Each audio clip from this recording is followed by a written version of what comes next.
Well, good morning and welcome to day 2 of competition at the St. Petersburg World Judo Masters. St. Petersburg is the cultural capital of Russia. It's Russia's second largest city and has the most amazing architectural features.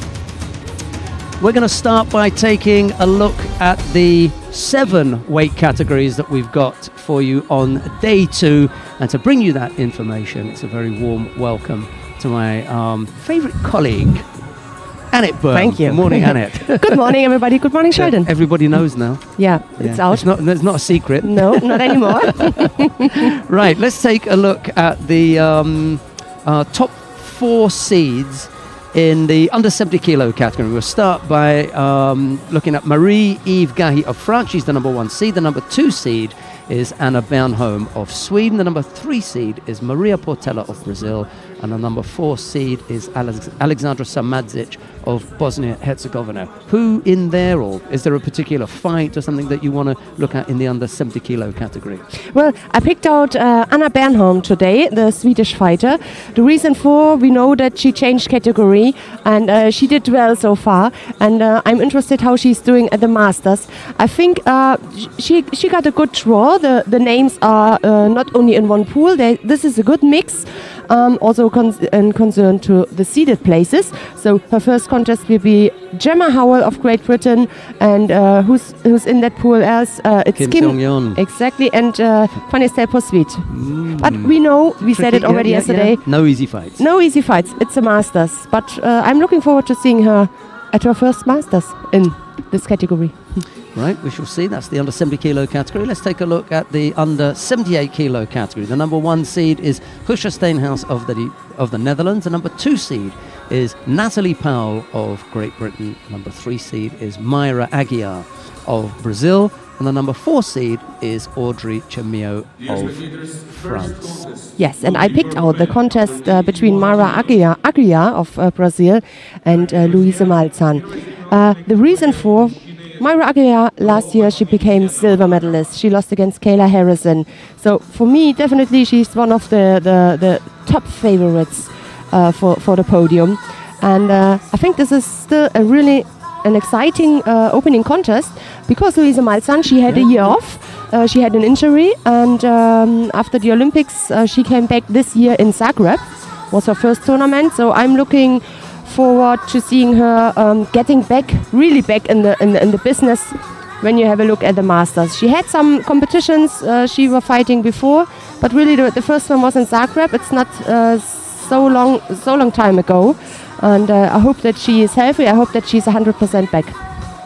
Right, let's take a look at the top 4 seeds in the plus 78 kilo category. The number 1 seed is Tessie Savalkals of the Netherlands. Number 2 seed is Larissa Cherik of Bosnia-Herzegovina. Number 3 seed is Kim Min-jeong of the Republic of Korea. And the number 4 seed is Maria Suellen Altherman of Brazil. Yes, and I wonder how Idalis Ortiz is doing her competition day today. I'm not used to see her at a non-seeded place. Normally she belongs to the top 4, to the top 8. Yeah, and true. Despite the fact she didn't win the Olympics last time, so she is still a big champion, and I will keep an eye on her today. Her first contest will be against Ksenia Shibizova of Russia. Right, let's take a look at the men then, the under 81 kilo category. The number 1 seed is Frank de Witt of the Netherlands. Number 2 seed is Saeed Molali of Iran. The number 3 seed is Otgun Batar of Mongolia, and the number 4 seed is Alan Kubetsov of Russia. Yes, and for me, Pool B is very interesting. It's because of the Olympic champion is in that pool, Kazan Kalmosayev, and we're going to have the current European champion, Alan Kubetsov, and both Russian could meet in the pool final. I mean, they have a fight before, but I think that could be an interesting fight. I hope. Right, okay. Right, the under 90 kilo category then. The number 1 seed is Alexander Kukolya of Serbia.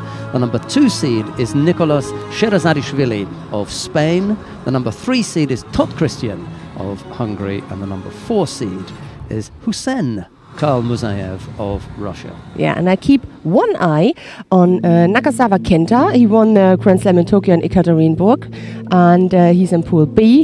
His first contest is against the Kazakh fighter Bosbayev, and it's not a fight, it is a pool I keep an eye on. Pool D, it's very interesting with Todd Christian, Axel Clerchet, Beka Grinjashvili and Yakio Imamov. Ooh. I mean, this is a really Tough. strong pool. Yeah, so all fights until the pool final, all 3 fights are going to be very interesting.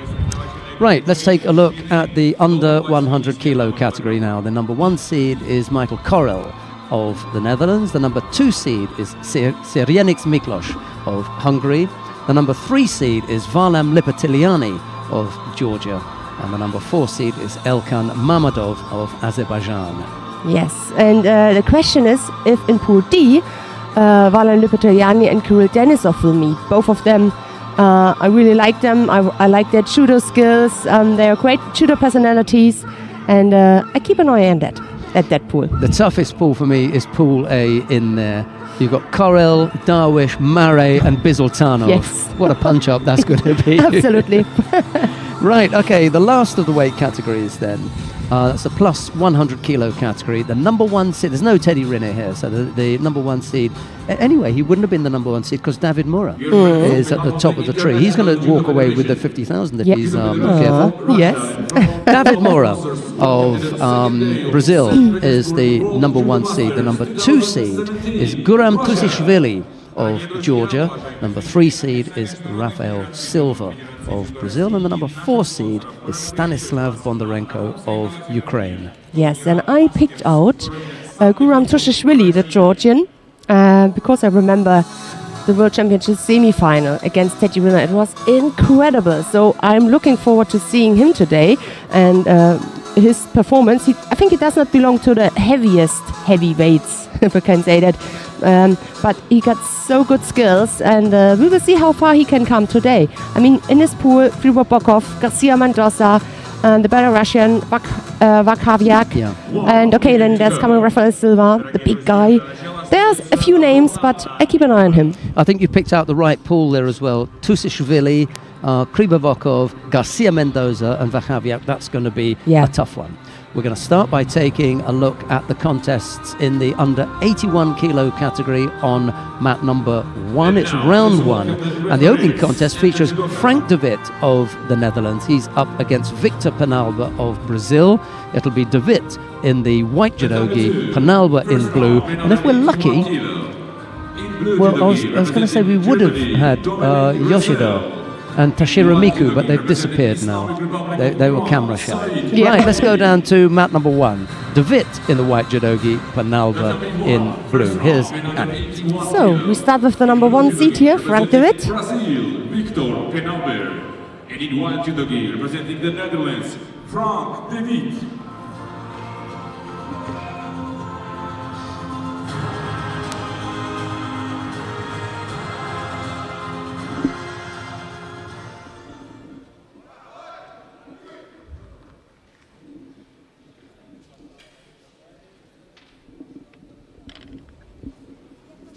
And if that is right, Frank de Witt is just 21 years young.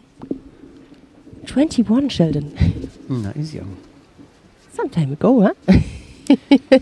Sorry we're slightly delayed in bringing you the action. What we'll do is we'll just describe what's going on whilst the crew are still working on that. There's a little Tomoe Nagi effort, the Sumigeji effort from Frank de Witt on Penalba. But it doesn't go anywhere. So you haven't missed anything, don't worry. I didn't notice that there's another scoreboard down in the left-hand corner that's facing us. Oh, look, you're right. Down there. I didn't notice that all day yesterday. There's a shot of the venue. That's both tatami. We will get the shot of just one in a moment. There you go. Okay, so sorry about that. We lost you for about a minute. But it's all good now. It's all good. And it'll give me a chance to go and look for Yoshida and Tashiro Miku. See if we can drag them up here and remove their camera shy. They've gone back up in the stands there. I have to unearth them. Well, maybe we could get Irina Dolgova. She's also camera shy. A bit difficult. So no score, 2:41 to go. What an opening. De Wit and Penalba, first fight up. But as Annette has said, and we were talking about yesterday, that is the nature of the Masters. They've given us our lunch tickets already. Huh. Just in case you didn't get enough yesterday, I've got a couple for you. Yeah, yesterday Japan won 4 gold, Mongolia 2, Russia 1 gold medal with Natalia Kusutina. Yeah, unusually, the Russian team, Russian men's team, were blanked. Didn't get on the podium. Yeah, not one medal for the Russian men yesterday, and the Russians still finished in 3rd place in medal table because Natalia Kuzyutina, as Anna has just said, took gold in the under 52 kilo category, and Irina Dolgova took silver in the under 48 kilo category, so they picked up a couple of medals there. Single Shido against De Wit as he presses with that Uchimata effort at the mat edge. Penalba won't get called for stepping out because he was attacked. Yep.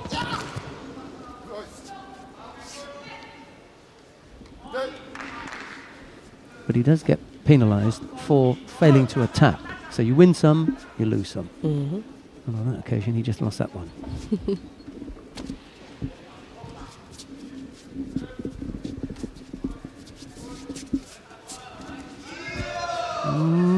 Can't get the finish. Yes, and it was close. Good defense here from Frank De Wit. Climbing all over him, wasn't he? Mm-hmm. Penalba. Good pressure at the moment from the Brazilian. Goes left-sided there with that little Ippon Seoinage, but it's blocked by De Wit, who's got the air of confidence about him. He's taking his time. He doesn't appear to be rushed or phased. There's a look at the scoreboard. Still looking for the Uchimata. And it's Penalba who's thinking about the counter. He does roll him in the end, but it's after the event and there's no score. I sat here for most of the day yesterday and didn't see that they had a scoreboard down at that end. Did you notice that yesterday? No, because the screen is right in front of us. But when you look over the top, then you see it. Yeah. I think that's really nice positioning. Oh, yes. Yes, that was good. Good counter. Just goes to show all good things come to those who wait. Yes. And he stepped off the effort from Penalba. Penalba had gone down for the Morote Seoinage. It was a weak effort. Frank De Wit stepped over it and then came up with a Yoko Sutemi waza.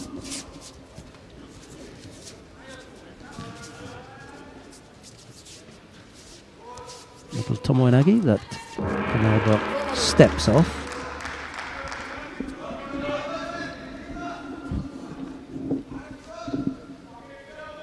Dominic wrestles out, the German. Lost against Said Molai of Iran.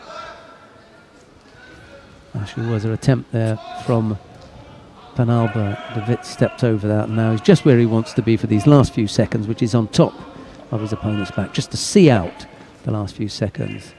Akiko calls mate, the referee. Amano Akiko calls mate, but won't make any difference now. 4 seconds. Yeah. Not long enough. And that'll do. Yeah. We shall take advantage of the break between contests to devour some sweets that Annette brought along. Ferrero Cushion, they're called. I'll go for one of them then.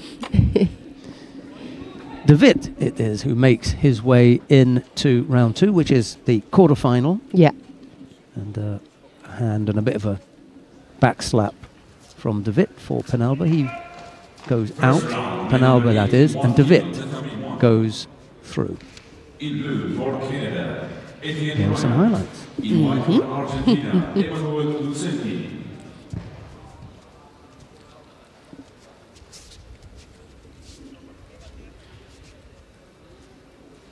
Good reaction from Frank De Wit. He was attacked, made a step, just used that movement, continued.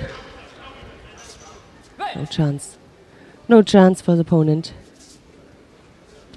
Now, it's not that we have Brazil as favourites, but we are going to move down to mat number 2 to have a look at Eduardo Santos of Brazil. He's up against Zabeda Rekviashvili. It's Santos in the... No, sorry, Rekviashvili in the white judogi. Santos in blue. Take a look at that, yeah? Why not?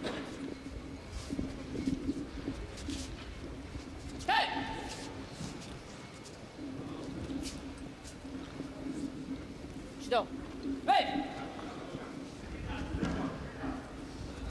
Yeah, I'm going to see if we can get to chat with some of the Japanese team. They were very chatty this morning, and it's only fair, isn't it? Yeah. They were talking about going training. They've got some winter training, and they're going to Australia for the winter. Yeah. The girls are all excited. Yes.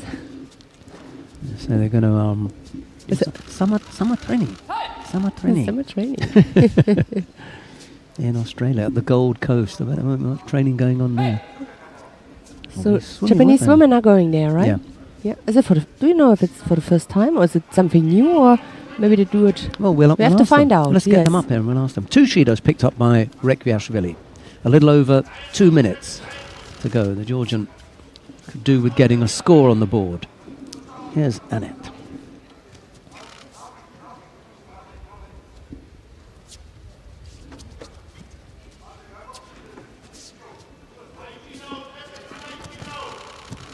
It was an interesting entry from the Georgian. Just with one hand.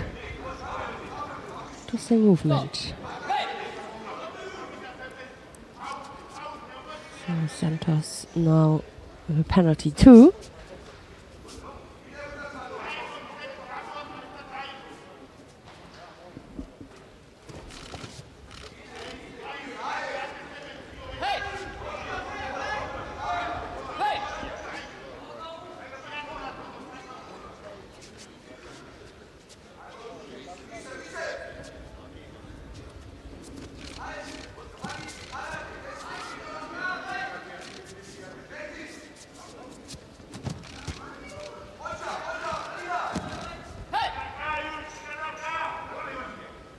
На первом татаме мужчины весовой категории до 81 килограмма.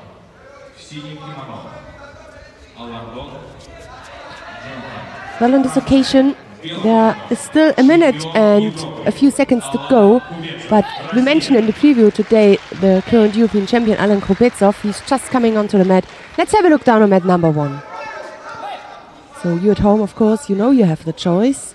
You can choose or click on whichever mat you want. Oh, we were back at the right moment. Lucenti has just thrown his opponent from Canada for a ippon. Beautiful. And here we're going to have Alan Krupetsov, the Russian. He's up against Jonathan Aladon of France.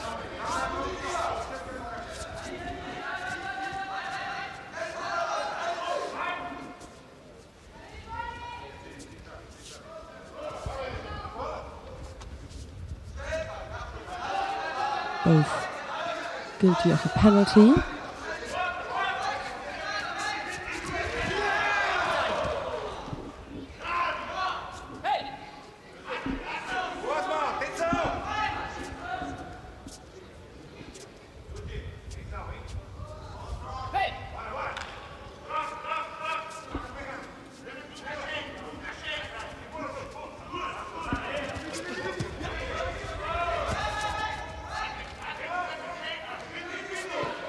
So, just waiting for a signal of his colleagues.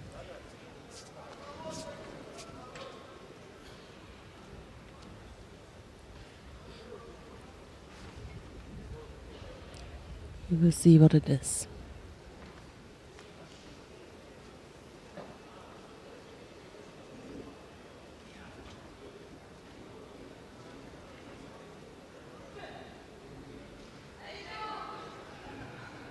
So, fight continues. A minute is gone. Santos, by the way, won his opening contest against Rekviashvili.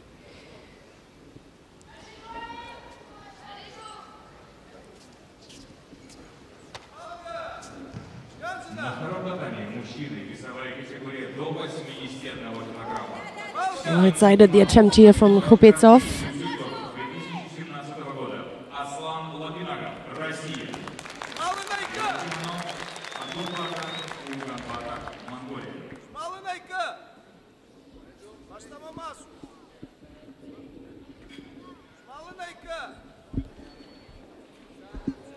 Nice Ashivasa, and that is a score. Yes, he was committed enough until the end, until the ground, and through his opponent for Vasari. The lead now, with a little bit more than half the contest to go.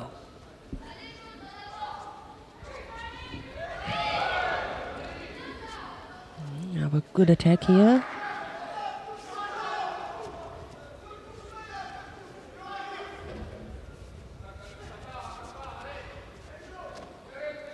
Three Russians at all in this category. Lapikanov just on mat number 2. Here we have Khupetsov and the upcoming contest on this mat, the Olympic champion Khazan Khalmozayev.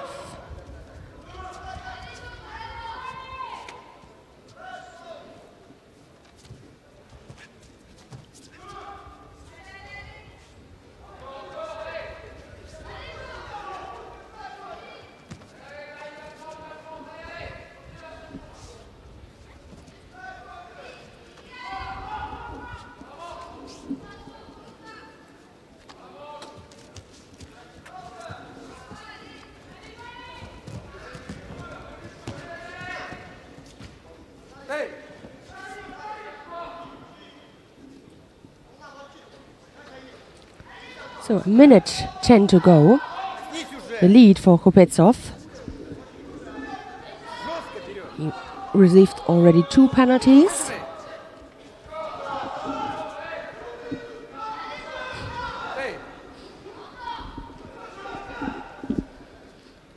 And 1 to Aladon.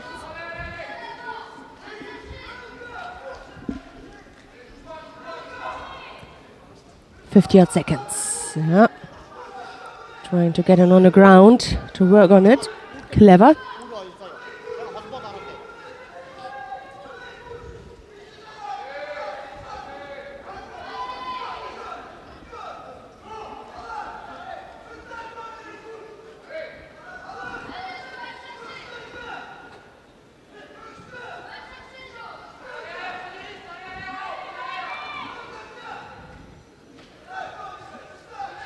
To get close to him. Oh, brought himself in danger.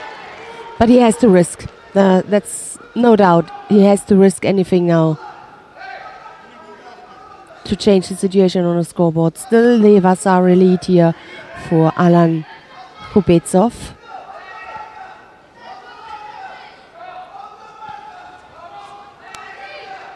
Close to the edge. He must be careful because a third penalty would mean the loss, and the win for the French fighter. He has to stay upright now. He's on a knife edge. Okay, it's a little bit late, but that was the reaction from Khupetsov when he was attacked from Aladon. But he was on a knife's edge. Almost guilty of the third penalty. So we're going to see him in the next contest. Hopefully in a little bit better condition. Khupetsov.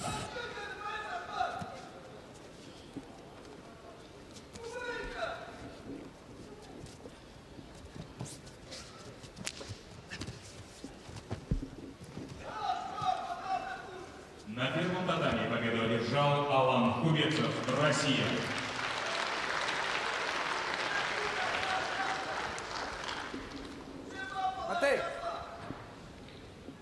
На первом татаме мужчины весовая категория до 81 килограмма. Синий кимоно Джек Хэттон, Соединенные Штаты Америки. Белый кимоно действующий олимпийский чемпион Рио-де-Жанейро Хасан Калмузаев, Россия. Some highlights of that fight, and then we're gonna go quickly to Hasan Khalmusayev, who's already on the tatami.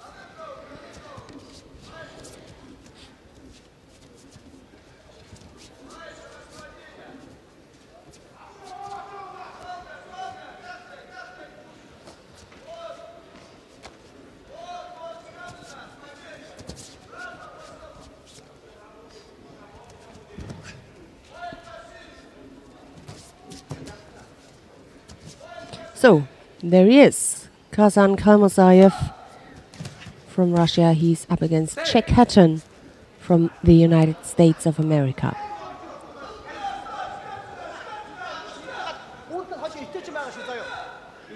Powerful grip from Khalmusayev forced Hatton to go onto the ground. Penalty was given for that.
In white judo gi representing Mongolia, Liam Suren Dagmasuren.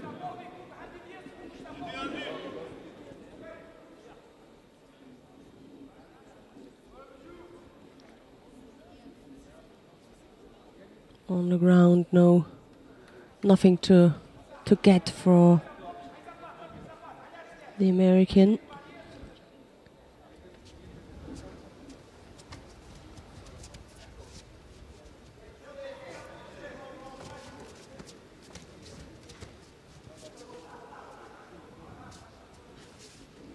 So, last minute is underway.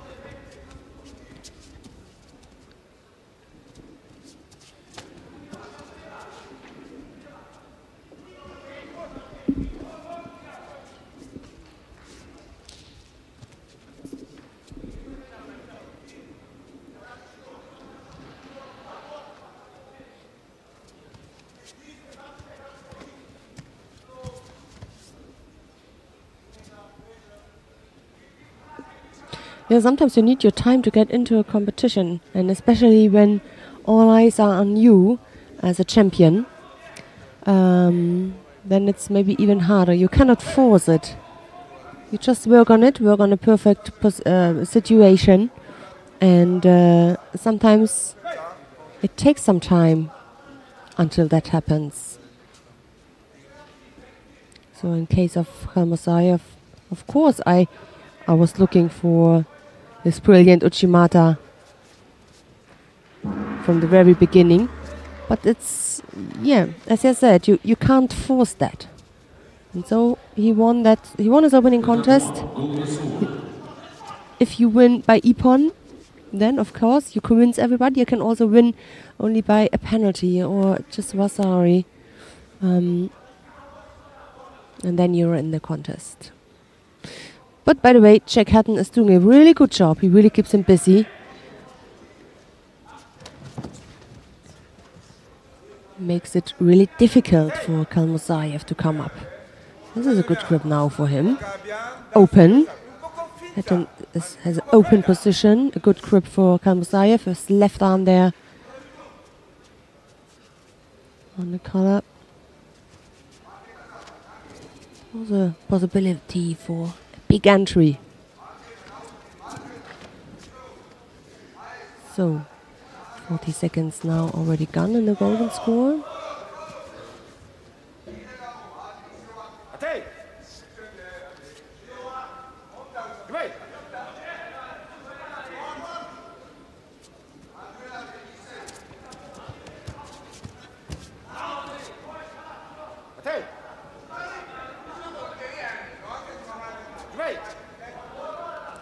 For some reason there's something why he's not going into the Uchimata attack. He's not starting that attack. Something doesn't fit.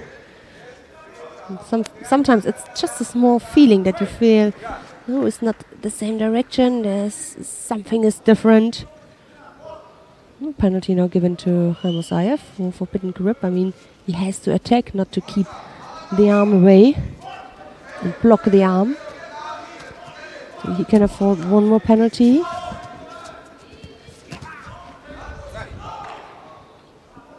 Still waiting there for the score.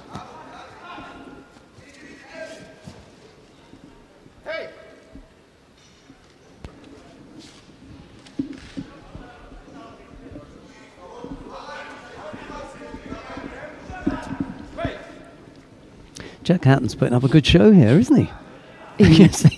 Definitely. Olympic champion. Yes. He really keeps him busy. Couple of the Russian team in the background paying close attention to this one. Mm-hmm.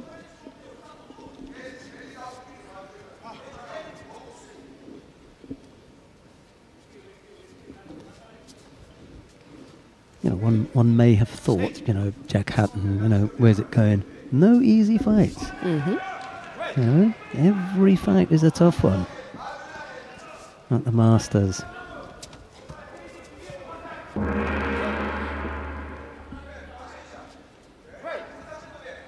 Two and a half minutes into golden score already.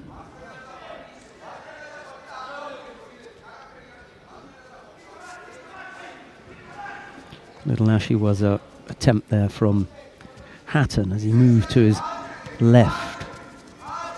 Maybe Ashi Garuma.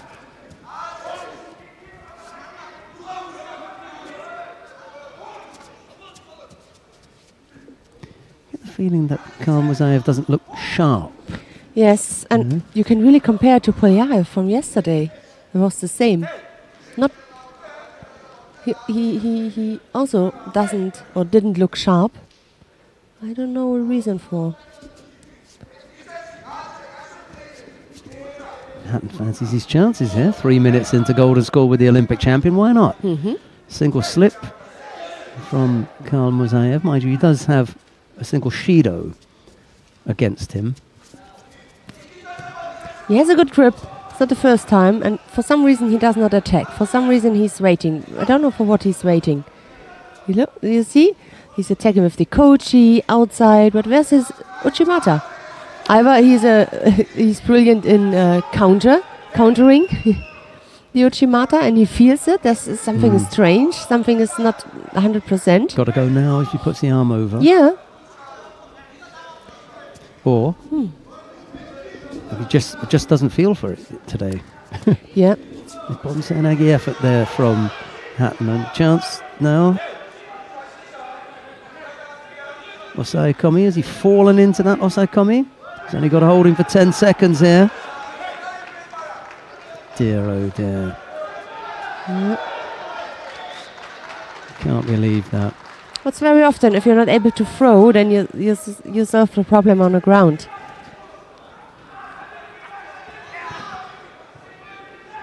He's called the osaikomi again. I never liked that, just wrapping the legs around the body that way. No. He's called it. He can't get off his back. And the score goes on the board. He's not going to hold him for the full ippon. He's decided to leave it. Yeah. That's a hard opening contest. 4 minutes and 40 of golden score. You have to fight 2 fights plus in order to get past Hatton. And it wasn't the most attractive Osai Waza in the end. No. But the referee called it once, didn't like the look of it and called Tokita. Very little change, but Hatton couldn't get up. So he called osaikomi again. And, you know, if you can't get off your back, then I suppose it's osaikomi. Yeah, but it looked a little bit strange. Yeah, it's unattractive, just wrapping the legs around, isn't it? Yes, and you're laying next to him. I mean, there are a few of... I agree, these are the rules, but there are... I can show you also a few of other situations where you're not above your opponent, even maybe underneath, and you can keep him on the ground. That's right. But, and this is also not... So is that osaikomi? No. Yeah.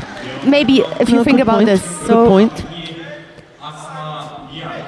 I mean, it's almost Tachi Shiogatami, but he's on the side, you know, and the leg is underneath. I don't like it. Anyway, on the other hand, when you have the Kami Shiogatama or Yoko Shiogatama, sometimes you are also lying next to your opponent. Maybe it was because one leg was underneath his body. Underneath his body. That was the thing. No. Good. Right. Under 70 kilo category, round 1, Asma Niang of Morocco is up against Aliena Prokopenko of Russia, the fast improving Russian at under 70 kilos. She got strangled out a few weeks ago. I can't remember which competition it was at, but she got strangled unconscious. So she won't be wanting to get down there again in a hurry. Anyway, this is opening round of the under 70 kilo category. The Russians picked up 2 medals with the women yesterday, a gold and a silver. I wonder if they're going to have more today. We've only got the 3 categories. Especially maybe a medal for men, no? We will see.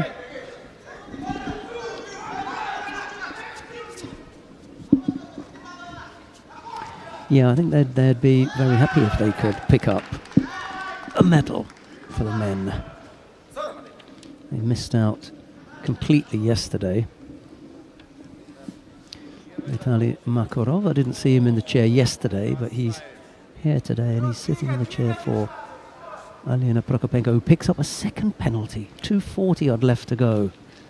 Not where you want to be.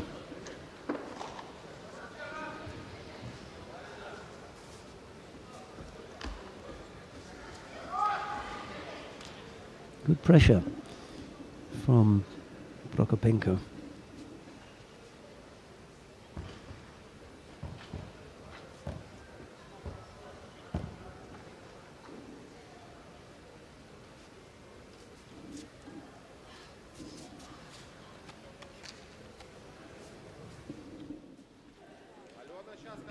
A little bit slow to come back to the mat, Prokopenko, but she's there now.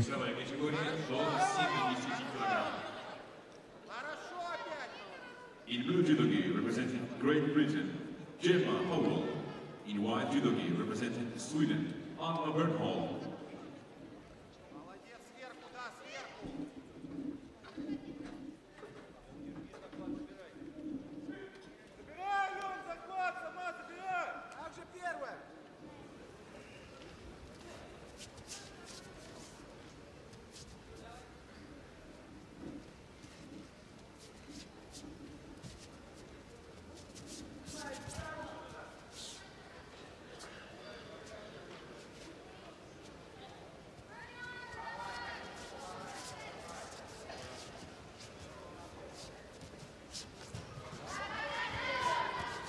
Just trap the sleeves of Niang for a moment, did Prokopenko.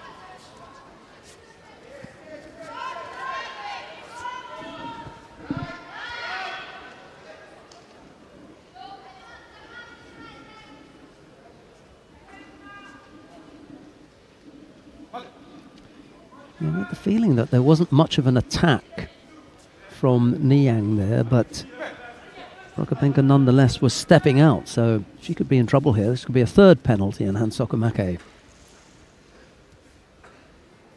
The referee seems to have decided where this one is going already. Yeah, I'm afraid so.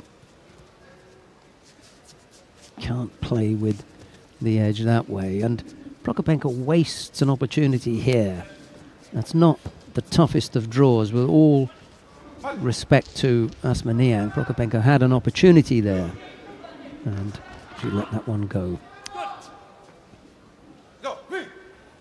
The next contest on platform 1.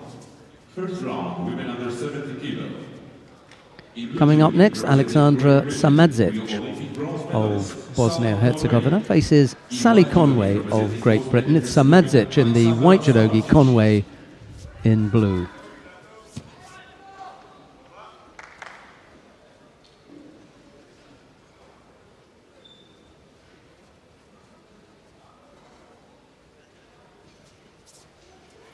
Two fighters from Bosnia-Herzegovina today. Samadzic in the under 70 kilo category, and then Larissa Cherik in the plus 78 kilo category.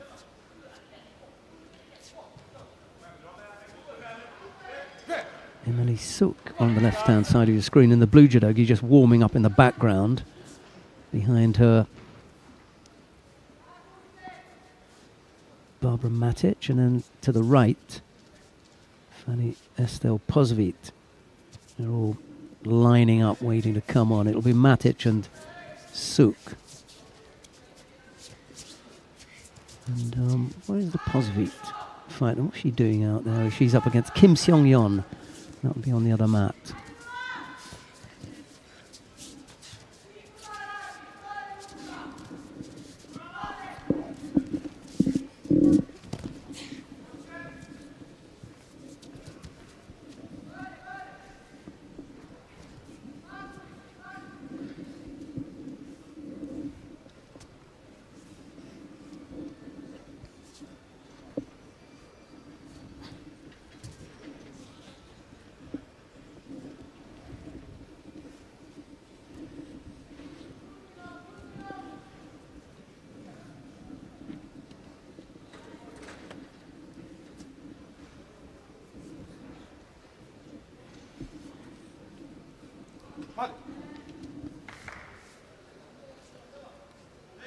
Well defended by Samadzic.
Attempt 2, goal score.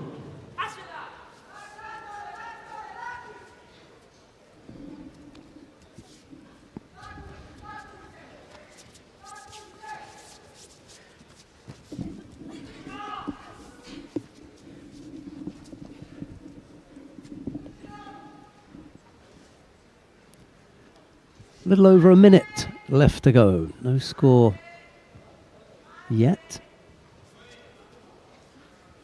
Conway now looking to apply the Osai Waza, but Samadzic again managing to avoid getting caught. There was a moment when Conway looked as though she might work on the arm, but that didn't come off either.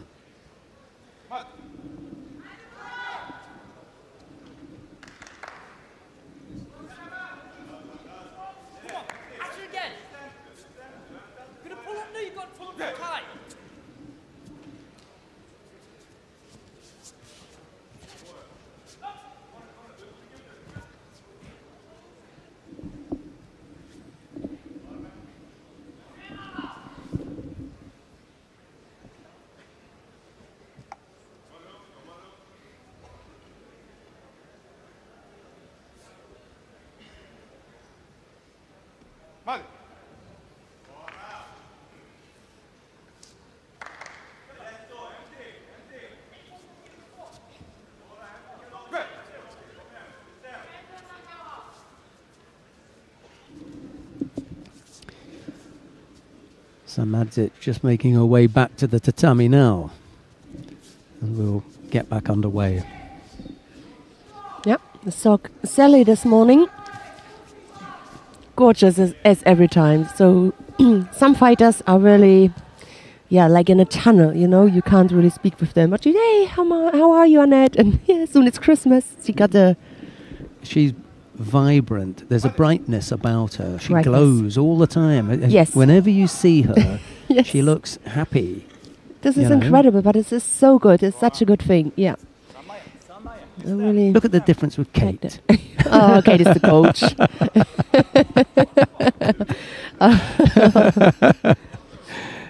You know, Kate gave me one of the best memories and presents in my life. In Osaka 2003, Wow. I had to fight against her for the bronze medal, and she couldn't fight for some reason. I think she was injured. Udo Quellmalz came to me and said, "Annette, you don't need to fight it, because he came to me before." Right. And I couldn't believe it. I thought, no. And I was so happy. It was my first medal at senior stage in Osaka. I will never forget this. You know, you Thanks for have that, Kate. some key things. Yes.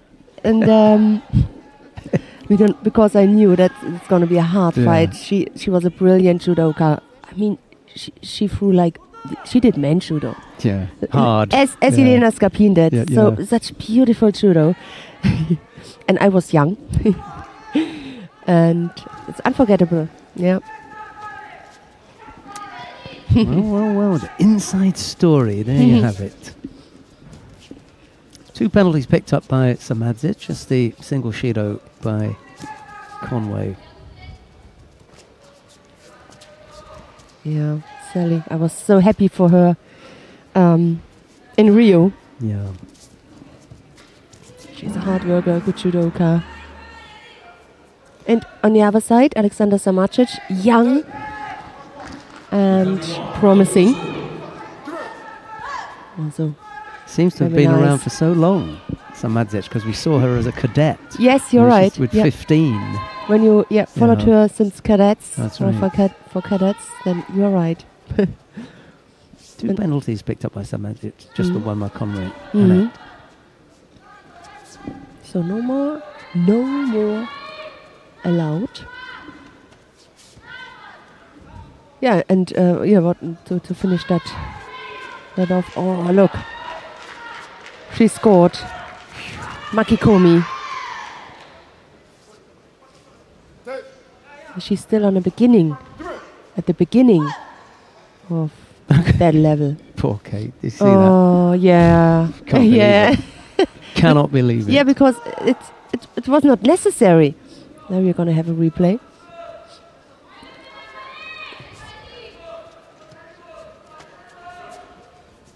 Makikomi, yeah, couldn't get off. I mean, the arm was in control. Oh, you see, she stepped. It was an accident, but she stepped on the foot. Yes. She couldn't get. Yeah, she couldn't move. Yeah. For sure, that Yeah. I know the situation. They're like, oh my god, she just couldn't make this step. Okay, we are already in the next contest. And another fighter who we saw from quite young, Barbara Matic Mm-hmm. of Croatia. This time she's up against another youngster, Yes. Emily Suk, who's doing really, really well. Emily Suk from Denmark. Mm. It's Matic in the white judogi, Suk in blue. So you don't have much or many Danish No. fighters. So you have No. a Danish fighter here. Danish is right? Yes? Yes. A Swedish fighter with Anna Bernholm. I mean, not here at the competition, at the Masters, where the top fighters are. This is really nice to see, the development. I could imagine that's not an easy system there, not a system as we have it in Germany, for example, you know, where there's a professional structure, or in France, or it's a small country and very often there are only a few people in the team. Sometimes they have to pay on their own. And for that reason it's nice to have them around the circle.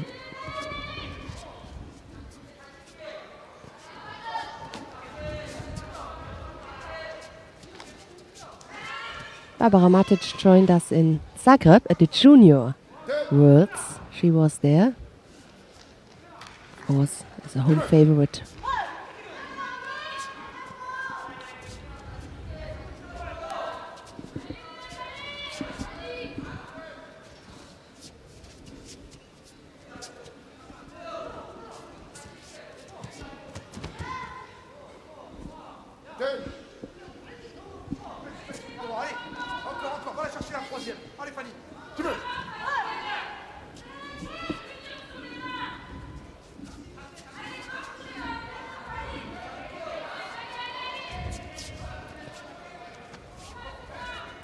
Single penalty on the scoreboard against Emily Suk.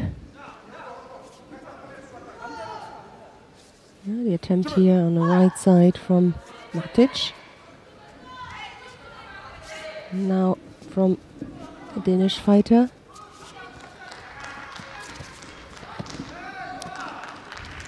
It's 70 kilo, Bernholm over Gemma Howell. So Bernholm, yeah, defeated Gemma Howell. It'll be Kim Seong-yeon or Fanny Estelle Posvit to face Bernholm in the next round. Matic there with the lead. Goal score on the number 2.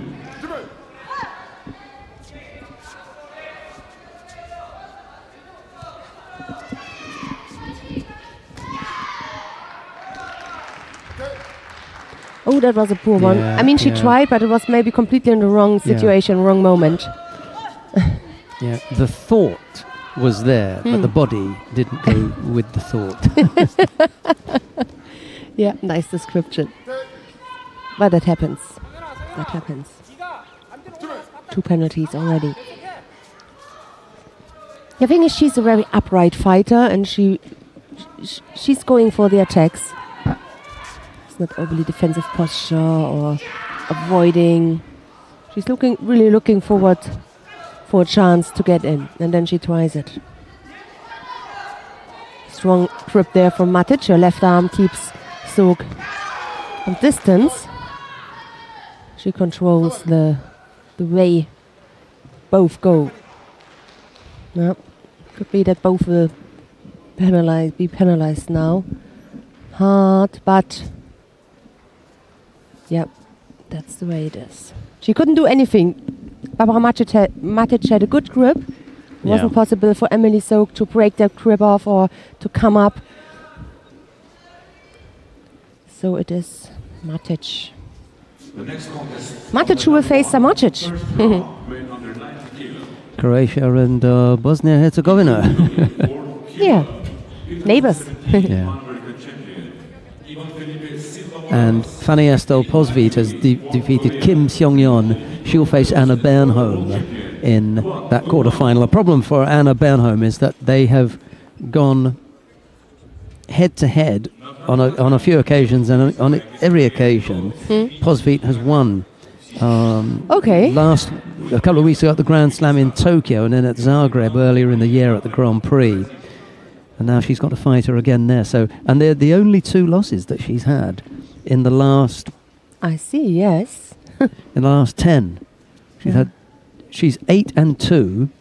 You know, 8 wins, 2 losses in the last 10, and the 2 losses are both to Fanny Estelle-Posvit, who she'll face in the next round. Right, on the mat now, Kwak Dong-han of the Republic of Korea. He faces Felipe Silva Morales, I think it is. Yes. Isn't it? Yeah, yes. just if I remember correctly. You remember correctly. Felipe Silva Morales. Everything is still working. Yeah, it's working up there, yeah. I may have lost my hair, but I haven't lost my brain. That's more important. That hasn't leaked out yet. Yes, useless. It's Kwak in the white judogi, Silva Morales in blue. And on that note, I shall leave you with Annette Perm. Oh, I have to laugh for my own now. Oh. On my own. Yeah. So 90 kilos. So here the number 1 got a bye. It's Kukolje, Alexander of Serbia, in absence of his teammate Nemanja Majdov, who's number 2 in the world. Incredible in this category. 2 Serbian fighters lead the world ranking list. Kukolje, the number 1, and Majdov as the number 2. The current European champion and the current world champion. Majdov is not here. Maybe you're watching, so greetings to Serbia. So, Kukolje with a bye, and he will face the winner of this contest. Kwak in white, Silva Morales in blue. At the moment, a little bit more than half the contest to go. Silva Morales already 2 penalties, so he must take care of not getting penalized for a 3rd time.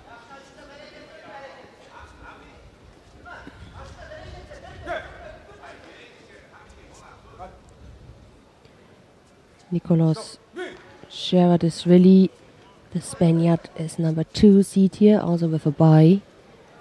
Number 3, Todd Christian. We spoke about that pool. And number 4 seed, Hussein Kalmosayev, the brother of Kazan.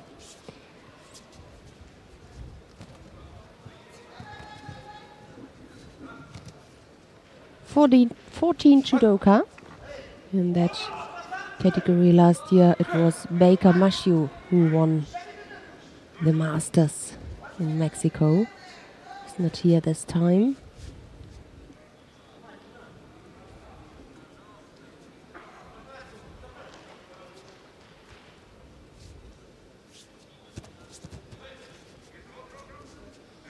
He's ranked as 37th. On the 37th place. Let's have a look. Nagasawa Kenta, who is here, the number 1. Number 9 in the world. Then Kobayashi Yusuke and then Baker Mashu.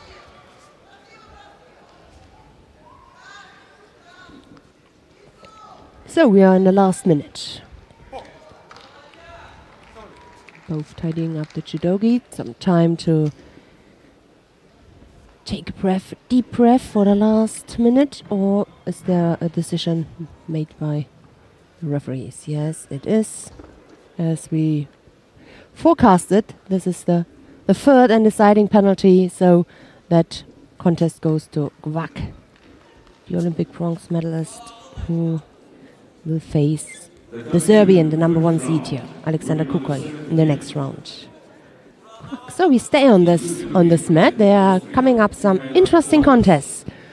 We spoke about Hussein Kalmosayev. Who's next? He's up against Tural Savgulyev of Azerbaijan.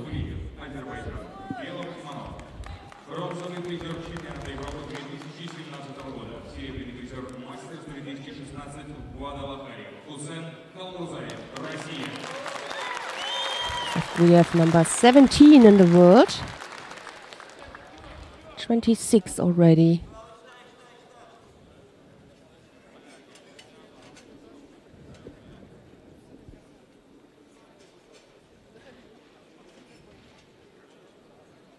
Silver medalist from the Grand Prix in Cancun this year.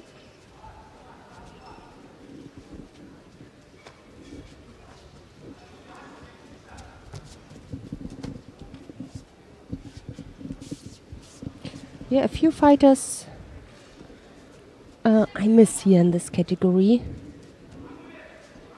6 of the top 10, about 6 are here. Have a look then at the ranking. We spoke about Nemanja Majdov, he's not here. Who else? Kombronchuk Ustupirian, the Tajik fighter, is not here. Shervazadishvili is here.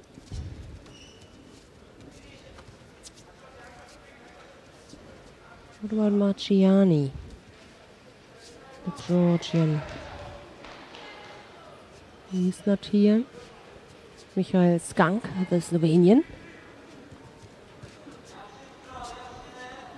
But still, it's a good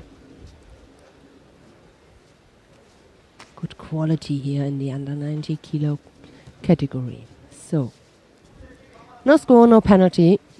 Almost half the contest is over.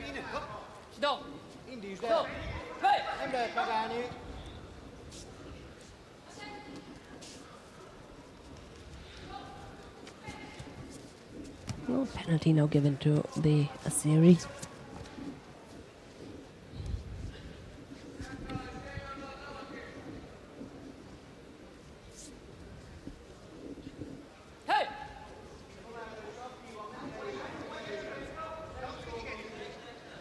Left-sided position there from Zavguliev.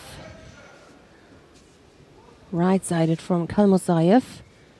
The inside grip from the Azeri. You just try to come up with an attack. Not enough underneath of Kalmosayev.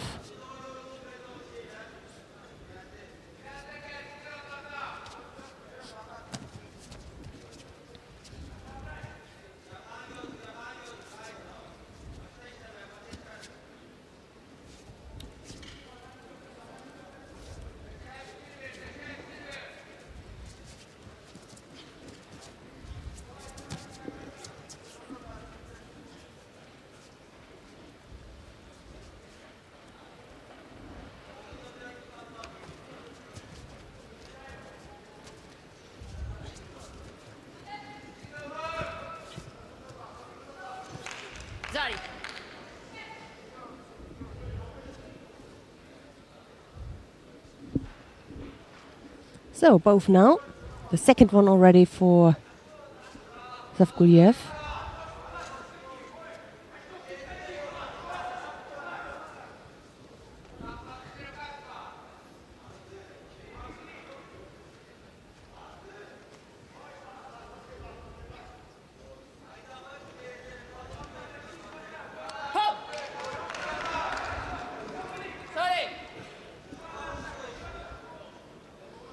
Michaela Pollers just won her contest. The Austrian against Gershak Sabina.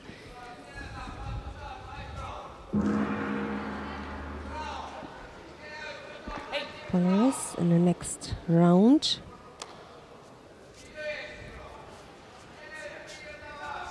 Where she's up against Maria Portela. Portela and Pollers. So, here in our match, we're going to have a golden score. Kalmosayev in credit of another penalty. Not so Zavguliev. Yeah.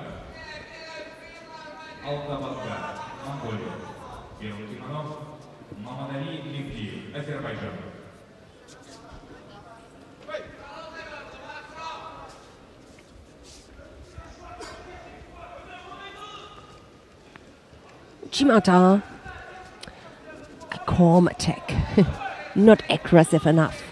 It was like not an attack, it was an attempt. Oh, maybe it works. It was his body language.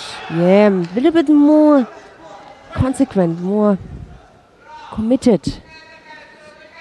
Lift your leg up, turn him, push him.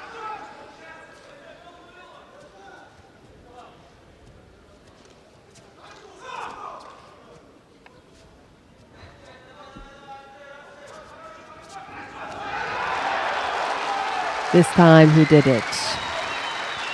Maybe we can have a replay of that one. That was beautiful. If we have it anyway in the end. Yeah, it took some time, and maybe he showed his brother, hey, Hasan, that's the way it works. That is your Uchimata. We have to check if they do it on both on the same side. Just try to remember. I think left side it is Hasan. We will find it out. But definitely Hussein Kalmozayev, he goes into the next round.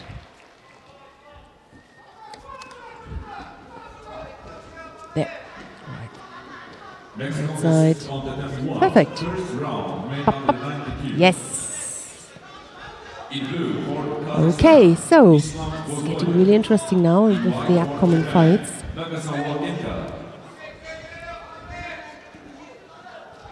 Yes, brilliant.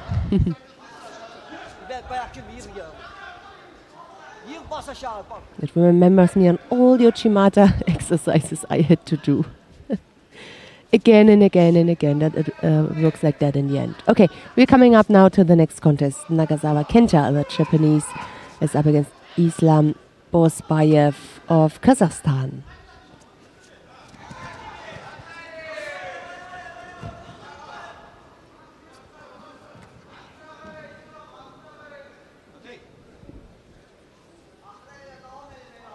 Already spoke about the Grand Slam win from Nagasawa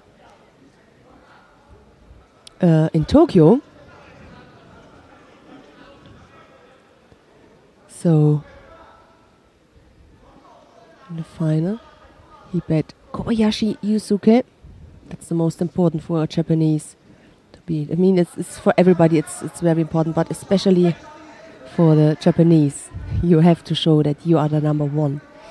Because there are a lot who can get at the top of the podium, and then you have to show your coaches, I'm better than him. Yeah.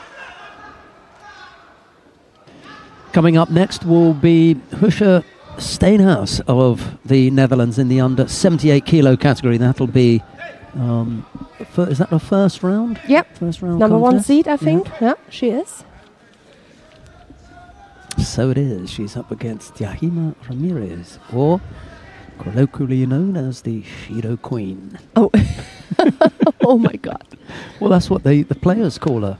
They know themselves. Yeah. You know? Yes. It must be a reason why. It's one thing for us in the media, to label them with something like that, and it's not pleasant. It's not nice for us to do that. Maybe it's not nice for us to continue talking about things that we heard the players say, but there's no escaping it. She is. Yeah, and if the players are saying it, this is a big difference, right? And she knows it. I've chatted with her okay. myself, and when she goes through a contest without picking up a Shido, she jumps up and down. She's delighted.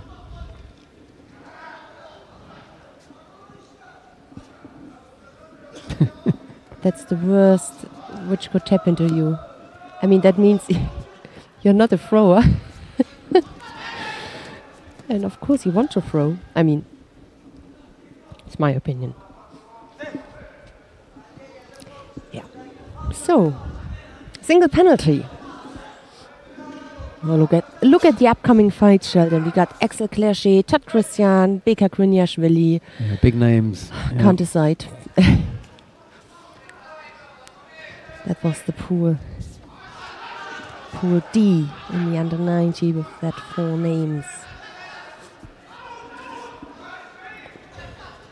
Jose Komi. Can he hold him? Yep. He can. It's done. Good grip at the belt.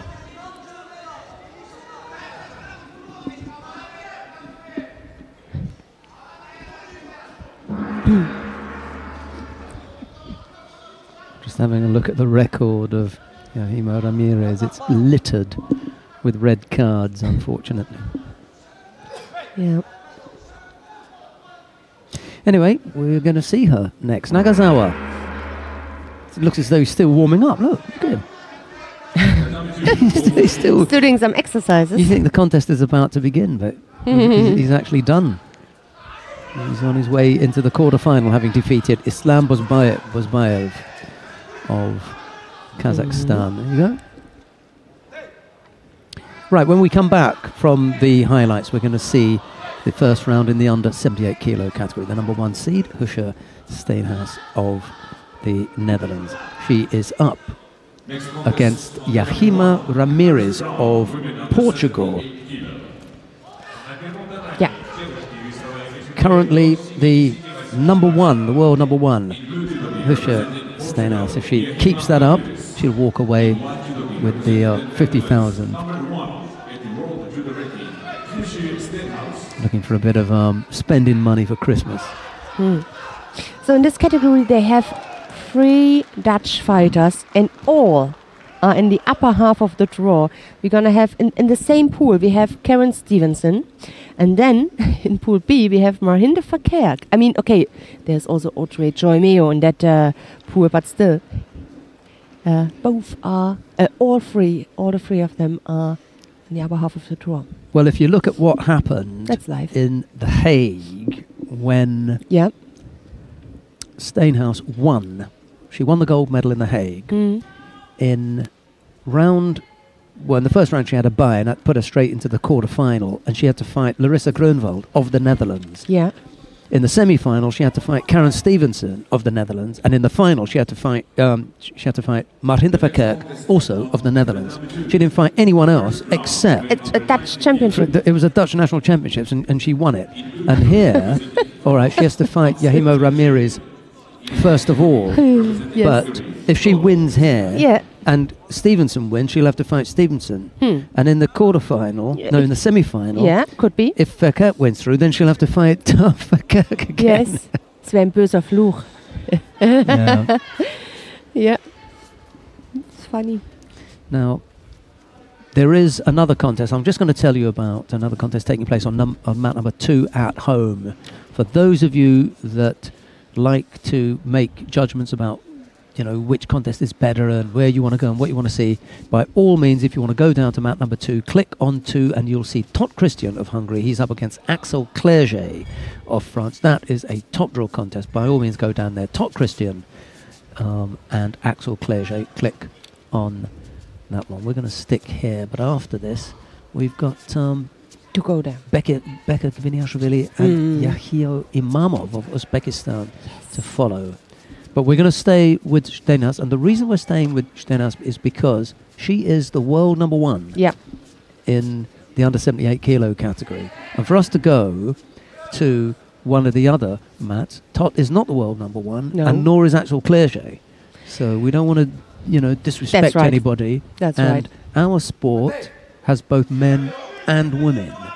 So we're not going to make a judgment about whether we watch men or whether we watch women. That's just the way it is. And if you want to go and watch that, you're perfectly welcome to. Click on 2 and you'll be able to watch it. So, yeah, that's absolutely right. Just wanted to mention that little story about Axel Clerget. It was in Minsk, where he won the European Open 2015. And he had a longer break. Okay, he medaled also 2014, but he came back. We spoke with him in Minsk, and I'm so happy to see him now, not only since today, but for a longer time, to be back, really back at the top. And here with the Masters, he belongs to that circle of top judoka. No, but only one of them we're going to see in the next round, either Totti or Axel. We will see. Same case here. Who's here? Didn't score yet. Yahima Ramirez with a penalty. Oh, she must be careful not stepping out.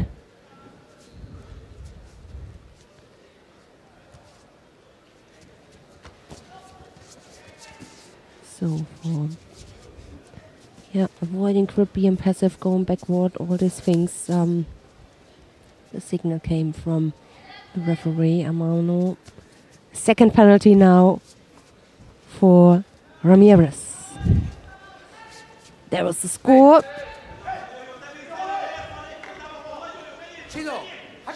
Close to the edge.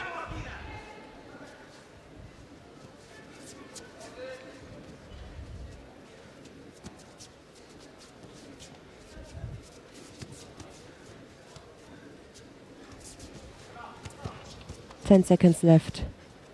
She's upright. She has everything under control. Shouldn't be a problem for the number 1 seed here and the world number 1. Yeah, you know, there are some times when you don't necessarily want to push the boat out. And she didn't have to there.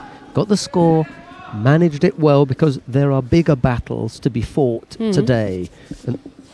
And if we look at some of the names in there, Chermio, former world champion. Verkerk, former world champion. Yep. Myra Aguiar, you know. Oh, yeah. So there's a lot there. And even if you look at Maddie down at the bottom, Madeline Malonga, you know, there's some tough fights in there. Anastasia Dimitrieva, I don't, you know, put a tremendous amount by either of Russia, to be honest. Although Shmilieva, Antonina Shmilieva is improving. So there are a few in there that they're going to have to work out. Beata Pakut, maybe she'll give us some problems, but we shall see. It was a nice little nice little score there.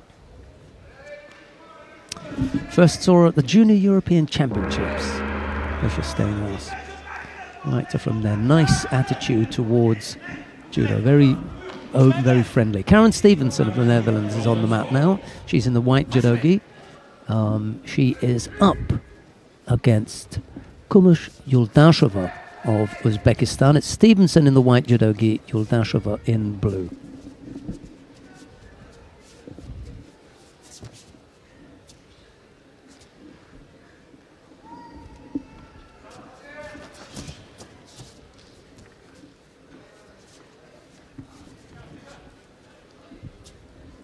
Yuldasheva ranked a little bit higher. Just check, she's just 22 years old. 37th place. Last year Grand Prix Tashkent. In Tashkent she became 3rd. Yep. Yeah, this year is a little bit different because we've got a few people missing, so we've gone lower down the list. But next year we won't be going down, you know, past 25. You know.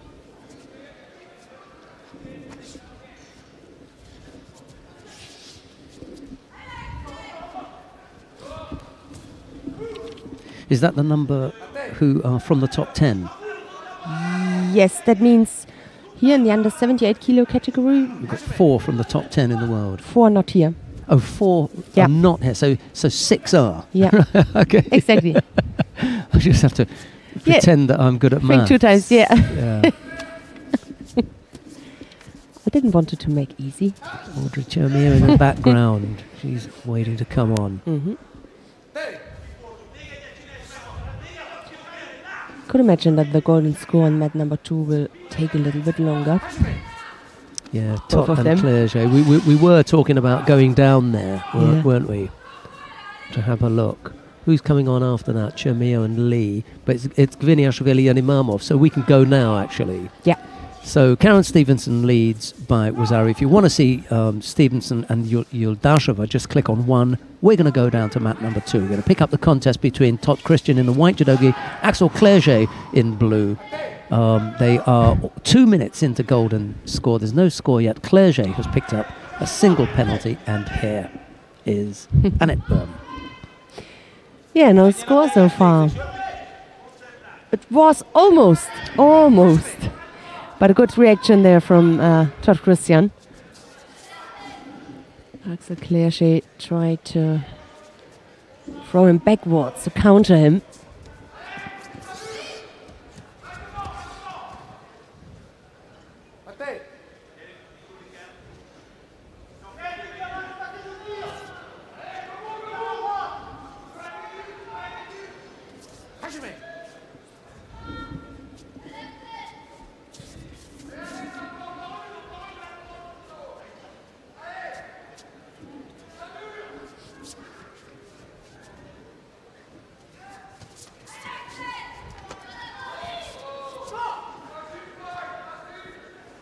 Yeah, some more attacks came from Axel Clerget.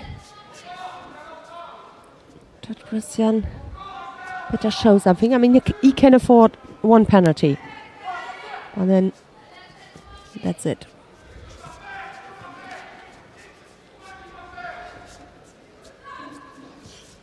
Yeah. Now. Oh my Yes. God, that was brilliant. Yes. Good preparation with this Ashiwaza. Broke the balance already a little bit. And then stepped into the left side, a low Seonage.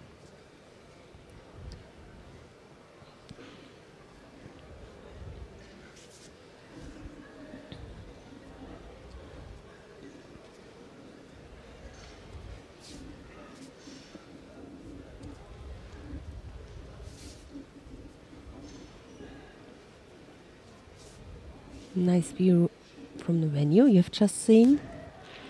Yeah. So 3 minutes golden score.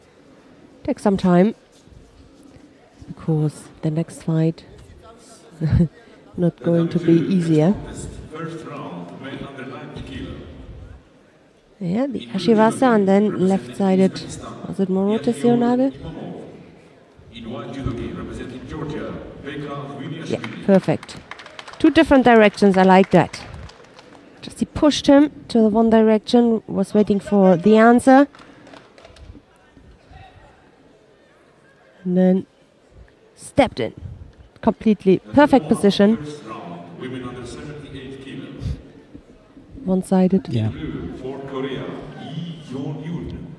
In white for France. Right, on the tatami now, Bekka Gviniashvili of Georgia faces Yakio Imamov of Uzbekistan. It's Gviniashvili and the white judogi Imamov in blue. And the referee in the middle is Roberta Culia of Italy. How do you say that? Culia, yeah. We used to say Churilia. But Yes. It's not. No, it's Freddie's I also shaking learned his head. it. He's trying to be nice to us. He's saying, no, it's not really, you know. we are going to work on our pronunciation Yeah. of some of the names. Yeah. You know. Julia. Okay, yeah. Not an easy He's name. shaking his head again. like, Okay, we have in the break we Yeah. will. yeah. We're going to get that I stay audio with Roberta. file worked out, yeah. Or Bobby. We can call her Bobby. you know.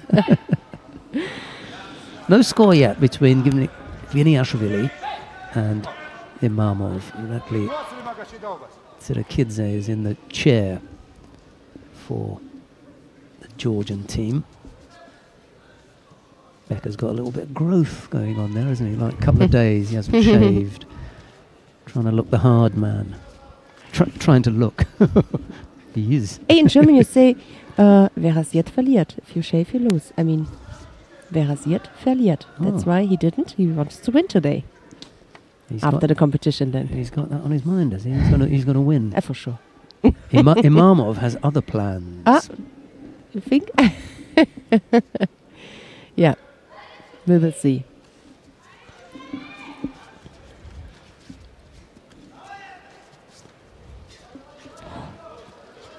Oh, gee. So strong, isn't he? Yes, you really can see it. You can feel it when you see it.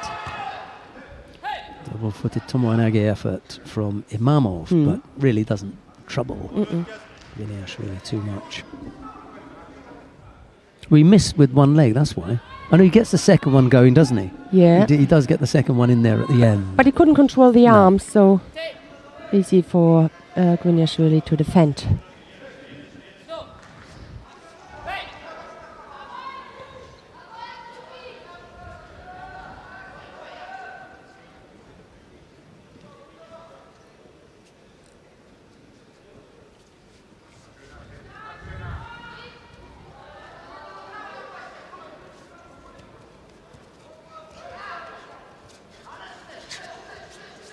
Not the best grip for Beka. Yeah, take the head, include the head.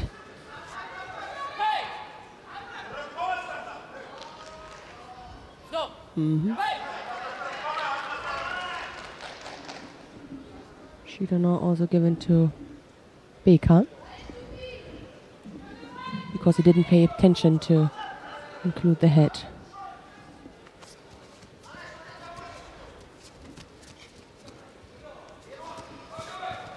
Trying to come through on the left side with his hip.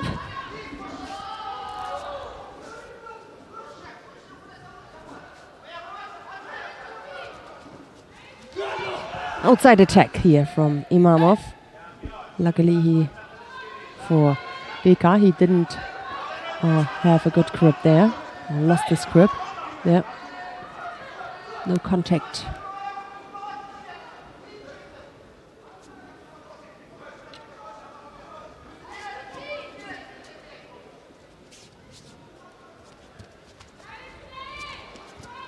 Seconds left now. Only that fight went very quickly.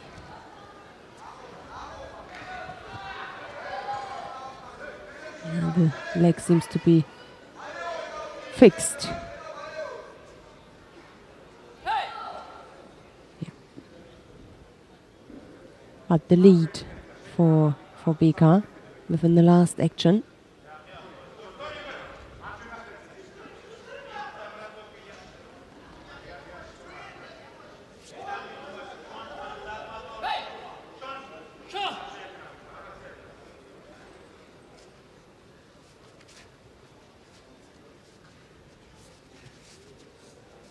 На первом татаме девушки весовая категория до 78 килограмм. В синем кимоно Антонина Юдо. Oh, that's it. Gonna see Todd Christian and Beka Grinviashvili in the next round. Just needed the one score then. Yeah. What happened with Karen Stevenson? Did you see that one? I think she won. I saw 2 Vasari for her. Oh, okay. I'll just have a look up there. And then the next fight, there was the next fight. Yeah, she did. You're Yeah. quite right. Yeah. 2 scores, and then they finished off with the Nippon. Somehow. Even in Nippon. And now Martinda Verkerk is down on that number 1. So it's looking like a big Dutch party, isn't it? Anyway, coming up next, who have we got now? Natalie Powell and Beata Pakut. It's Powell in the white judogi, Pakut in blue. I'll leave you with Annette Bohm then. So Natalie Powell, the number 2 seed here.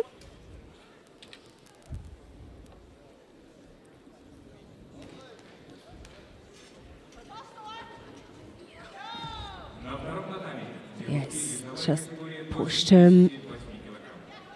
That was the score.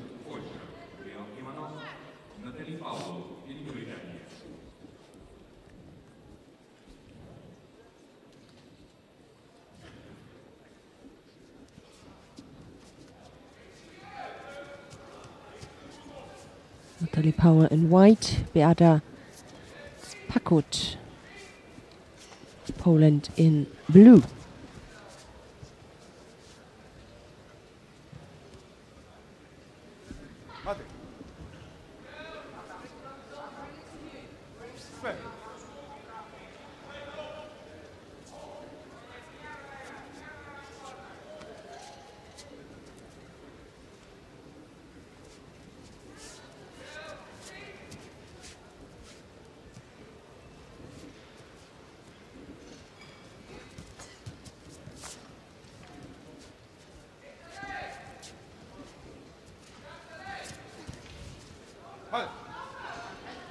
There, bring it to you now. Use your feet. Good.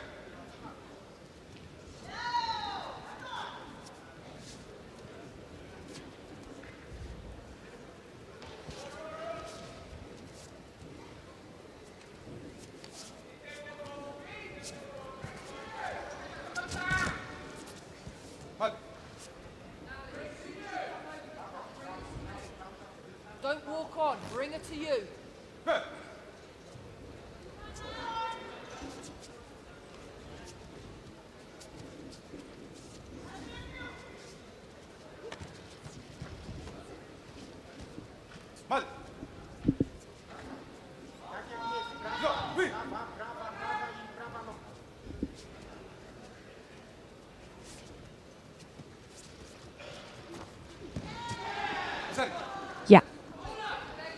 That looked good. The lead here for Natalie Powell.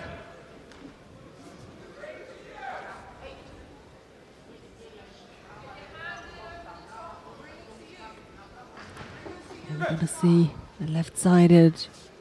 Very good. She stepped into the attack and then made another step to really to catch her. Well done from Natalie Powell. So half the contest now is gone. Strong left arm here from Powell. And again, maybe this time she can hold her. Yes, hold her. No, she was waiting just for a second. Didn't react. Didn't use that possibility. Looking now on the ground.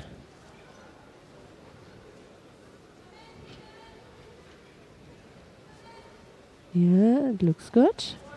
It looks good. Maybe she can use her left leg.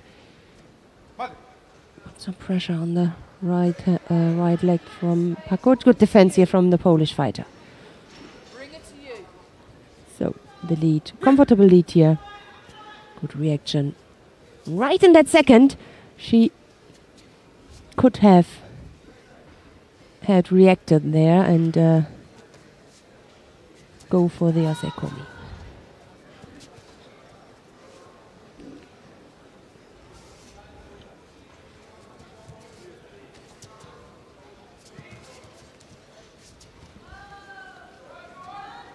Yep. Is she going there for the choke? She is, but she's tapping. Yeah. Good feeling there. So Natalie Powell we're gonna see in the next round.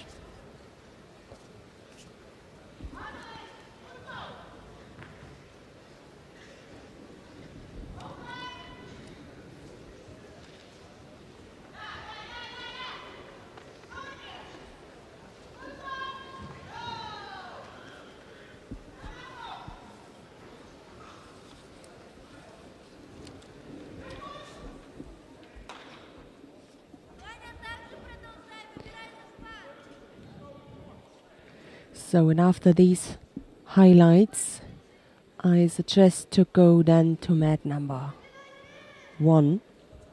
The reason for, after the golden score between Verkerk and Schmeleva, we're going to see the number 1 seed here in the under 100 kilo category. Michael Corell is up against Ramadan Darwish. We don't miss that fight, and we don't have to switch in the middle of the upcoming contest on mat number 2. We go straight after this highlight picks to mat number 1.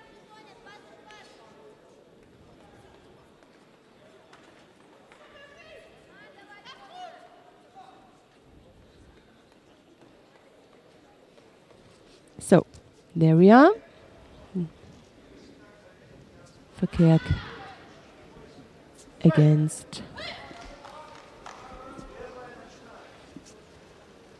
Antonina Shmeleva of Russia. Am I right? No, we are still on mat number 2. Let's go down to mat number 1. That's the fight we don't want to start and then want to break it up. So we follow that golden score and then to come to Michael Corell. He's fighting on that mat and the upcoming contest. Okay, we see the final decision here. Morinda Verkerk goes into the next round. She won her opening contest. She will face Audrey Joy-Meo of France.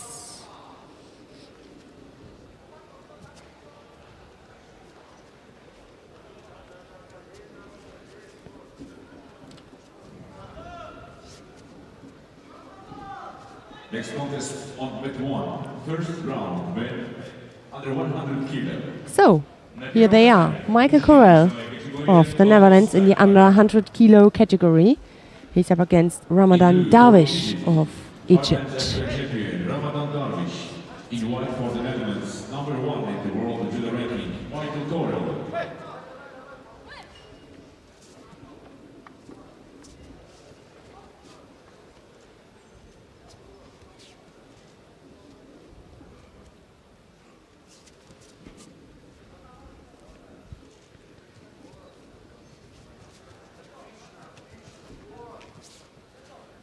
Michael Corral, 23 years young. Became second at the Grand Slam in Tokyo, third at the Hague Grand Prix. Won the Grand Slam in Baku and medaled also in Düsseldorf. In Paris he missed the podium. The Paris Grand Slam ended up with 5th place.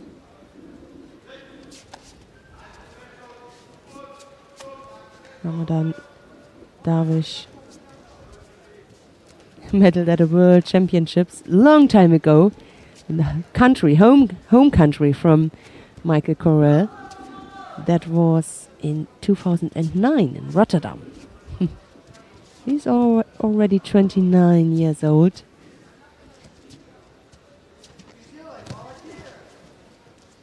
This year he won the Grand Prix in Tashkent. So penalty now given to Darwish.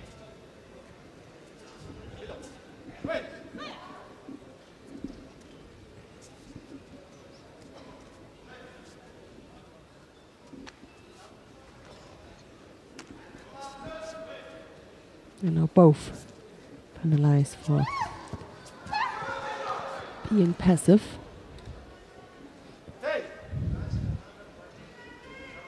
Two already for the Egyptian. And there's still half the contest to go.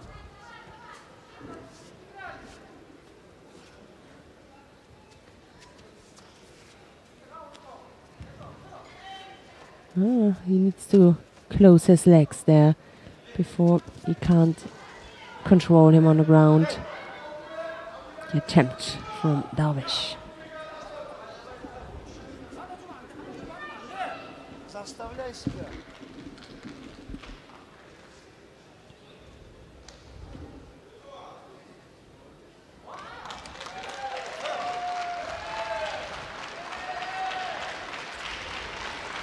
На втором катании победу одержала Анастасия Дмитриева, Россия.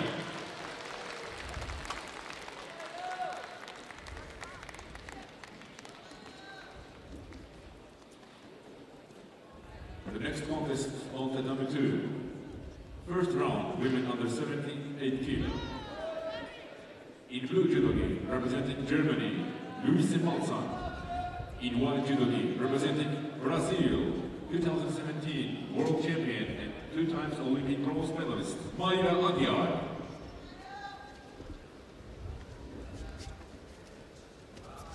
So we are in the last minute now. The lead here for Corral. Many of the top-seeded have a quiet start, which is absolutely okay. Don't need to throw in the first seconds from the first contest. Got some time to get in your competition, to improve from fight to fight, and their opponents you like more to fight against, opponents against whom it is more difficult to keep your focus or to follow your strategy. All these little things. If your opponent is left or right-sided, and how his reactions are to defend. Yeah. Selber Messaugen nach vorne, nur nach vorne zuerst, noch nicht nach hinten. Vorrück später.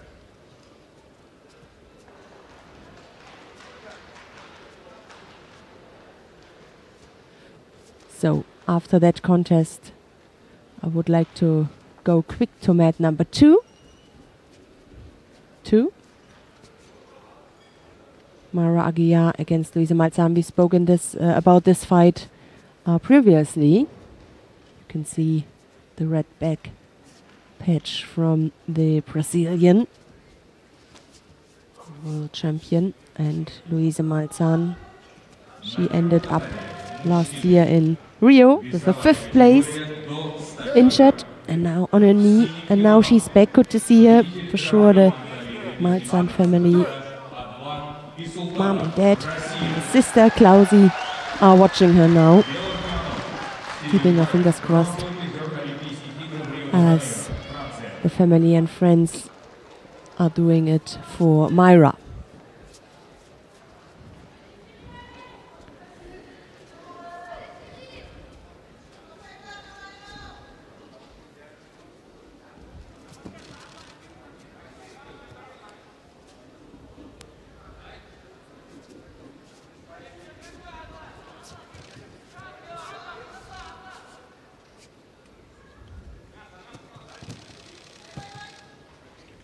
Left-sided attack here from Mayra Aguiar.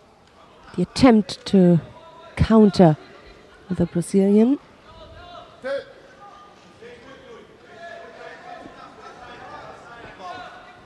Nicht saugen lassen dazu. Wo ihr lieb gehabt.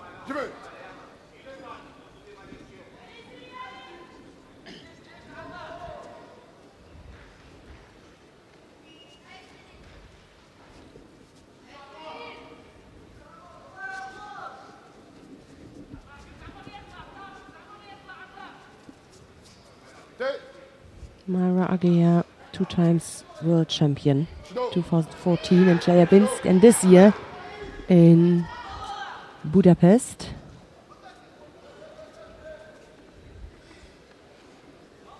(26), a year younger than Louis is.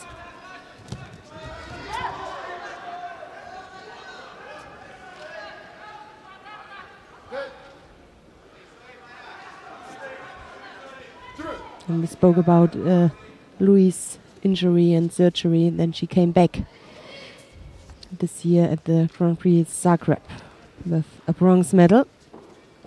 And at the Hague Grand Prix, she also medaled, won a bronze medal.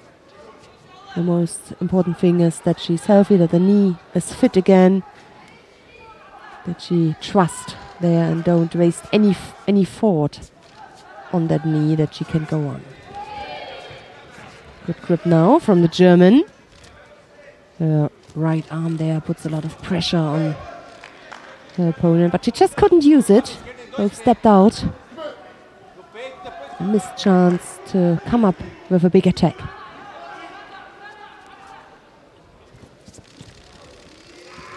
Oh, good attack here from Mayra Aguiar. Right in the end. Louis didn't pay attention, and it's Aguiar who goes into the next round. No chance for a rapid charge. It's just a round too early. So, I'm hopping a little bit. So, excuse me at home if you would like to stay here on this mat, but I would like to go down on mat number 1 again to watch Cyril Marais of France and Adlan Bisultanov of Russia. Bisultanov with Judo so far, and I just saw with one eye that there was a big attack here right a second before. Anyway, no score, and we come to the last minute in this contest. Brilliant! Changed on time. Adlan Bisultanov has just thrown Cyril Marais, the Olympic bronze medalist from Rio.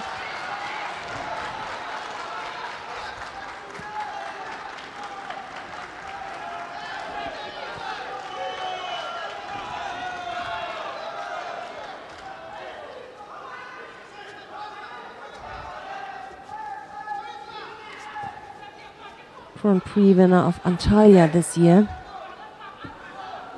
Bisultanov. Half a minute to go.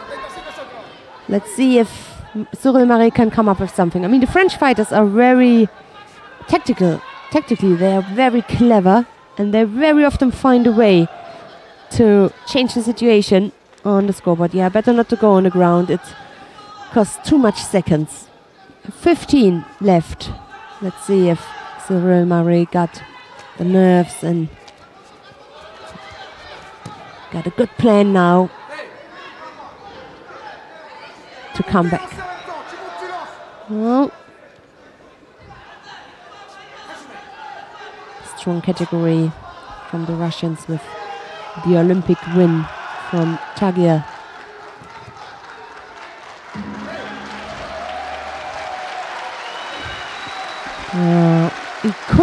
He just couldn't find a way to close that gap. To finish that, Tagia Kabalayev with that win in London.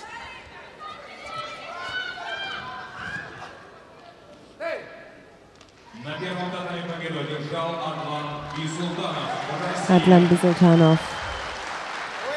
He takes it. And an early shower, I have to say that, unfortunately for Cyril Marais. And we spoke also about that pool with Michael Correll, Ramadan Darwish, Cyril Marais and Adlan Bisultanov.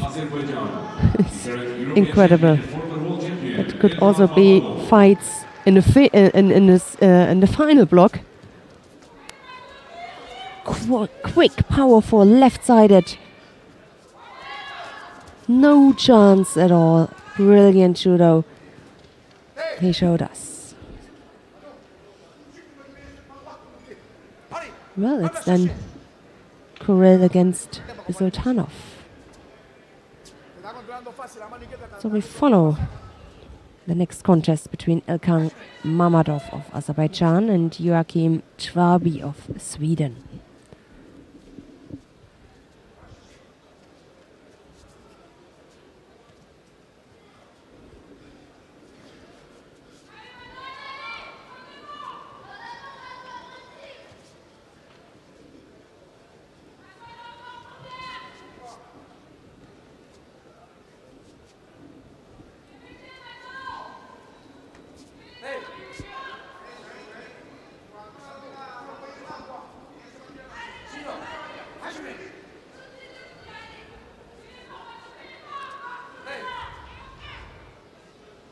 Ilkan Mamadov, the world champion from 2013.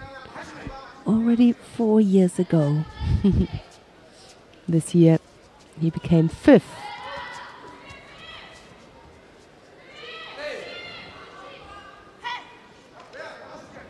Couldn't make it until the podium.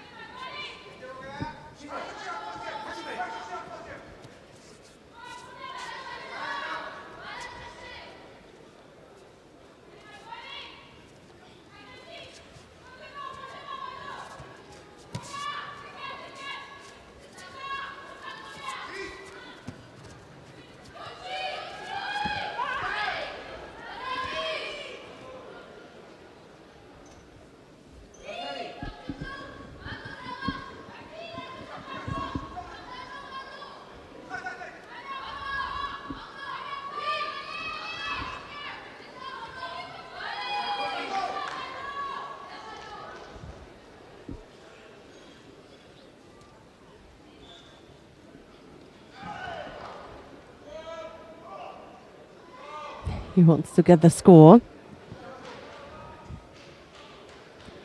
against, for him, against Chwabi. Chwabi was successful at the Hague Grand Prix. Silver medal for him. 1 minute 45 seconds left.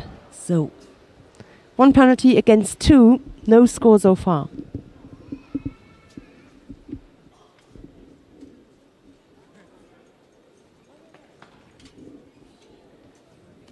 Left-sided attack here, the attempt from the Swedish fighter to come up with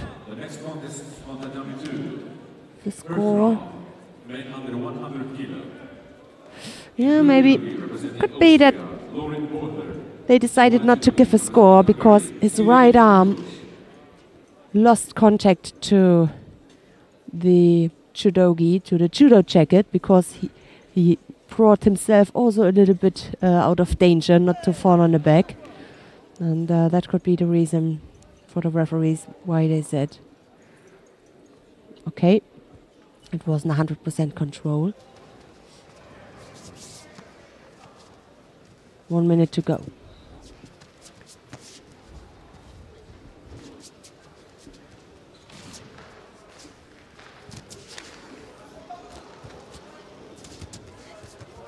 "35 years old. Ilkan Mamadov is already incredible, and he is still around." I imagine 2 years ago I had to fight. Impossible. Okay, I'm a woman. Maybe there's the difference. But with 35 years. My biggest respect to the Azeri. Yes. Good reaction here. He just needed to fall above the Swedish. Breathing heavily now, you can see Joachim Traube. So does Mamadov. OG, good control. Interesting movement.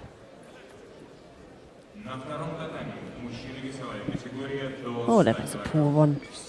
But okay. Another Azeri is coming to the mat. Gasimov.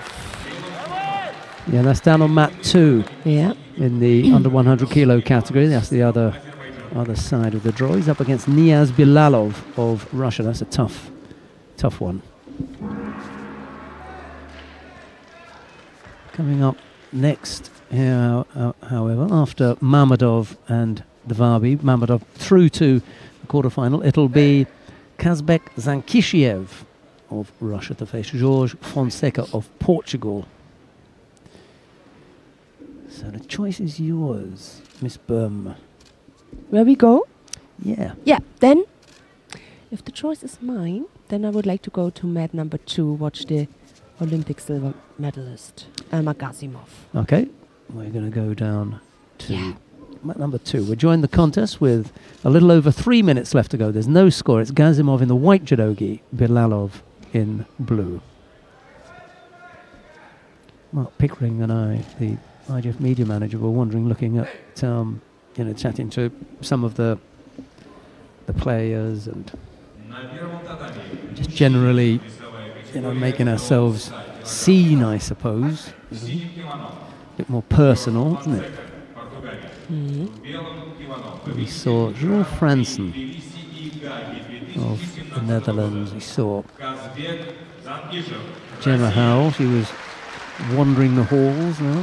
Her day is done, unfortunately, for her. Yeah, as it is for Sally Conway. Yeah, Husha Steenhuis, we saw.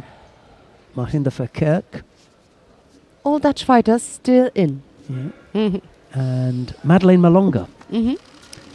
We saw the... Oh, yes, just about put him on his back. Just got him down there. Very clever work from Gasimov. We saw Louisa Maltan. No. Unfortunately, right at the end. Oh, yeah. She just got caught right at the end there.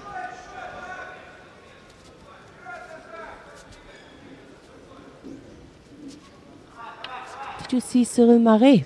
Saw Cyril Marais also get caught.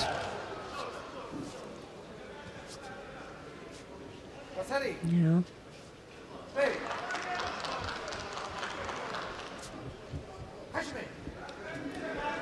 Yeah, a few people getting bump.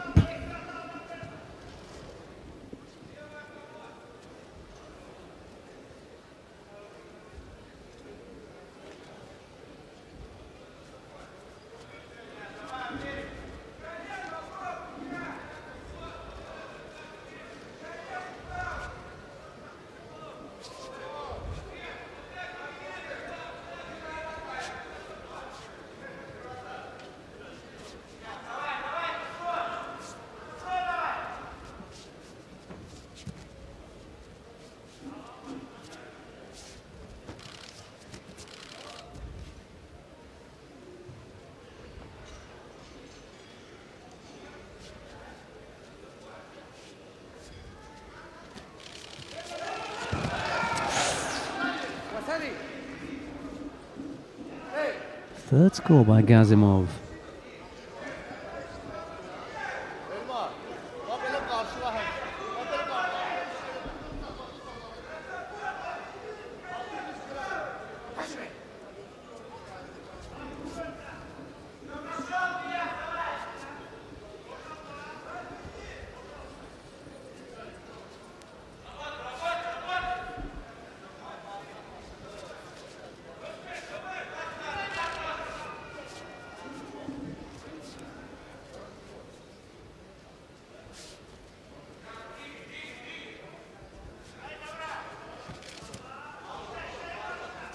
Cyril Marais lost his contest, didn't he? he did. Yes, he lost. And yet he's still standing in the corner watching the contests. Yeah, he lost against Bisultanov. Who could he watch? Who's he sticking around to watch? Because down at that end, I mean, he's not going to fight again today. So, but he's still watching Fonseca and Jankishiev. That's a dedicated man, isn't it? Cyril Marais. His judo's done for the day. He's sticking around. He's watching. Yes. Yeah, maybe he's thinking, this is the best position here. Yeah. Right in front. I keep my towel. And I'll do my cool down here. yeah. And follow the competition. 3 scores for Elmar Gazimov Yeah, he collects. over Niaz Bilalov, the Russian. Outgunned here in St. Petersburg.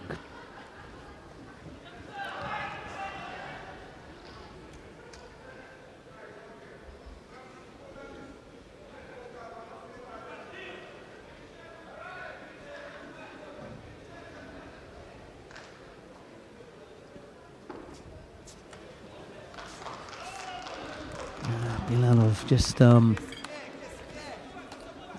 Gazimov has just got too much for him at the moment. First round, men under 100 kilo.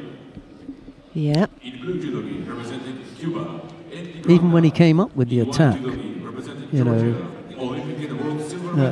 still able to turn him. Yeah. He lost. He just broke up and lost his grip and thought, okay, I stop and this is the danger. You still can be countered. Oh, that was brilliant. Right, coming up next, Valem Lipatiliani of Georgia faces Andy Grandi. Andy Granda. Just thought Andy Grandi. it is Andy a joke. Dandy. Yeah. Like a nickname. Andy Granda No, that's his nickname. of Cuba. It'll be Lipatiliani in the white judogi, Granda in blue. I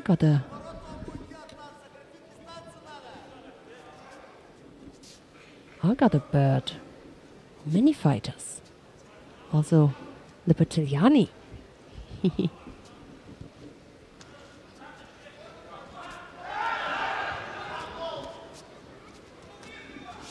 Fonseca and Zankishiev, by the way, have gone into golden score down on mat number 1.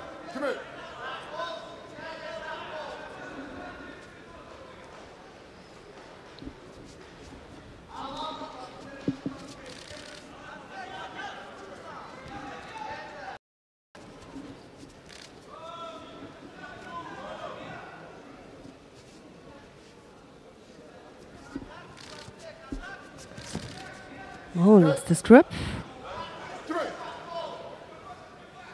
Andy Granda does not belong to the youngest. He's 25 already. Still collecting medals. Second at the Pan American Championships this year.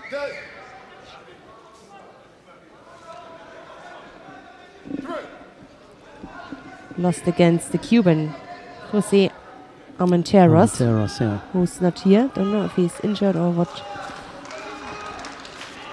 Let's check.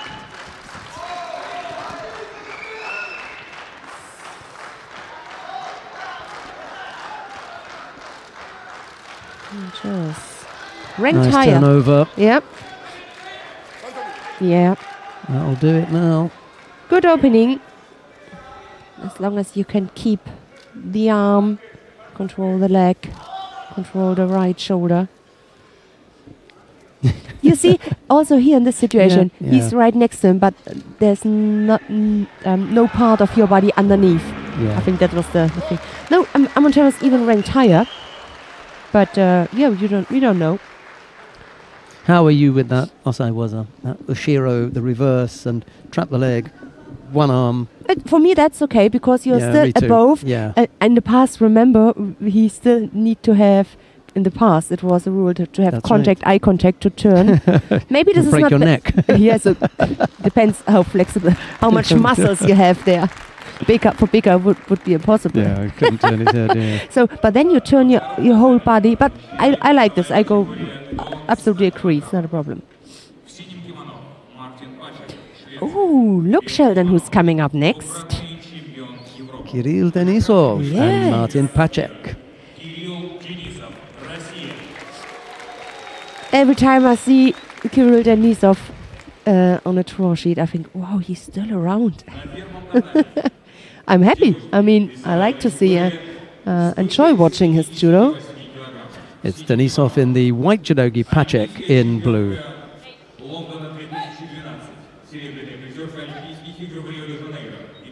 He's not that old, 29. I'm always thinking he's older than that. I mean, who was it who's 35? Elkan Mamadov. I think there was one player out there who was 38. Who's that? Judo Queen. And I said maybe there's a difference between women and men, but no. Okay, in this case, it's not a question of gender. You know how hard or how your body hurts when you belong to the older ones the day after the competition. So I always wonder how long it takes Kirill Denisov to tape his hands. I know how much tape he needs. Well, we can probably work out how much tape he needs. I just think about Almost all fingers, huh? everything. Yeah. Wrists, thumb, everything is done up.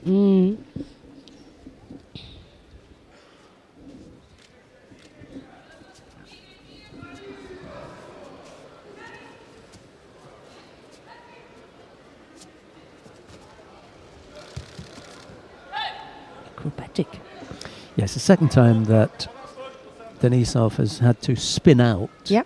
of that sumigeshi effort from Pacek, but the Russian Denisov can see that coming.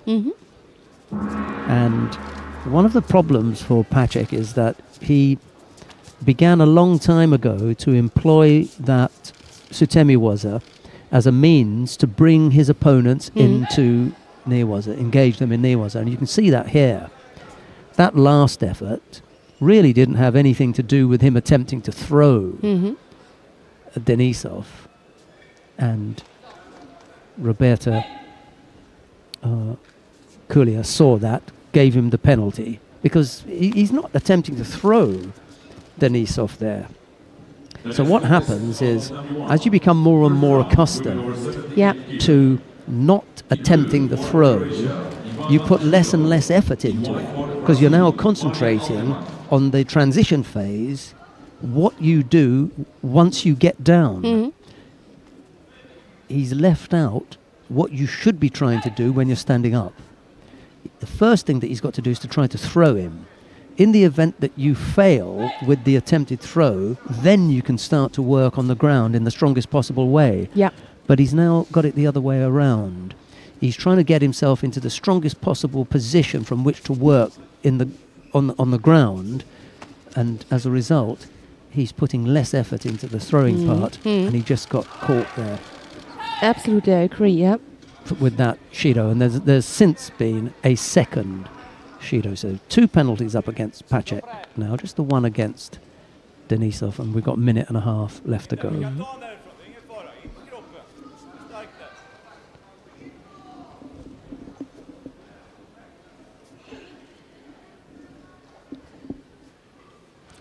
I remember there being a really big discussion when I was a lot younger and practicing about just how much effort you should be putting into the first part of a combination.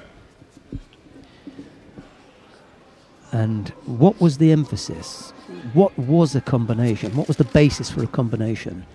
Is a combination an initial setup that allows you to carry out a second throw, or is a combination a throw that is successful after you have failed an initial attempt to throw? I don't know if everybody understands that at home. This is the important thing. The subtle difference, yeah. It is also the thing what you really want to. Are you supposed to throw with the first attack, and then you are able to react to come up with a second one, or do you force one reaction with the first attack to come up? But then it's more a feint than a combination. Exactly, yeah. And what you want, do you want the reaction of your opponent? Then yeah, it's more a feint. And there are two terms. And then you have to attack. What you have to attack then. Your opponent must feel that the first attack is genuine. And yes, and it's in order 100%. for them to react. Otherwise, you won't get a reaction. Yeah, quite right. That's what little brilliant. What little children learn at the judo lesson. When I show them combination, I tell them you have to really go for 100%, otherwise you won't get any reaction. And if it works, the first attack, then it's fine. And if not, then you have in your mind, okay, I come up with a second one. Oh, yeah.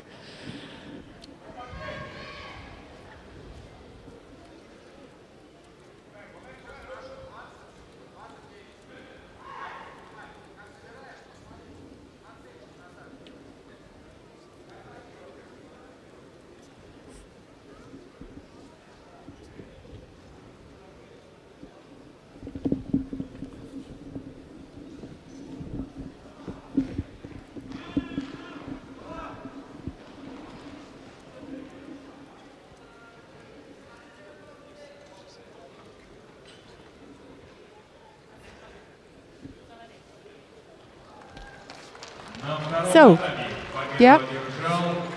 Third penalty picked up by Pacek. Does it? It's Kirill Denisov who goes through to the quarterfinal. Not at his best today. No, but he's not the only one. He's not the only. They take their time, and I'm looking forward to seeing him against Libertariani next. Not the first time that they've gone. Will be a good quarterfinal. We will see.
On mat 2 now, Sarah Adlington of Great Britain faces Sandra Jabonsklita of Lithuania.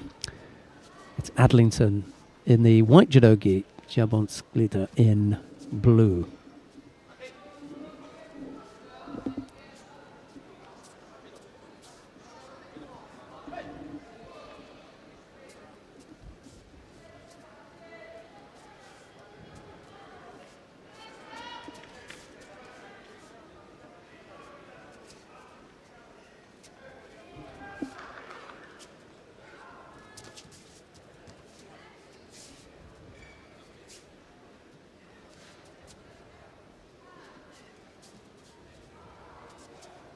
Dear spectators, we inform you that World Judo Masters gold medalists will receive 1,800 ranking points, silver medalists 1,260 points, and bronze medalists 900 ranking points. Дорогие друзья, уважаемые зрители, победитель турнира «Мастерс» получит 1800 очков к своему рейтингу. Серебряный призер турнира «Мастерс» получит 1260 очков. И бронзовый призер турнира «Мастерс» получит 900 очков к своему рейтингу.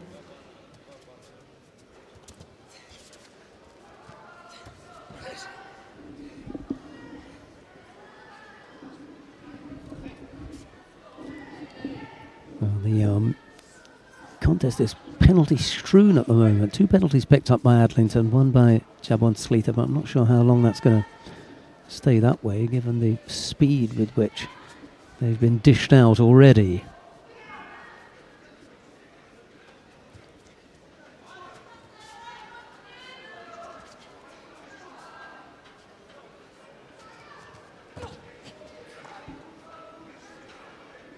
And that Maki Komi brings up a score for Sandra Jablonskita and into the Kazuri Kezugatami.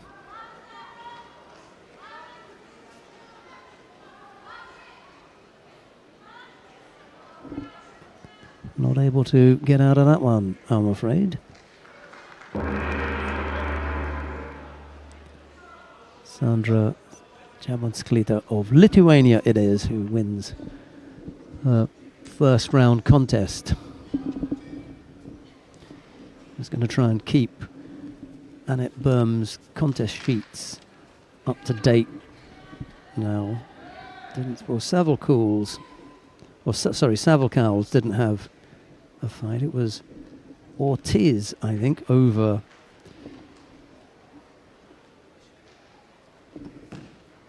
Chibisova, if I'm not mistaken.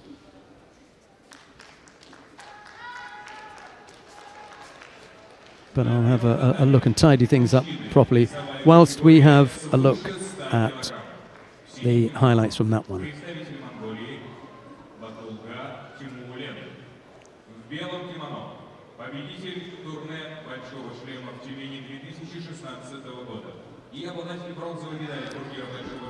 Right down on mat number 1, it is Andrei Volkov and Batulga Timurlin in the plus 100 kilo category if you want to watch that one. We're going to stay here and have a first look at Beatriz Souza of Brazil.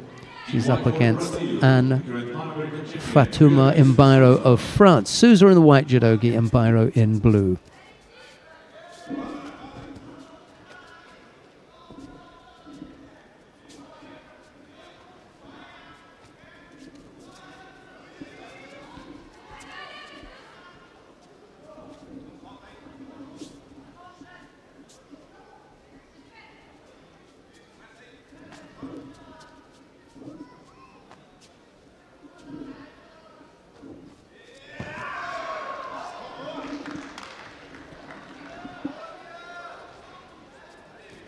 Beatriz Souza coming up with the big Maki Komi for Ippon.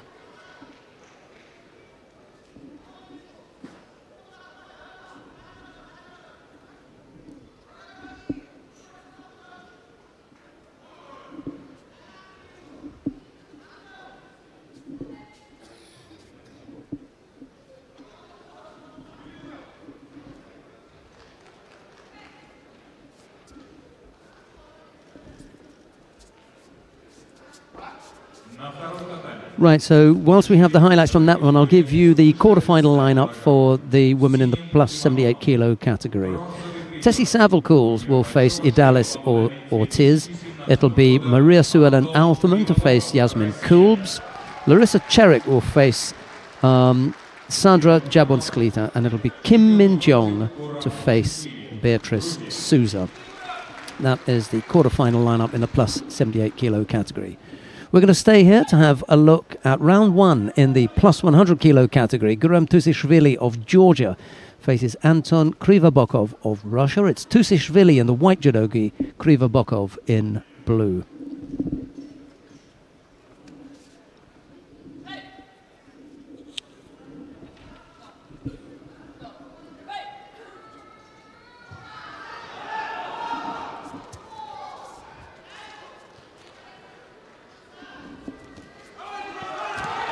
Oh, too good, really, Tusishvili.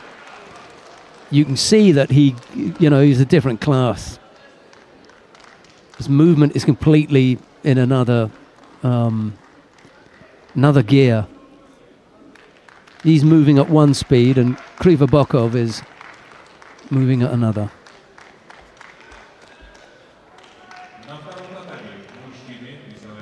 Tusishvili right underneath Anton Krivabokov, throwing him beautifully with Morote Seoinage for Ippon. First round, men over 100 kilo. In blue judo game, representing All right, coming on to mat number 2 now. Alex Garcia Mendoza of Cuba is up against Alexander Vachaviak of Belarus. It's Garcia in the white judogi, Vachaviak in blue.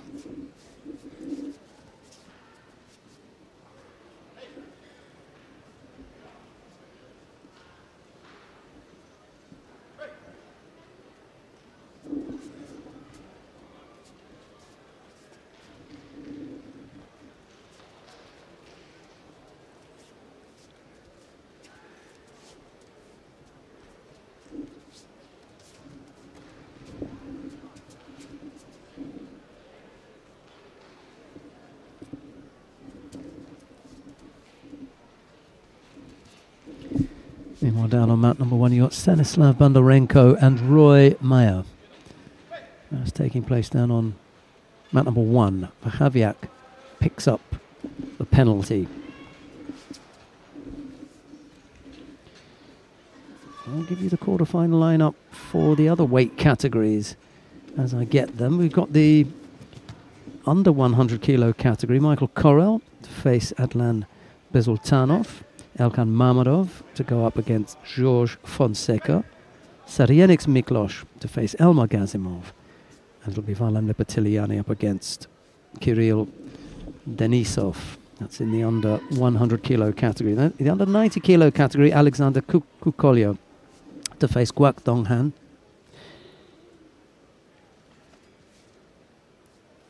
Hussein Karl Muzayev to go up against Nagasawa Kenta. Nicolas Sherazadishvili to face Mamadli Mediev. And it'll be Tot Christian to go up against Becca Gviniashvili. That's in the under 90 kilo category. The only other one that we haven't had a look at as yet is the under 81 kilo category. I'll tell you about that now. It'll be Frank De Witt to face Emmanuel Lecenti. Alan Kubetsov to go up against Hassan Karl Muzayev. Said Molai to face Eduardo Santos. And Otgan Batar, Ugan Batar. No, beg your pardon. Aslan Lapinigov will go up against Niam Surin Dagvasur. And it was going to be an all-Mongolia quarterfinal, but Lapinigov overcame Otgan Batar, so it'll be Lapinigov to go up against Niam Surin. And we're working our way through the plus 100 kilo category now. As I said earlier, Bondarenko and Maya down on mat number 1. We're watching the second contest in Pool B. This one between Alex Garcia Mendoza of Cuba in the white judogi and Alexander Vachaviak of Belarus in blue.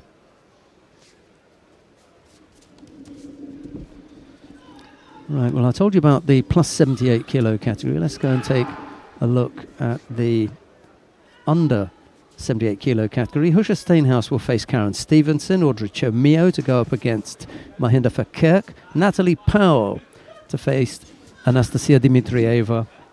And it'll be Myra Aguiar to go up against Madeleine Malonga. We've got one other weight category, that's the under 70 kilo category. Eve-Marie Gahi to face Asma Niang. Alexandra Samadzic will face Barbara Matic. It'll be Anna Bernholm to face Fanny Astor Posvit.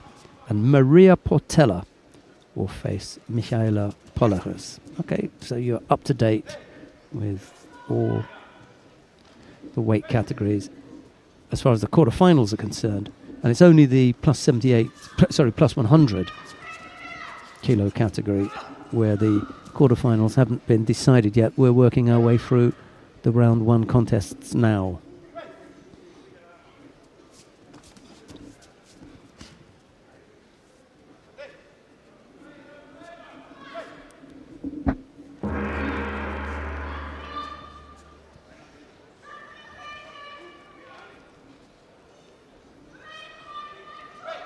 The time 2, goal to score.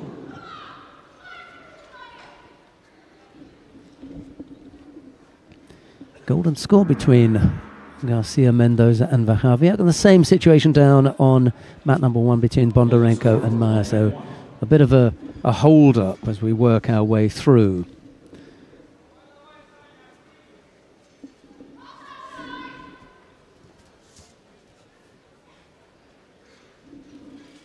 I'm certain that this will finish earlier than it did yesterday,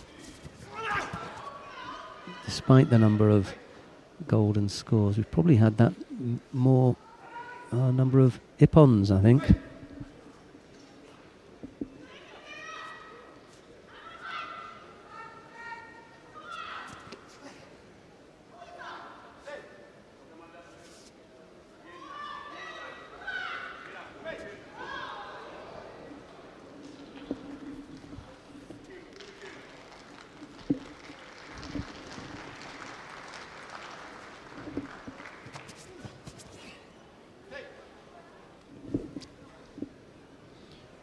That Stanislav Bondarenko has just defeated Roy Meyer down on mat number 1, and it looks as though this one is over as well.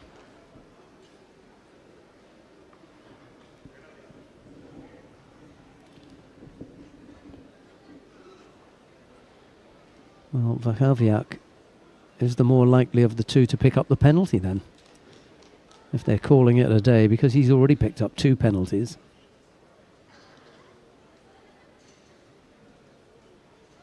The next contest on tatami 1, first round, men over 100 kilo.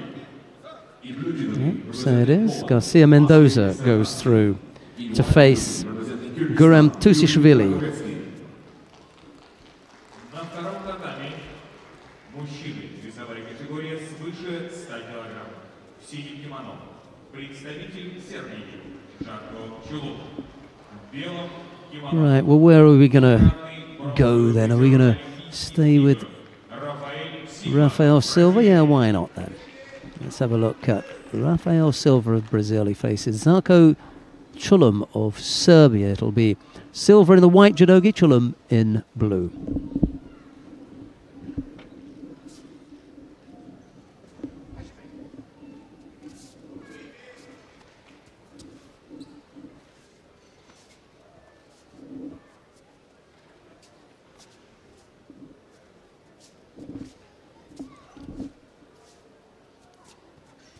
We've got 2 more round 1 contests on this mat, including this one. So 1 more to come after this. That'll be Ulzibaya Durenbaya to go up against Ushangi Kokauri. That's coming up next. And then that one is a little bit further advanced. You've got the under 81 kilo category starting after the contest that's taking place on mat number 1 now. Luri Krakovetsky of Kyrgyzstan is up against Maciej Szanaszki of Poland.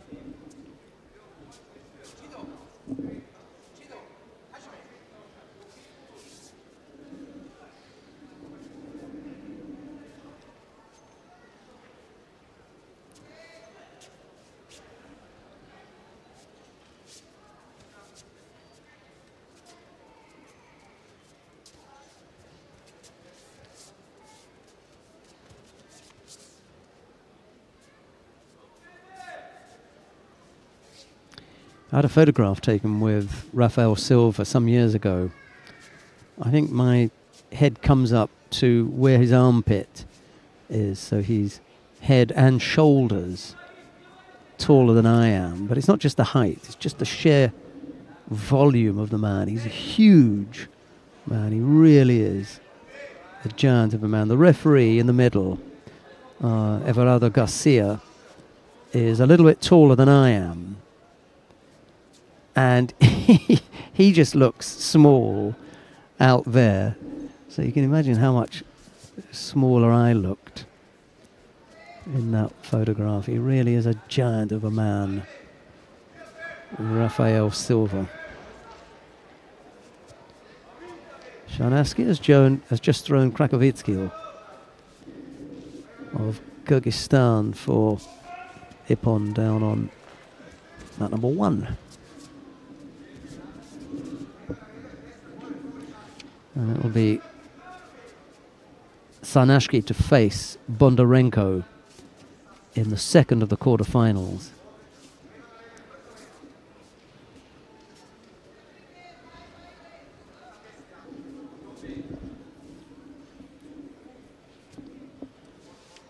Both fighters picked up 2 penalties. It's a rather unattractive contest at the moment, I'm afraid. Let's hope that they can come up with something a bit exciting to end this.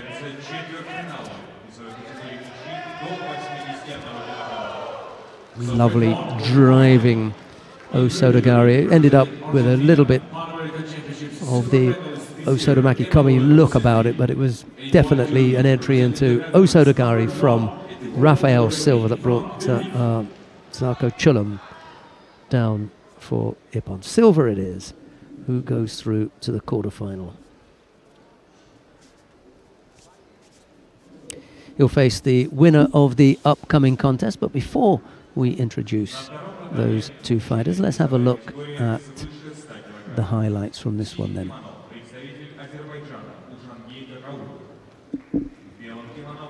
He does change it at the end. He does move the arm. So it's not simply the Osodagari effort. He does change it to Osodomaki Komi. Coming up next, Ulzibaya Durenbaya of Mongolia faces Ushangi Kokauri of Azerbaijan. It's Ulzibaya in the white judogi, Kokauri in blue. The last of the plus 100 kilo category. Meanwhile, we've started with the first of the quarterfinals down on mat number 1. Frank de Witt of the Netherlands, the number 1 seed, is up against Emmanuel Lucenti of Argentina. That one is just underway.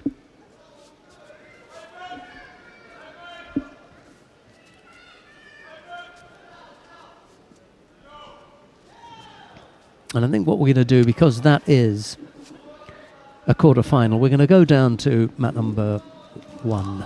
Yeah. We join the contest with 2 minutes and 47 seconds left. It's Frank de Witt in the white judogi, Emmanuel Lucenti in blue, and the Argentinian has already picked up 2 penalties, and we've still got 2.5 minutes left to go, so I can't see this one going the distance, I'm afraid.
Thought about the Makikomi effort there, did Lucenti, but it was a tired-looking effort, I'm afraid. He's back up on his feet now.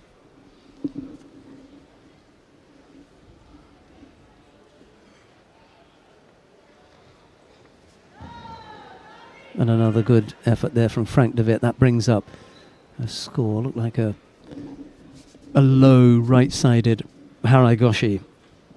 Ulzibaya has defeated Kokauri, by the way, and he'll face Rafael Silva.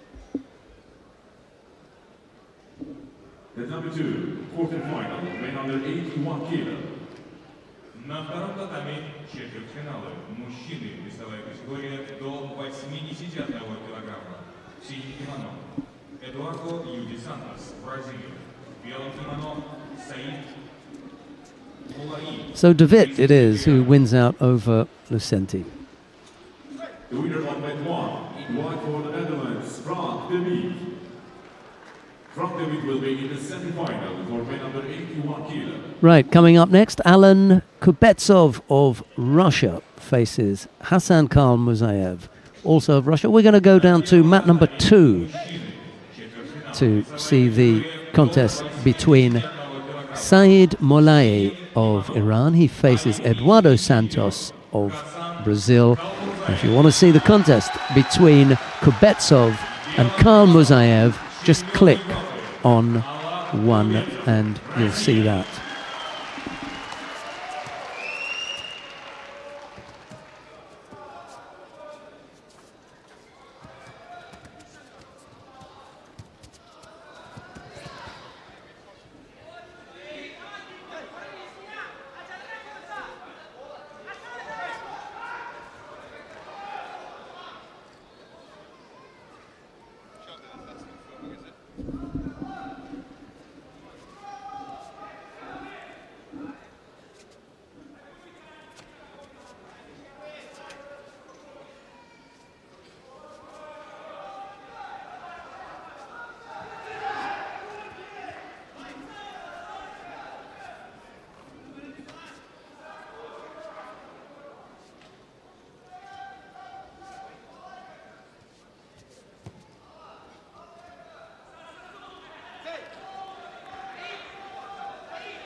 Single Shido picked up by Santos.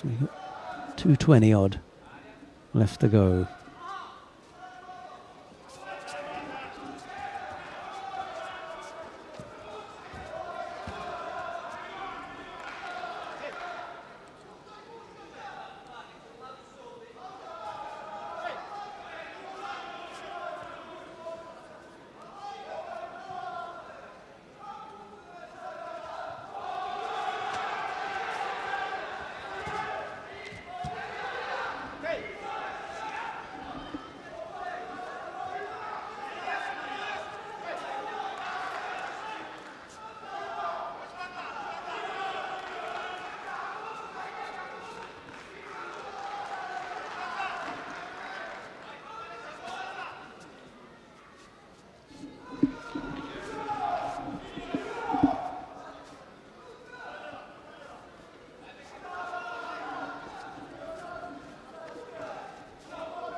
Inside the last minute then. Just that single Shido against Santos, so maybe Molai with a slight advantage, but nothing really to worry about at the moment.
Said Molay of Iran wins out over Eduardo Santos of Brazil.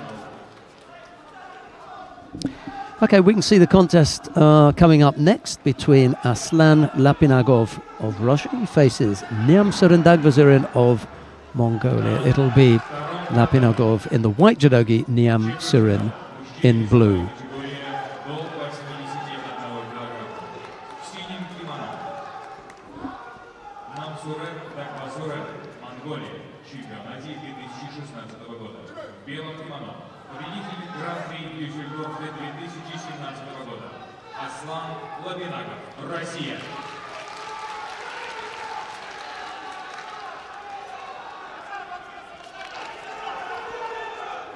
Freddie, we're just going to go down quickly to have a look and see what's happening down on mat number 1, because Alan Kubetsov and Hassan Kalmuzaev are involved in a bit of a tussle down there. They've gone into golden score.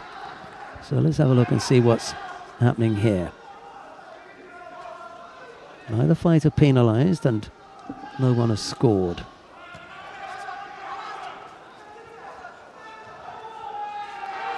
Well, Kubetsov just ducked his head under a little bit there. He had a little stab at an attack, so there won't be a false attack penalty. If you want to see Lapinagov and Niamsuren, just click on 2 and you'll be able to see that.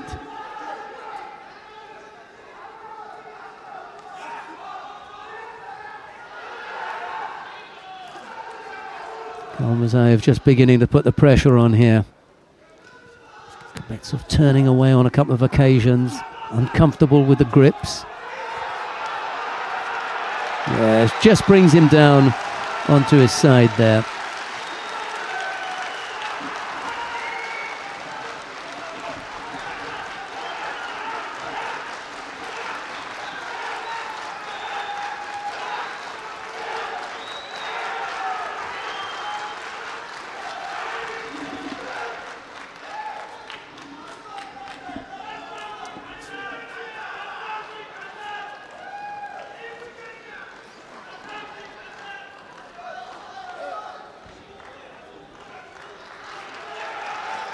Got himself into an awkward position, did Kubetsov, and then couldn't get out of it.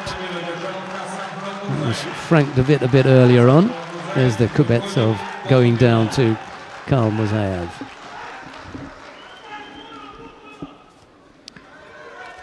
Right, we can go back down to mat number 2 now, because we started by watching Aslan Lapinagov and Niamsuren Dagvazurin.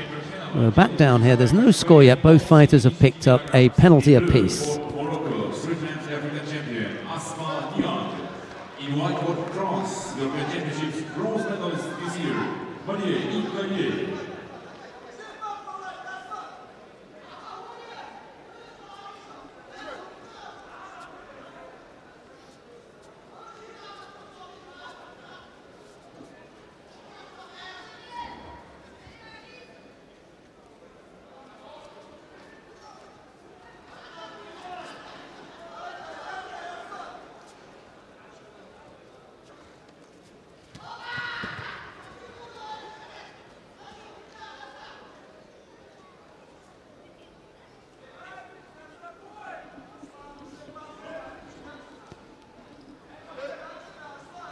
A little over a minute left to go. No score between Lapinagov and Niamsuren. That flag in the left-hand part of your screen there, the red cross with a cross in each of the 4 quarters, that hasn't got anything to do with either of the fighters, either Lapinagov or Niamsuren. That was for a previous competitor who we're going to see again. That was for Valam Lepatiliani of Georgia, and then the one that you can see just in the background now, blue, red and green horizontal bands with the star and the moon in the middle. That is Azerbaijan. Hope that sorts out your question. Someone was asking about the various flags that you can see with some of the fans. Some are easy to work out, and some are slightly more difficult to identify. But I hope that sorts out Georgia and Azerbaijan. Anyway, they're fairly straightforward. We see those quite often. No score, single penalty apiece. Few seconds left to go. This one is going to go into golden score. The number 2, golden score.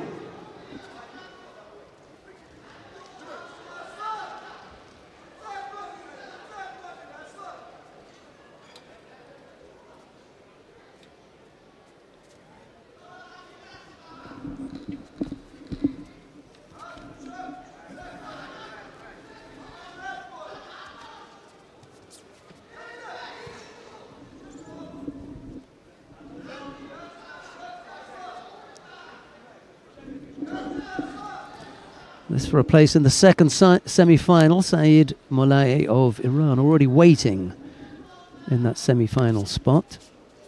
The second of the semi-finals. The first semi-final will feature Frank de Witt of the Netherlands and Hassan Kalmuzaev of Russia. The winner of the number 1, in white for France, Marie-Yves Gaillet. She will be in the semi-final for women under 70 kg. Next quarter-final, women under 70 kg, the number 1. In blue judo gi, representing Croatia, this year European Championships bronze medalist Barbara Madic, and in white judo gi, representing Bosnia and Herzegovina, this year World Junior Championships silver medalist Alexandra Samardzic. We've had the first minute of golden score. I'm not sure how much more we'll get, but anyway, we've had 1 minute. Still waiting for that score.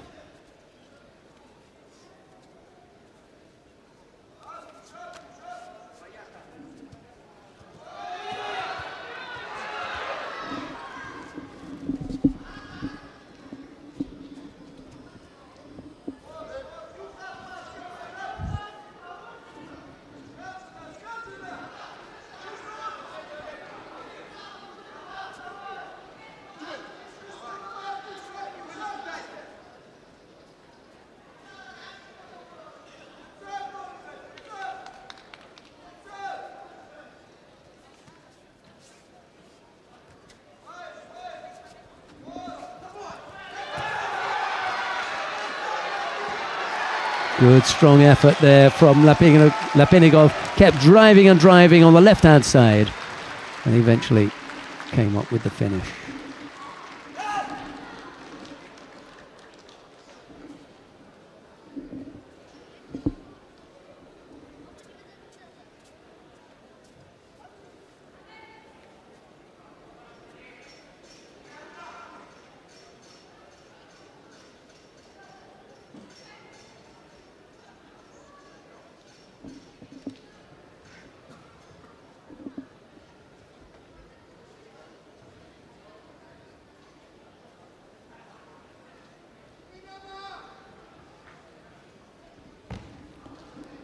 So, Lapinagov into the second of the semi-finals. He'll face Saeed Mollai of Iran.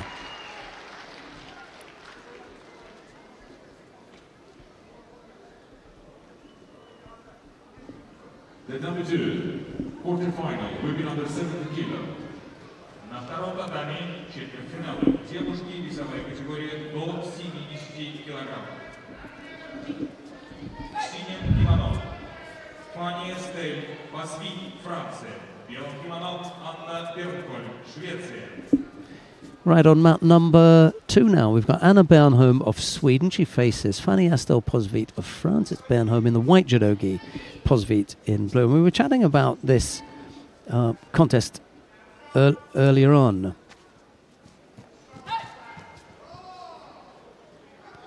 And the reason we were looking at this is that Bernholm has not got the best record against Posvit. She lost to her at the Grand Slam in Tokyo a couple of weeks ago. and she'd lost to her at the Grand Prix in Zagreb in September. So they've gone head-to-head. This is the third head-to-head meeting, but on the two previous occasions, Posvit has won both. In any case, Bernholm comes up with a nice Kosodogari attack there that has Posvit turning away to defend and landing on her front. 2017. After the first day of competition, Team of Japan have 4 gold medals, Mongolia 2 gold medals, and Russia 1 gold medal. Bernholm has got a particularly poor record against French fighters, to be honest.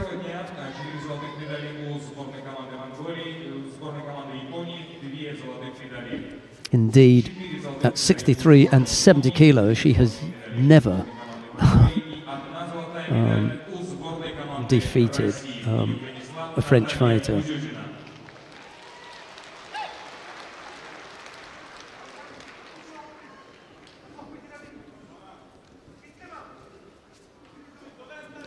So going back to 2012, 5 years of having a go at the French has yet to result in a win. Tall order then for Anna Bernholm. What an achievement this would be if she was able to defeat Posvit.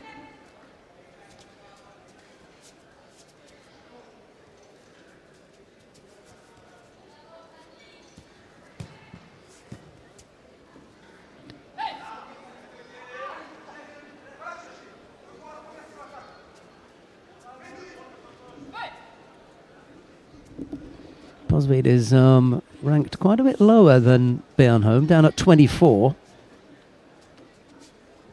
Yves Marie Gahi is the highest of the highest rated of the French fighters, up at number 5. Bernholm 1 place lower at number 6. So it's time now for Bernholm to step up, take one back.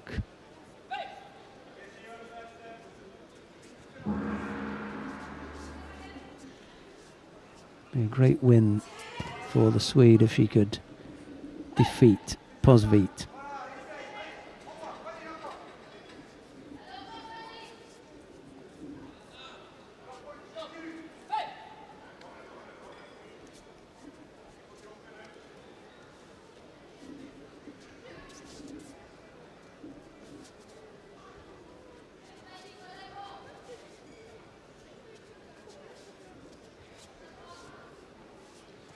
Single Judo against Bernholm, 50-odd seconds left to go. Really could do with the score here. Scores in with 40 seconds left to go, she'll take it. Sumigaeshi couldn't keep hold of the right hand. That's what she needed there. Next contest on Med 1, quarterfinal, men under 90 kg. На первом татаме четвертьфинала мужчины весовая категория до 90 кг. In blue for Korea, the Olympic bronze medalist and former world champion, Kvat Doman. And in white for Serbia, European champion this year, number 1 in the world judo ranking, Alexander Kubel.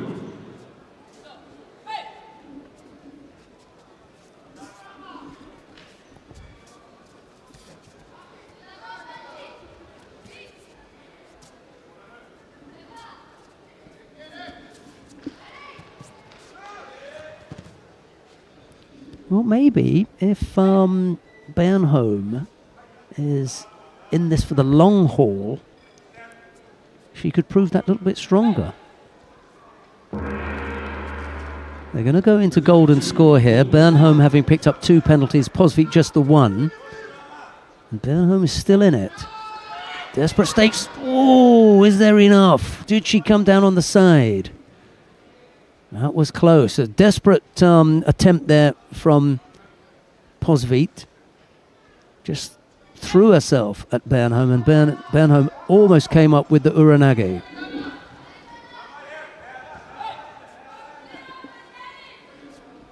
That was close. So Posvit will have to be careful. She goes over on the right side with a little low right-sided Toshi, but it doesn't catch Bernholm. She's come the closest to scoring. A little bit desperate there. Sumigeishi. Oh, keep pushing. Almost. Now a chance to work on the ground. That was a good effort. Two good efforts from Bernholm. One came as a counter. The second there from the Sumigeishi. Now would be a good time to really try and push this down. Oh, gonna have to tidy the belt up. That gives you a second to catch your breath.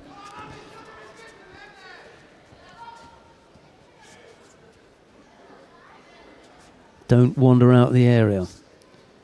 Good turn. Sumigeishi again. Wasn't the strongest.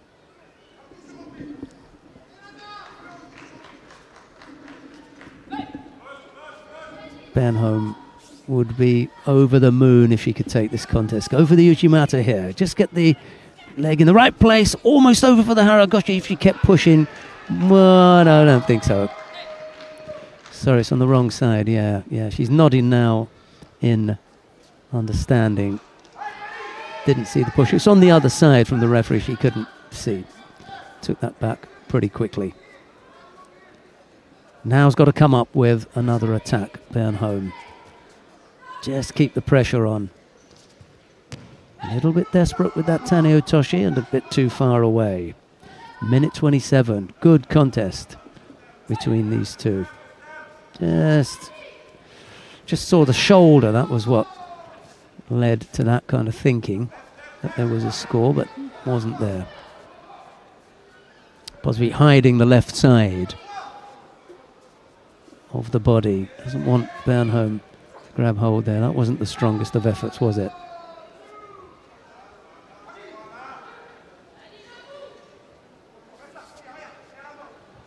So close. Bernholm.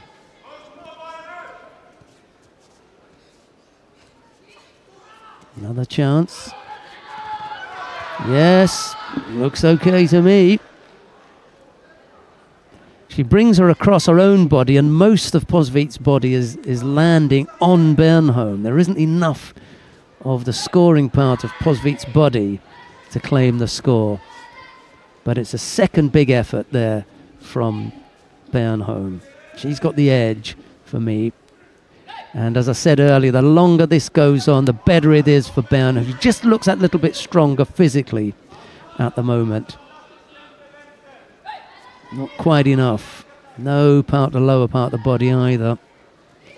Oh, that's poor from Posvit. That's a poor effort. But it'll only tidy things up if she does get a Shido, because she's got one Shido. Bernholm has two. Almost 2.5 minutes of golden score. Saw that Sumigeishi come in. I saw that coming. And if I could see it from here, Posvit could feel it from her position. Got to be that little bit more clever as Bernholm in the selection of Waza. The Uchimata I haven't seen for a while. Yeah, that's nothing there.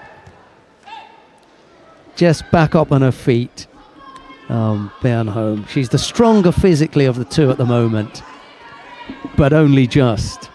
Must be up and busy to stay in this.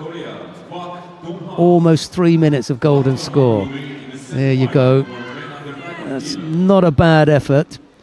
Just needs to stay out of the Osai Waza.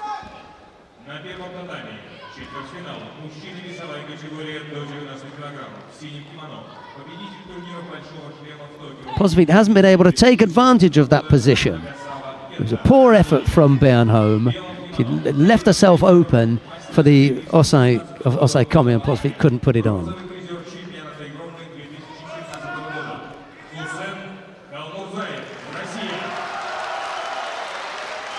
Good battle between Bernholm and Posvit. 320 odd. Almost having to fight a second contest here. just wants to get that left leg a little bit further over. She goes back for the Sumigeishi again. Well, it's strong enough for Posvit to have to block it, but it doesn't look as though it's going to throw her. Left Toshi or left Uchimata, a little bit of risk needed now from Bernholm on one of those techniques. Toshi or Uchimata left-sided. Big hips to go across. It's not there. Good battle. Really good battle, this one.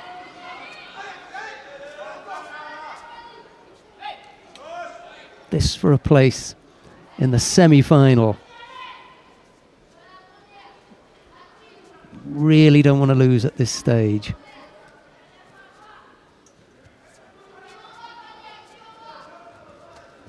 Uchigari from Posvit, and she's taken back.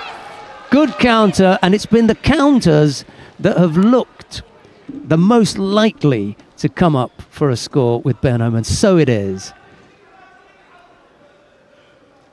Wasn't the strongest of Uchigari efforts there. Easily stepped off by Bernholm, and there was the counter. And Bernholm comes up with the score into the semi-final. First time that she's defeated Fanny Estelle Posvit. It's the first time that she's ever beaten a French fighter. Real achievement for the Swede there.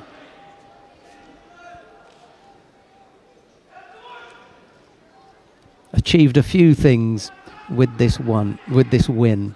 Beat a French fighter for the first time, beat Posvit for the first time. It's 2-1 in their head-to-head. Into a Masters semi-final at 70 kilos. Who ever said that she would not be good at 70 kilos? They have to eat their hat. Get the salt and pepper ready.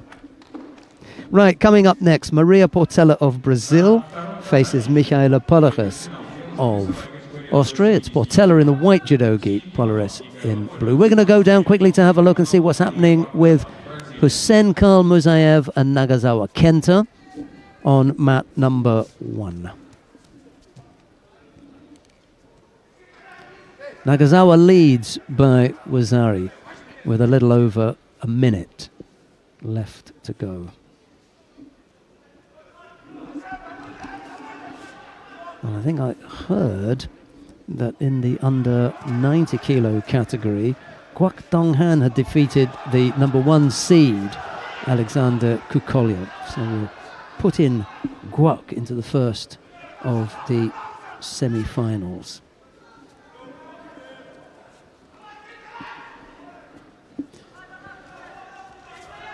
Inside the last minute for this one. Hussein Karl Musayev having to chase things here.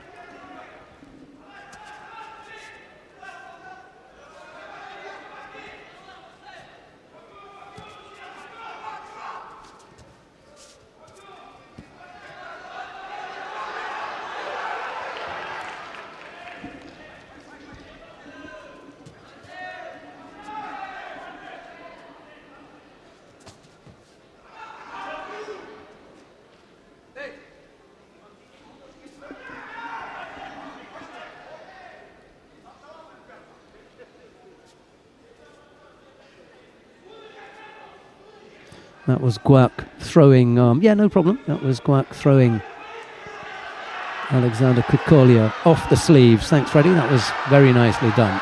Thank you. Time has run out. It's Nagasawa Kenta of Japan who makes his way into the semi-final.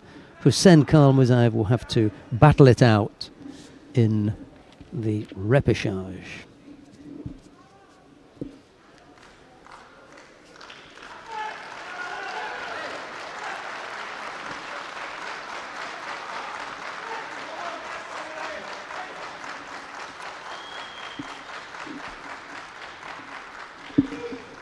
We've got coming up next the quarterfinal in the under 78 kilo category. Why not? We'll stay here and watch the number 1 seed.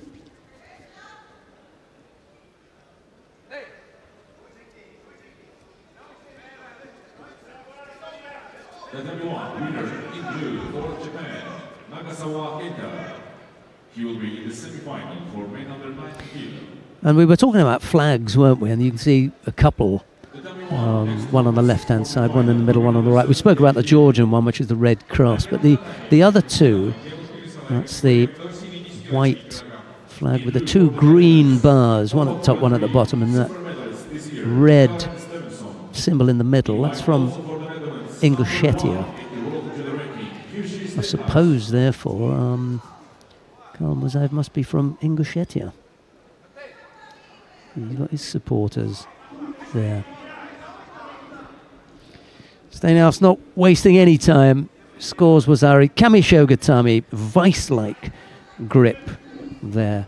And she defeated her teammate Stevenson a couple of weeks ago in The Hague, and here it is again. It's one of those ones that I know she's not going to enjoy. She doesn't want to be giving Stevenson a working over, but it's just, she's got no choice. That's how it is sometimes. You have to fight teammates from time to time. Steinhaus into the first of the semi-finals. The winner of Bet 1, in white for the Netherlands, Steinhaus. She will be in the semi-final. Uchimata, and then following it up with Kami Shogatami. Next quarter-final of Bet 1, women under 78 kilo. In blue for the Netherlands, 2015 European Games champion, Untitled. Well, we've got two former world champions here going head-to-head. Audrey Chermio of France, the 2011 world champion, is up against Marhinda Verkerk of the Netherlands, the world champion from 2009. It's Chermio in the white judogi, Verkerk in blue. And the winner of this will face Husha Steinhaus in the first of the semi-finals.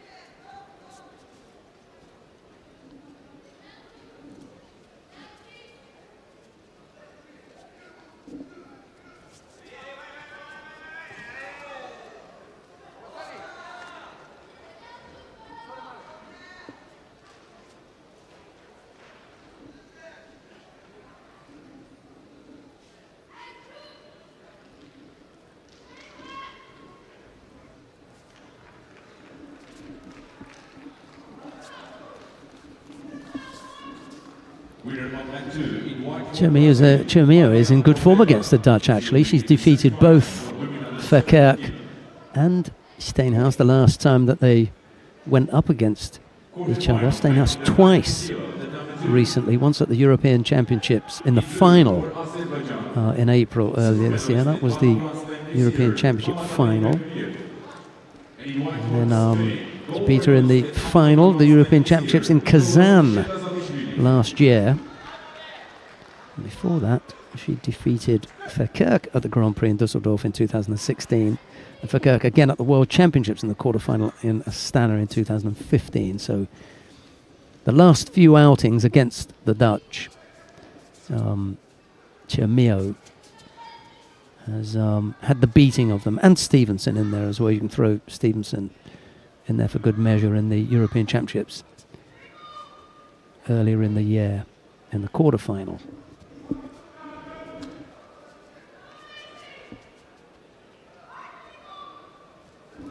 Yeah, last 5 outings against Dutch fighters, Chermio has come out on top.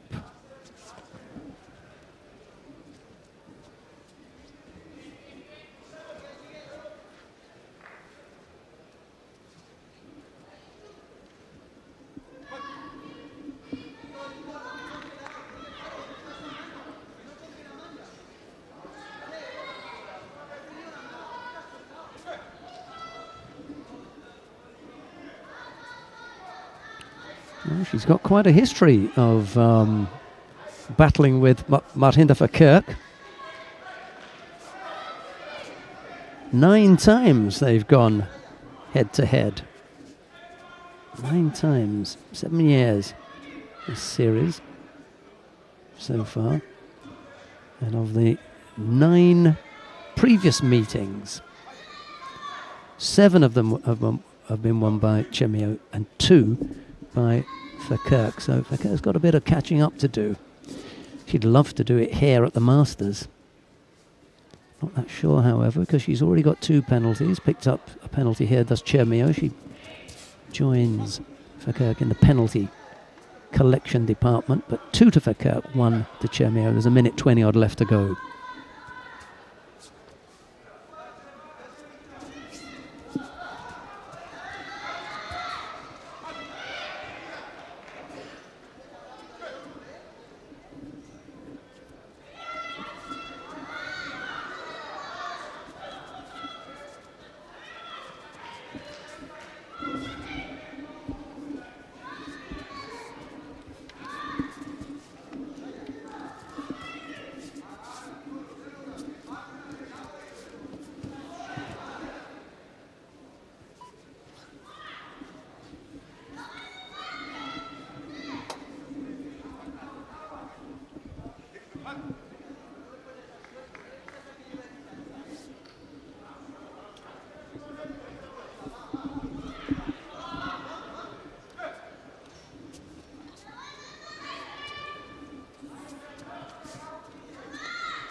Half a minute left to go, just a little over half a minute.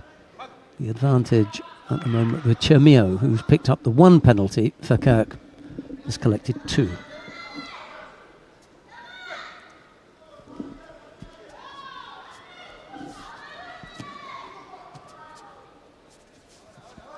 Still working our way through the quarterfinals.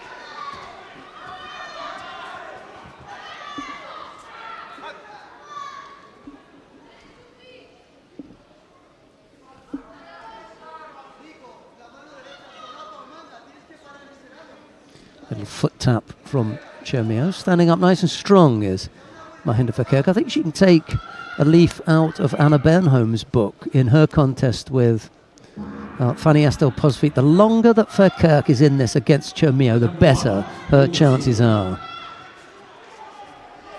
That's my feeling.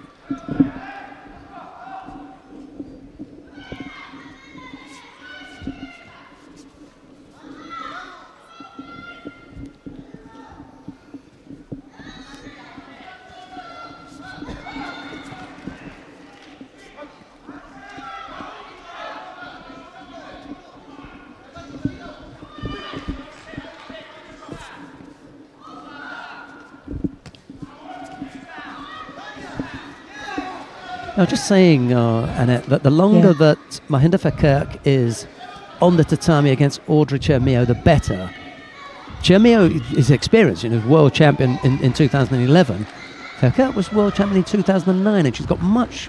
She is a really, really experienced fighter, and I think that she will get better as the contest goes on in comparison to Chemio, who I think will degrade quicker. Yeah. A little bit of Ashley Wazza there to try and unsettle Verkerk. She doesn't catch her. Verkerk was slow to her feet, but I wouldn't let that give you the impression that Verkerk is spent physically. She's still up there. She can still threaten Chemio. Yeah. You missed an absolute humdinger. There's a great effort from what you said. Verkerk. Yeah, the longer she's in there, the better it is. And I love Audrey. She's great, but we're talking about things that actually happen now. And things that happen with Chemio, the longer the contest goes on, is she begins to get rattled. She thinks there's someone against her, the referee's against her, or the circumstances against her, or the fighter is doing something wrong or something. Other things come into it. That's a second strong effort there from Verkerk. Yes. And you know what happens in golden score? 1 more. He's already had the eye. Look, the referee, you can already see he's looking at his table to see where they are. 1 more. Big effort here from Verkerk, and she can steal this. And if she's clever, she won't allow Chemio in with a big attack first. Just break the grip off. Big effort here, can do this. That's not strong enough Lost the because grip. she collapses. If she holds on and puts in a big effort, she would take it. But because it's a weak attack, he can't give it to Verkerk because it's a weak attack. She's got to get both hands on, come up with a big, strong attack. She can take this. Sherazadishvili has just won on mat 2, by the way. A little koji there from Verkerk. Again, know the state of the contest. Know what's required. Come in first. You can steal this. That's a stronger effort. Oh, That's yeah. an even stronger effort. Yes. So now you begin to weigh things up and think, hey, you know, Verkerk really has been attacking for the last 35, 40 seconds maybe, without an answer from Chermio. Yeah. Where are we going to go here? Yeah. Yeah. She picks up the penalty. That's a lot of work. That's a lot of work to bring the state of the contest level. That's all. And now Chermio feels the pressure. She's the one who's just picked up the penalty. She's got to open up now. And this is where Verkerk could be dangerous. But Chermio comes with the Ashiwaza. She goes down onto a front for me. Unbelievable. And she threw, who was it that she threw in the final of the World Championships in 2011 like that? Was it Sato that she beat in the final in France? What an Ashiwaza it was. Semi-final and final she threw beautifully in Paris in 2011. She almost caught Verkerk there. A big effort needed here from Verkerk just to stay on her feet. The power game from Chermio must be so difficult to defeat. Almost gets pulled back there. That was in Paris. Ogata, yeah. Ogata Akiri. And I think earlier on there was another Japanese, Ikeda, and I'm sure that Chermio beat both of them. Could be. Anyway, in the whatever the fights were in 2011, she had 2 pieces of Ashiwaza. So Ogata she threw for Ippon. It wasn't Sato, it was Ogata. Well, they've asked them to tidy up their gis. Yeah, that could be a clear signal. Well, unless they say it's a false attack from Verkerk, because they can't say that she's passive. She was the one who was doing most of the work for the contest. Which direction is he going to look?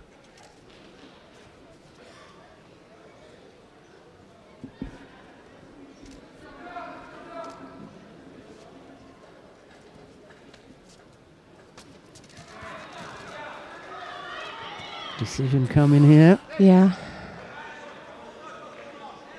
Can't be for Verkerk being passive. We've just been talking about, you know, the attacks that she's been putting in. Oh, yep. Let it go. Yes. Let it go. Ogata in the final in Paris, and then Kayla Harrison she must have beaten in the semi-final. Yep, Let's see what that was. A throw or not? Slightly weak effort there from Verkerk. Nicely balanced at the moment. Just needs to stand up a little bit, does Verkerk. You don't want to give the impression that you're overly defensive. Yes. But with that big right arm there, yeah, there's just enough there. Just enough to say that that was an attack. What a tight fight. Yeah, she stayed. That is. She stayed strong, Chermio. Sometimes she can just blow out, you know, but she stayed physically strong in this contest. But how deep do you have to dig for Verkerk? How old is Verkerk, by the way? I can't remember now how old she is. Anyway, she must be getting up there. Just got her hands trapped in the wrong place and the head going down. Beginning to tire here. Just looking a little bit tired. 27 already. Really? Is that all? Yeah. But Gee, what means already? That's the best age. Oh, I mean, beg your pardon. Chermio. Yeah. Chermio is 27. I thought Verkerk was a little bit older. Yeah. Oh, yeah. You're right. 32. Yeah. 32. Well, just a little bit older, yeah. Yep. Yeah. Oh, that was a good effort. And it's come off the other side. There's no control there. She just falls off the other side. That's a gimme for me. I don't go for that. She's fallen off the other side. Now, at least you want to have some contact with your opponent.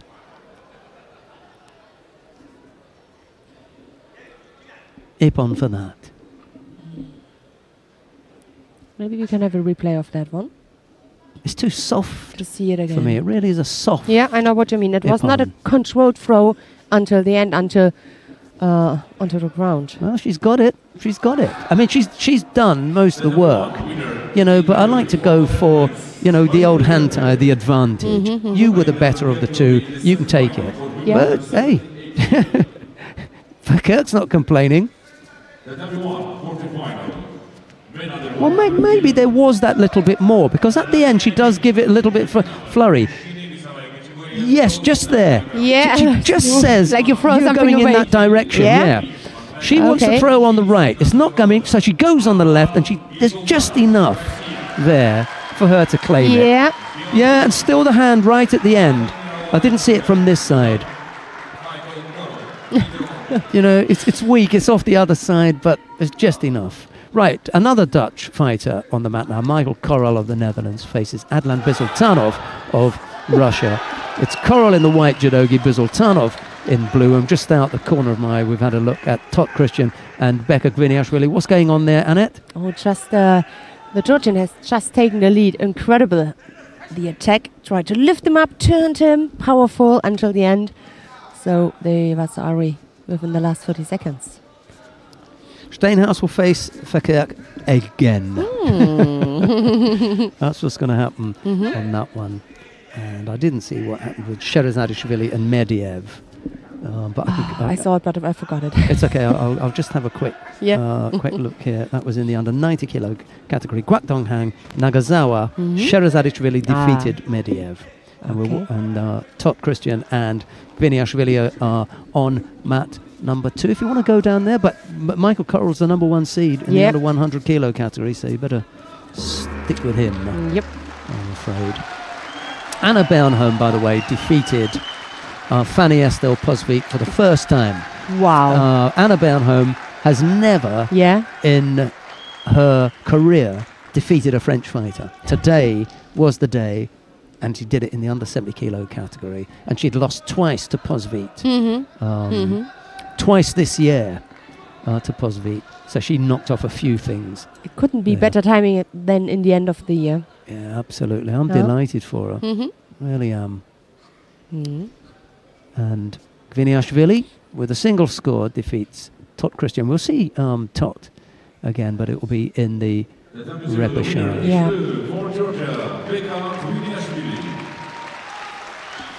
Yeah, you missed a few contests there. Yeah. Some goodies were taking place. Anyway, here is Annette Bourne. Yes. Next contest on mat 2, quarterfinal, women under 78 kilos. Yeah, but Sheldon tied it up beautifully, the draw sheets, so I'm absolutely informed. This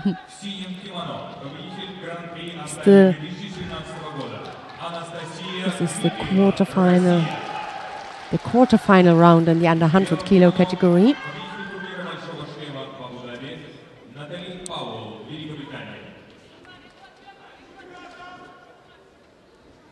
Well, 2 penalties already against Bisultanov. He had an amazing win the contest before against Cyril Marais. Korral, who defeated Darvish, the Egyptian. Oh, was going backward a little bit. Tried to keep the control.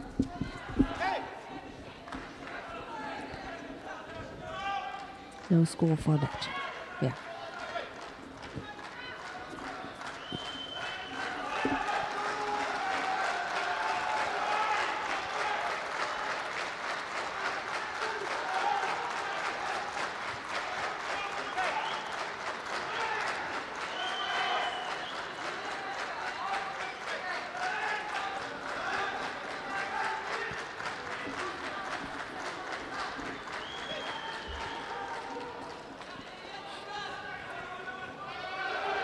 Good attempt here. Ooh, but he almost brought himself in danger with the Osei Komi possibility for Korral.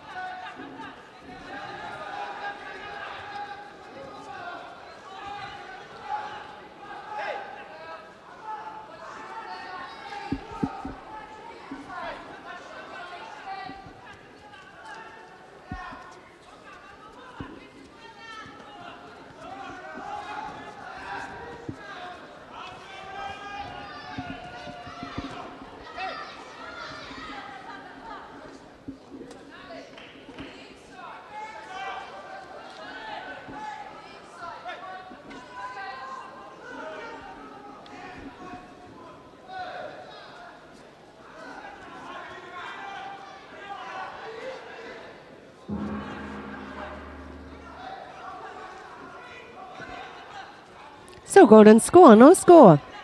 No score, just the 3 penalties, 1 against Corell and 2 against Bisultanov.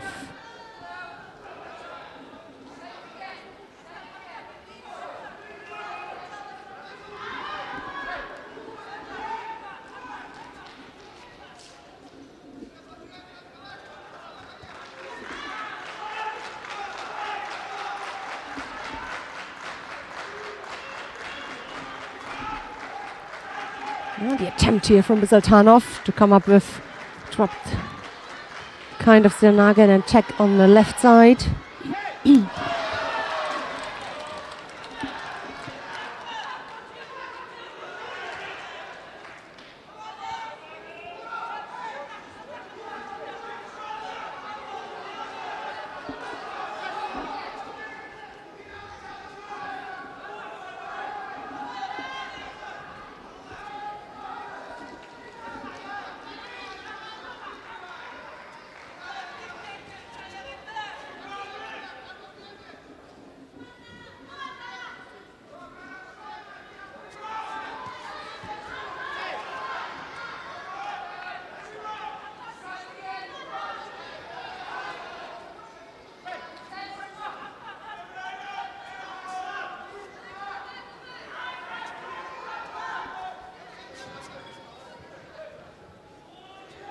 Good attack here from Michael Corell. Right-sided broke balance from the Russian, almost caught him.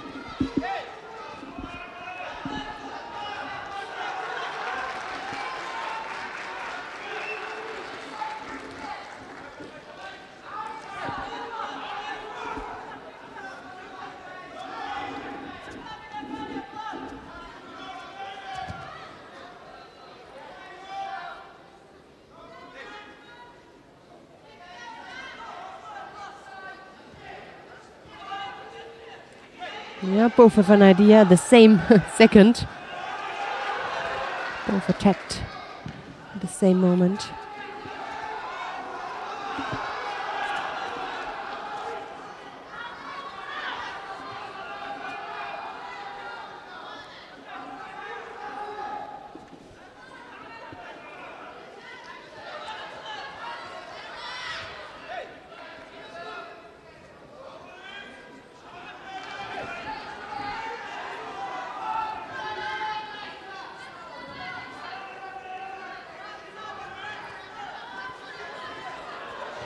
Oh, that was brilliant. And he realized it was a good moment. The second push. Not enough for a score, but that was a good attack. And at number 2, Anastasia Dmitrieva just won her quarterfinal against Natalie Power. In the under 78 kilo category, Powell then we're going to see in the rapid charge.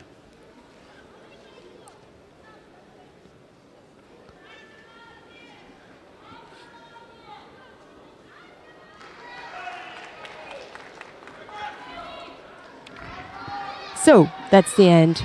Another penalty. And the win for Michael Corell. 2 minutes of golden score. Bisultanov loses that quarter final.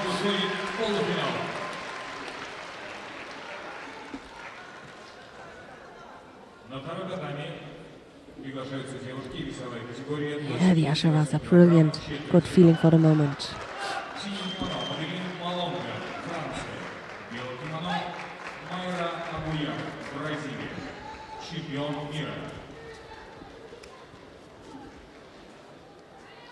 Quarterfinal for men under 100 kilos, second one.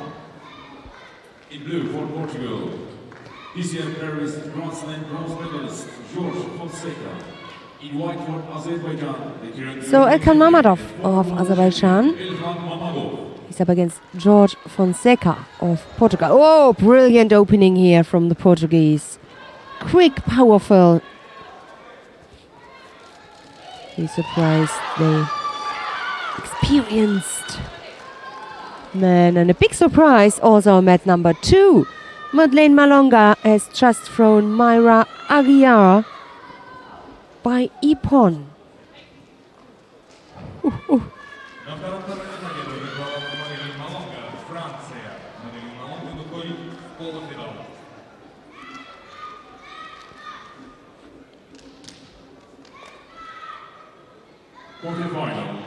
Oh, thank you very much, Freddie. Perfect. I thought about it. I thought no, not to ask because it's maybe not so easy. There you're gonna see a brilliant Uchimata left-sided from Madeleine Malonga. Incredible. Wow. Thank you. Very well done. So you didn't miss that, Ippon. And now we're gonna come back to the action on mat number 1. The lead for Fonseca.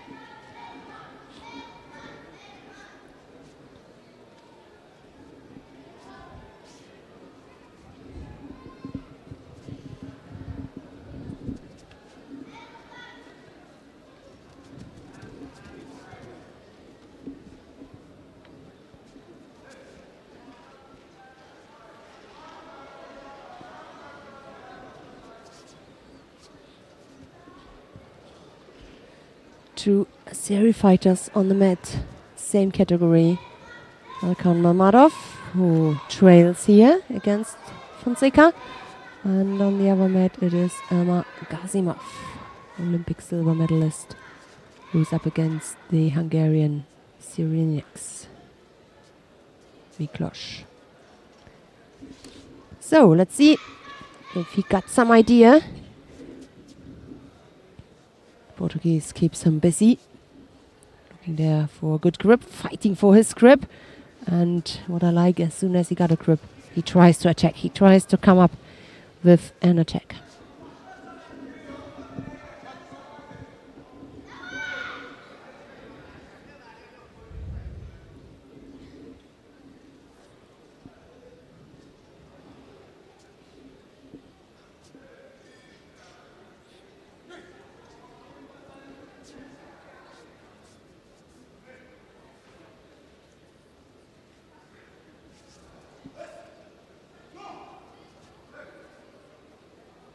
No, Mamadov tried to come there from the outside to lift Fonseca up.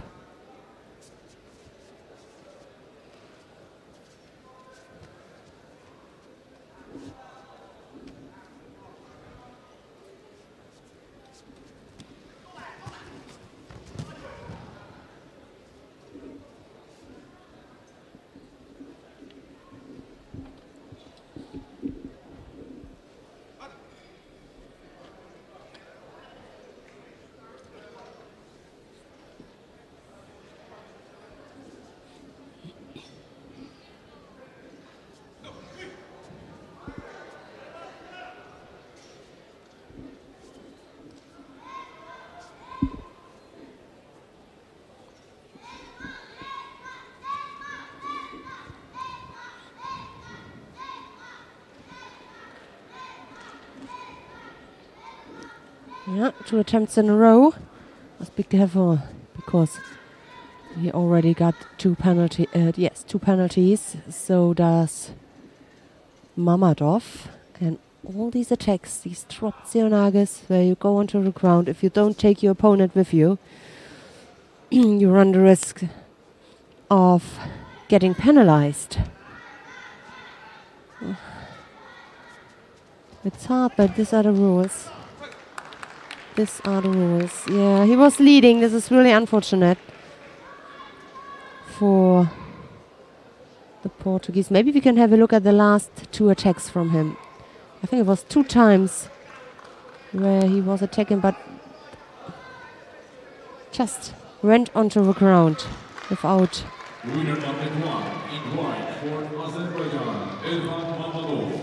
The thing is, in another situation, it would have been a Judo.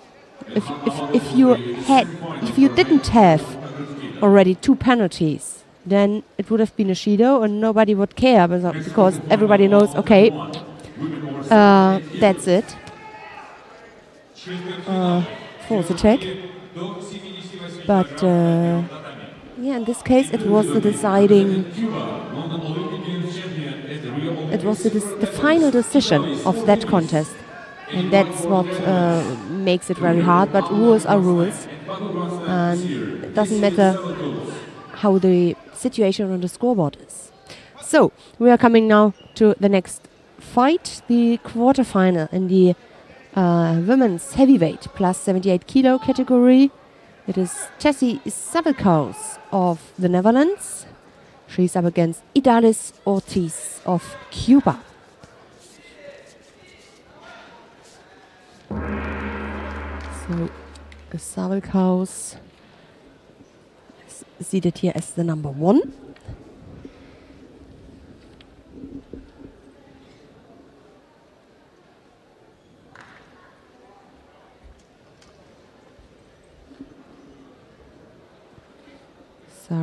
Asahina Sara of Japan is the world leader in this category. And the Dutch fighters immediately after her, behind her. Oh, Gazimov, if I'm not wrong, just changed. Just lost his competition.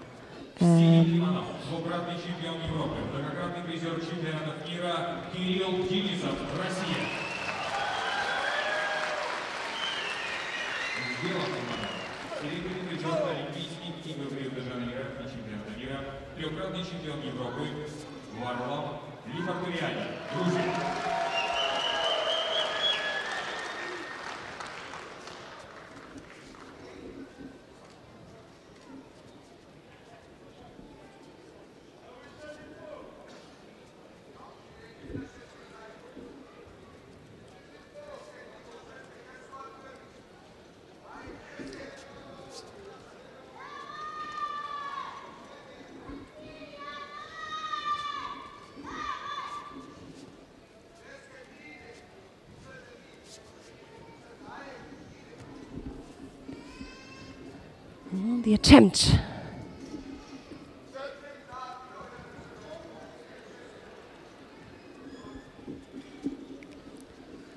If you want to keep an eye on the other tatami, a very interesting contest between Varlam Lipateliani and Kirill Denisov.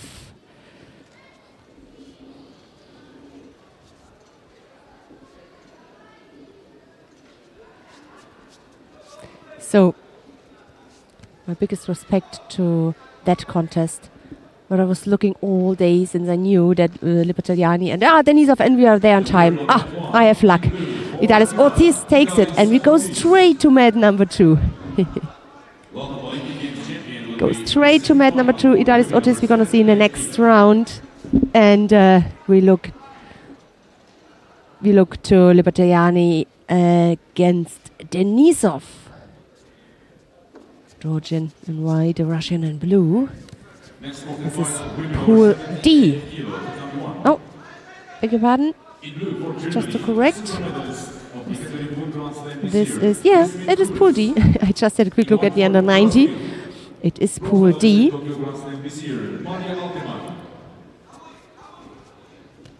The number 3 against the number 6 in the world here.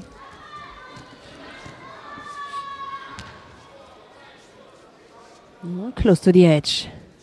Yeah, good reaction here from Denisov, and he managed it on time to come up with an attack whilst he was stepping outside.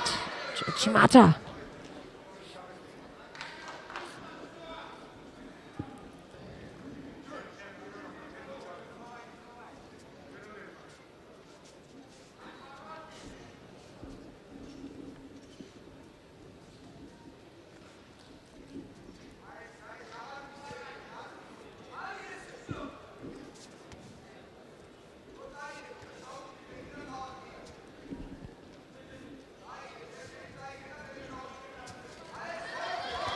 Again, right-sided attack, the Uchimata. The attempt, but his upper half of the body was too far away, almost on the ground. So it was easy for Kirill Denisov to stand upright, to block with his hips. You need to break the balance. It's part of the uchimata of every throw, but also part of when you lift the opponent up with your leg.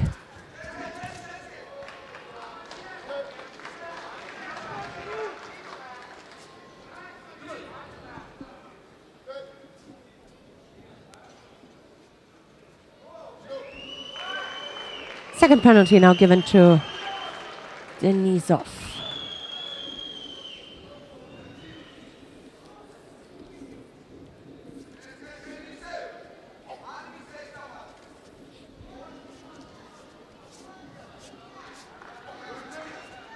Yeah, now it's the Battaliani who has to be careful not to step out. Denisov with a better position. Overly defensive a little bit, his left head. He's waiting for something penalty, but no, this is too risky. Yep. He can be lucky, to be honest. Denisov can be lucky that the referees reacted. At the same moment, he wasn't the most upright fighter. Dangerous. On the knife's edge, these decisions are. So both now with 2 penalties. And we are expected to see a golden score.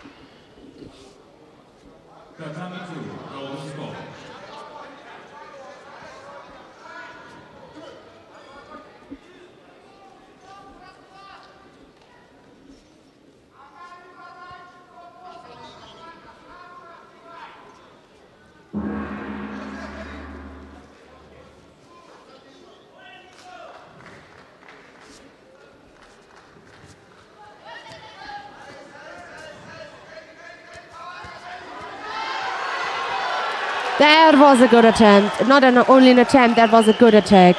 I really feel sorry. I couldn't decide. I'm happy for both of them. I would have been happy for both of them, but only one can win. And that was just a brilliant attack, this Uchimata. This time, consistent enough. And yeah, committed enough. Just a good timing here. Valam de Battagliani, he takes it. And I'm happy that we have had a decision not being by another penalty. No, it was made by a beautiful Uchimata attack. In blue, representing Mongolia, bronze medalist Ekaterinburg this year, Batulga Temulen.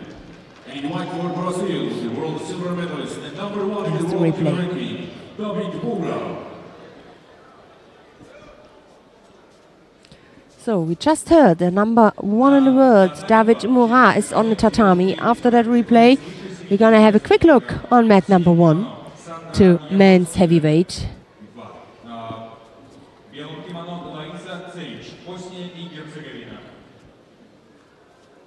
There we are. David Murat of Brazil is up against Batulga Temulen of Mongolia.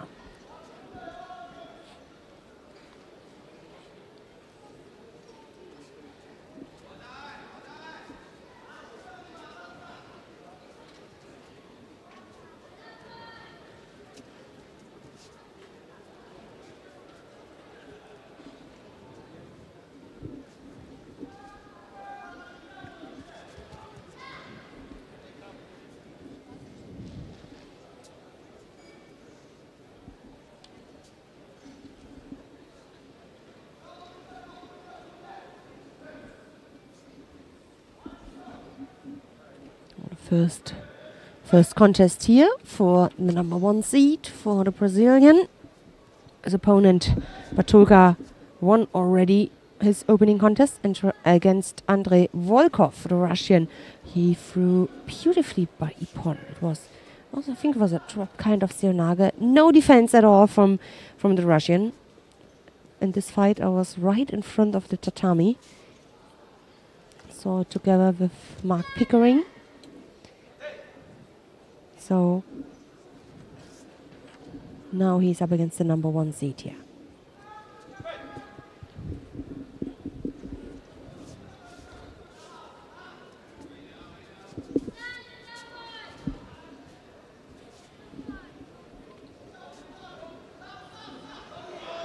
counter. No chance here for Baturga. David Moore shows where he wants to go. Absolutely focused. And we have a look who will be his opponent, the winner of the next contest. Winner of match 1 in white for Brazil, David Moura. David Moura will be in the semi-final for men over 100 kg. Next quarter-final for men over 100 kg, Tatami 1. In blue judo gi, representing Poland, number 15 at the World Judo Ranking, Maciej Sarnacki. And in white judo gi, representing Ukraine, number 9 at the World Judo Ranking, Stanislav Bondarenko.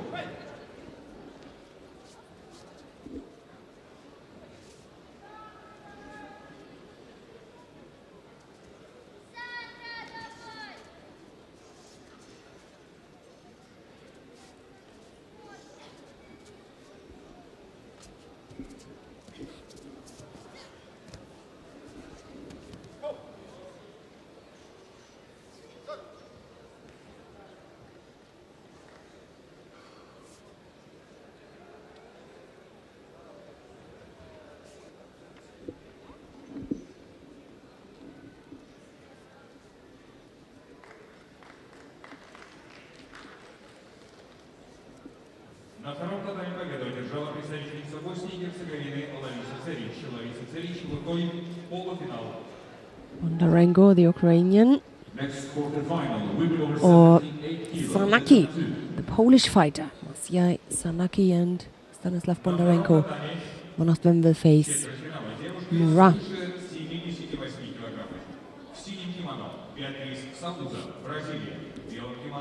Penalty now given to the Ukrainian. Oh, big attack here from the Polish. Great.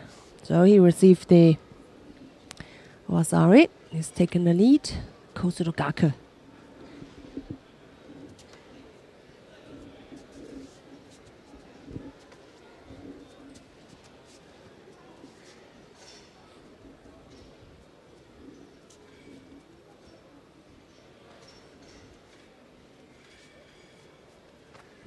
So now it's up to Bondarenko. He's under pressure now, trailing against the tall man from Poland. Beautiful attack we have seen from him.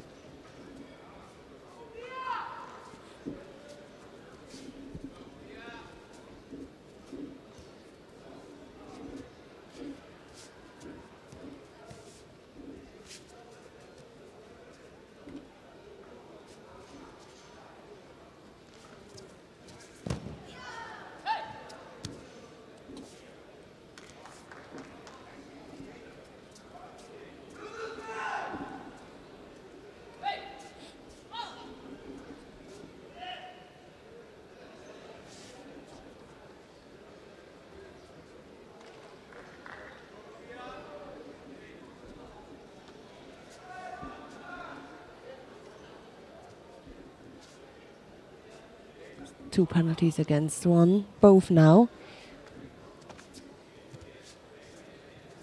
And still 1.5 minutes, a little bit less than 1.5 minutes to go. Bondarenko tries to attack there to get at the outside, right side from Sarnacki.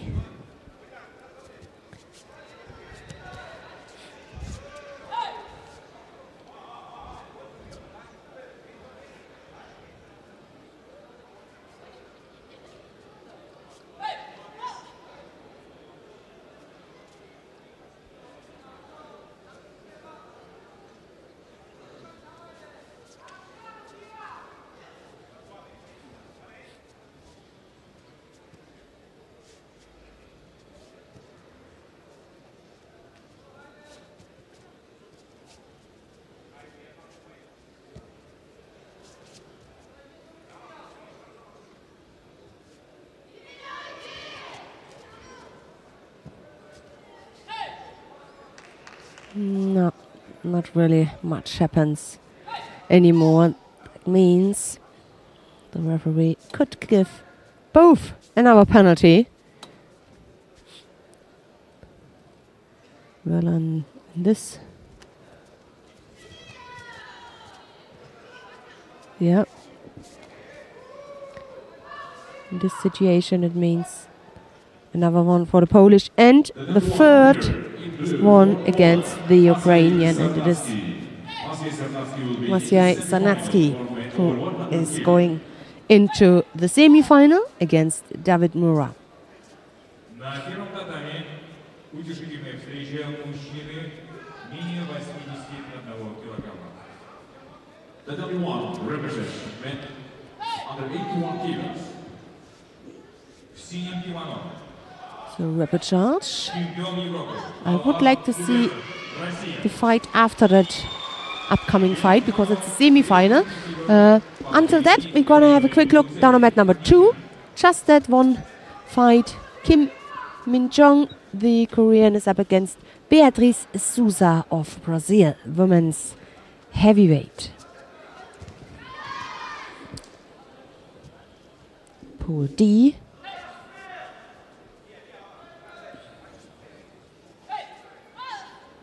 Vitalis Ortiz won her pool. Maria Suelen Altemann won the pool fight against Jasmin Kulps. Larissa Seric from Bosnia-Herzegovina won her pool final. And now the fourth pool final. The winner will be her opponent. It's either Kim or Sousa. Nice attack here. Nice counter attempt. Very low.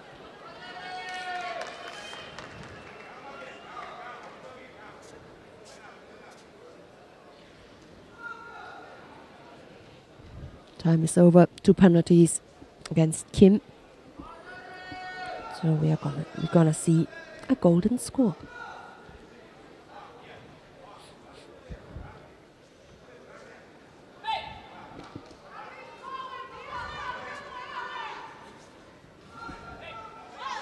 Tatami 2 golden score.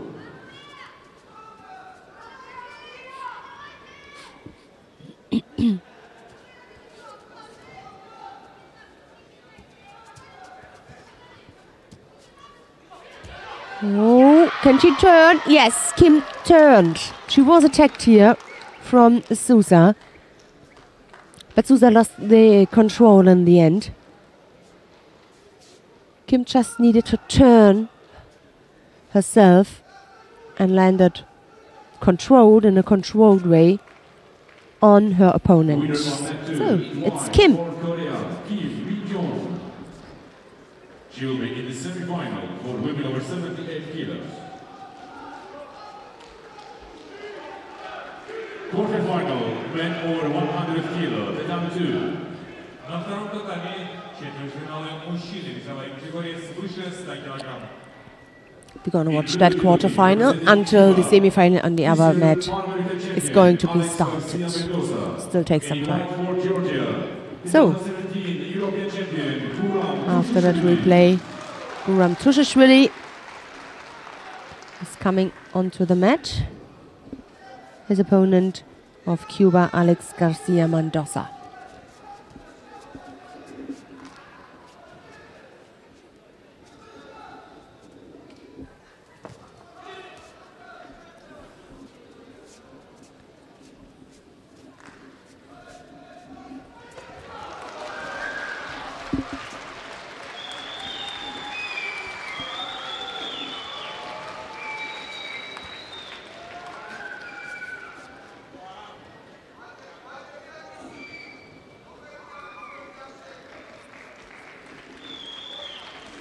На первом татаме победу одержал Алан Губецов, Россия. Алан Губецов находится за бронзовой медалью. Tatami 1 semi-final, men under 81 3 minutes to go, no score yet. Good grip here for Guram Tushishvili. And we don't want to miss the first semi-final. of today. So in that reason, we go straight to mat number 1. Mat number 1, yes, ready? You're at home if you want to follow that contest. The quarterfinal in the men's heavyweight.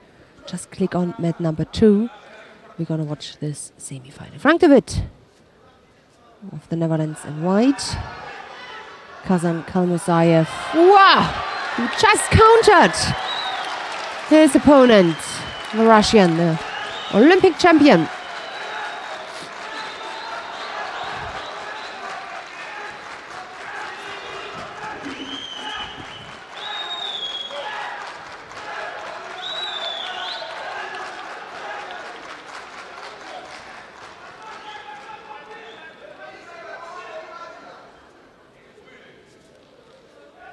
An early lead here for the home crowd's favorite, Kazan Kalmusayev.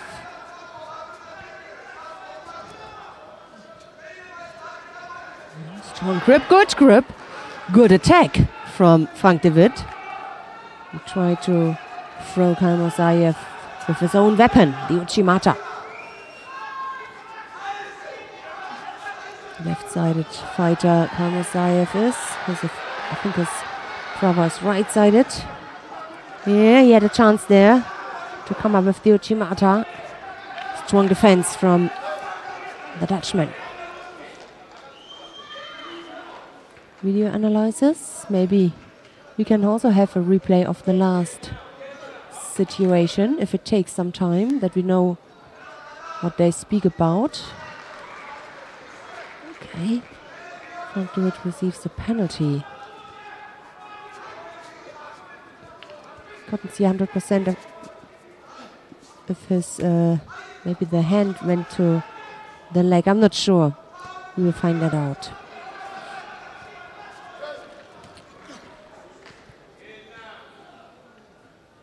But for sure it happened in the last attack, during the last attack from Kalmusayev.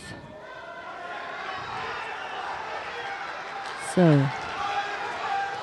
again the counter. Oh, and also really, really dangerous. The hip, the strength of Frank de Witt's hip.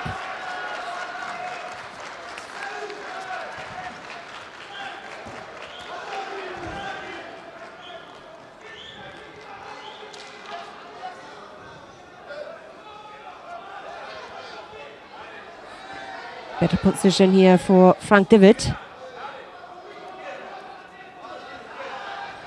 Don't wait for the Uranage. Can end dangerous. He's very tall, he can turn on you. So, 1 minute and 20 odd seconds left. Still the Vasari lead here for Kazan Kalmusayev. By the way, Tushishvili trails by Vasari. Not much time left for him.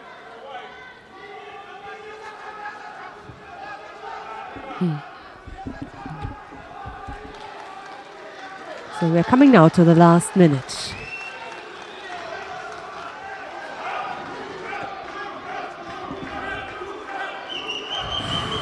He makes some good attacks now, Frank de Witt. And he makes it really dangerous, or not really difficult, for the Russian to come up with his own attack, to come up with the Uchimata. He got a good and clever defense. Tactically very good.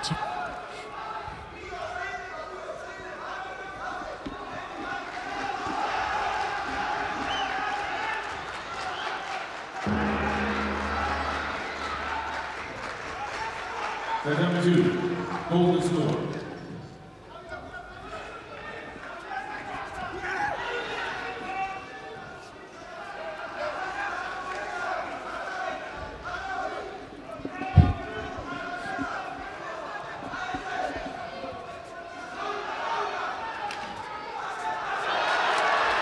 Whoa. 21 seconds left to go. Yeah. Single Wazari, the lead for Hassan Kalmusayev, the Olympic champion, backpedaling here. as the number 1 seed chases him down, looking for a tying or even a winning score. Yeah.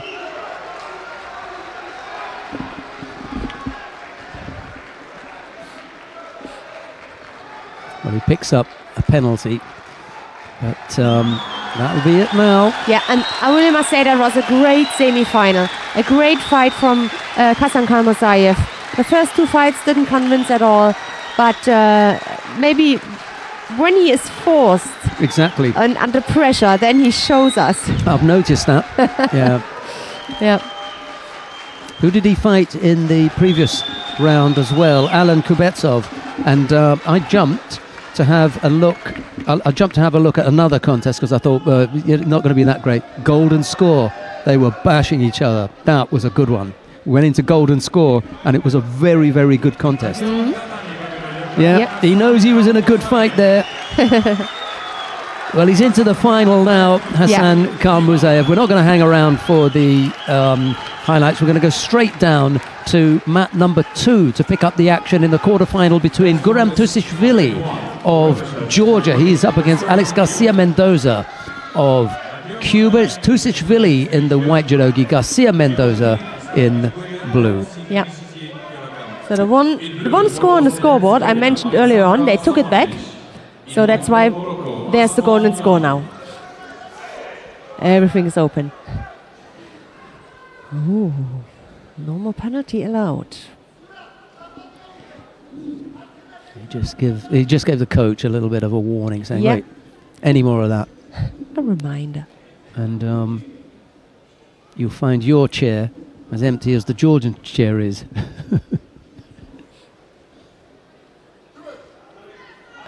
Yeah. Here we go again. All right. Everything nicely balanced here. Yeah, Be 2, careful. why not? Fonseca lost in a way like that 2 times.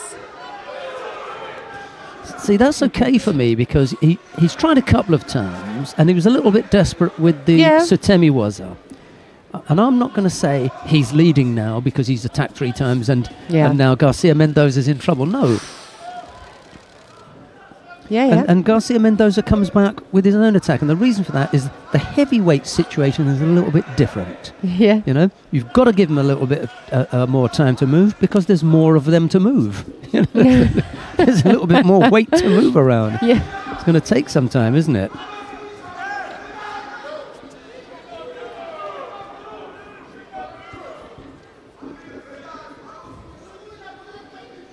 It's interesting. Everybody's calling Shido, but if they get a Shido, it was not okay. Well, see, now the hands have dropped off here. Yeah. He got lucky there. They said that there was enough turn and then the hands went. Yeah.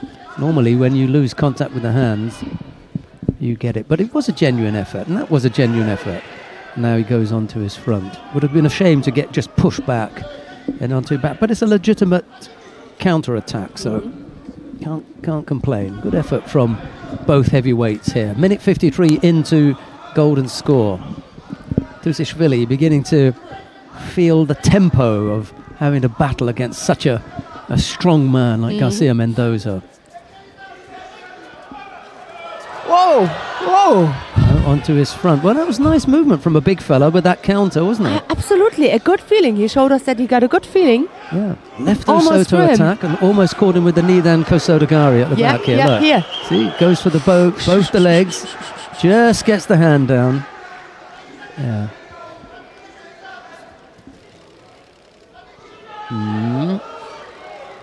Go on. Yeah, Why not? That's what you Yeah. said about the heavyweights. Oh. Good tussle. Condition is proved.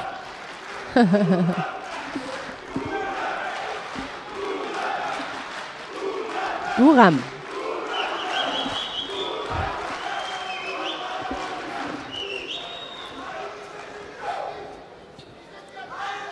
A nice grip on the sleeve there. See if he can use that to launch something.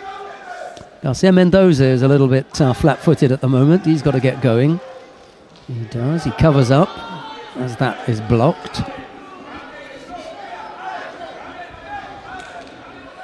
Tusishvili's got to get to his feet here. Yes.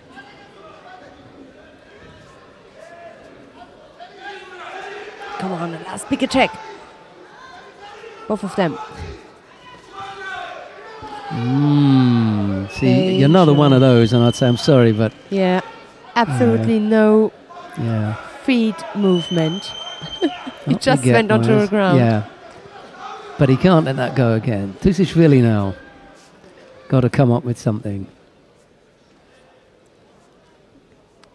Yes, please. Yeah, well, got to let it go one more time. But it was. It is okay. What do you think, Shirley? I mean, I think they were poor attacks. yes. They were poor. I don't know about force. Yeah. And there's a thin line between, Yes. a failed attack, I wanted to throw, and then, a false attack. However, there is also another argument, and that is, I am going to make it look as though I'm attacking because I don't want a passivity penalty. Exactly. And that's the thing which is not correct. In white for Georgia, Ural Tusishvili. In any case, it's a moot point now because it's Tusishvili who goes into the semi-final. We'll see Garcia Mendoza again, but it'll be in the repechage. Coming up next, Rafael Silva of Brazil. He faces Ulzibaya Durenbaya of Mongolia. It's Silva in the white judogi, Ulzibaya in blue. And whilst I was away, I bumped into Alessia Kuznetsova of Russia. Oh. She's recovering from a knee injury. So hopefully we'll see her back on the circuit again soon.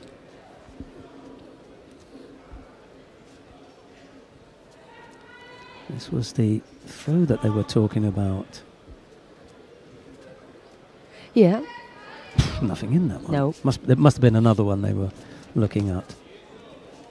Right, well, we're underway with Silva and Ulzibaya. You're not missing anything. The two big fellas have just got to grips with each other. They're in the middle, but the referee's decided that he's seen enough in the first 40 seconds.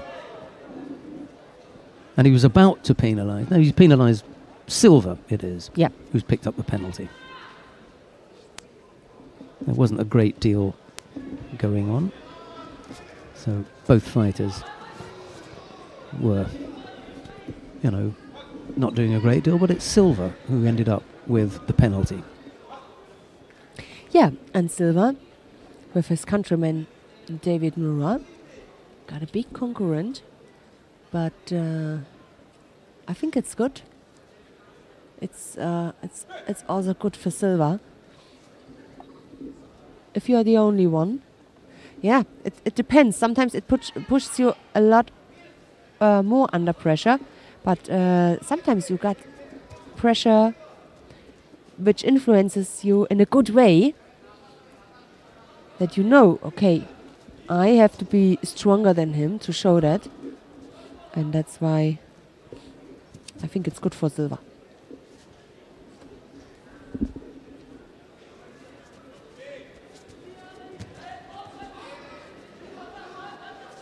Just going to give you the semi-final lineup for the under 70 kilo category. Marie-Eve Gahi of France will face Barbara Matic of Croatia. It'll be Anna Bernholm of Sweden to face Maria Portela of Brazil. That's the under 70 kilo category lineup. I'm not sure if we've got the 78 kilo category. Yeah, we have. Husha Steenhuis of the Netherlands will face her teammate Martin de Verkerk, and it will be Anastasia Dmitrieva of Russia Yes. to face Madeleine Malonga of France. It could have been Aguiar and Powell.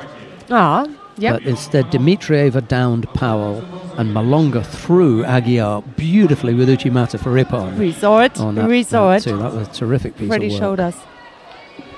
Semi-final.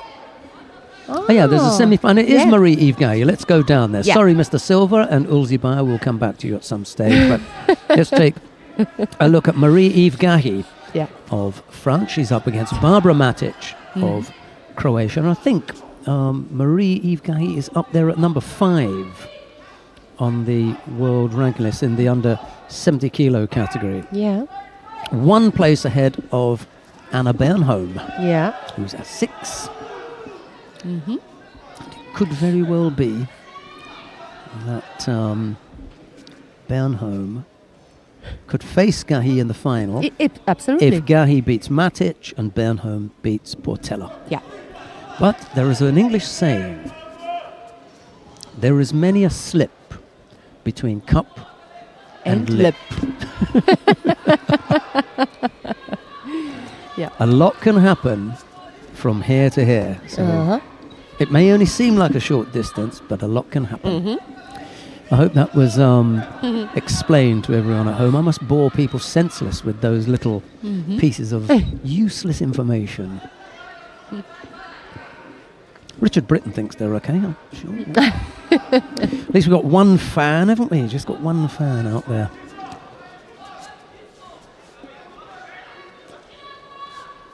Matic has got 2 scores on the board already. Yeah. Gahi staring down the barrel here. She's really up against it. The number 1 seed as well. I don't think that Gahi, with 3,000 points, how many points were available here for a win?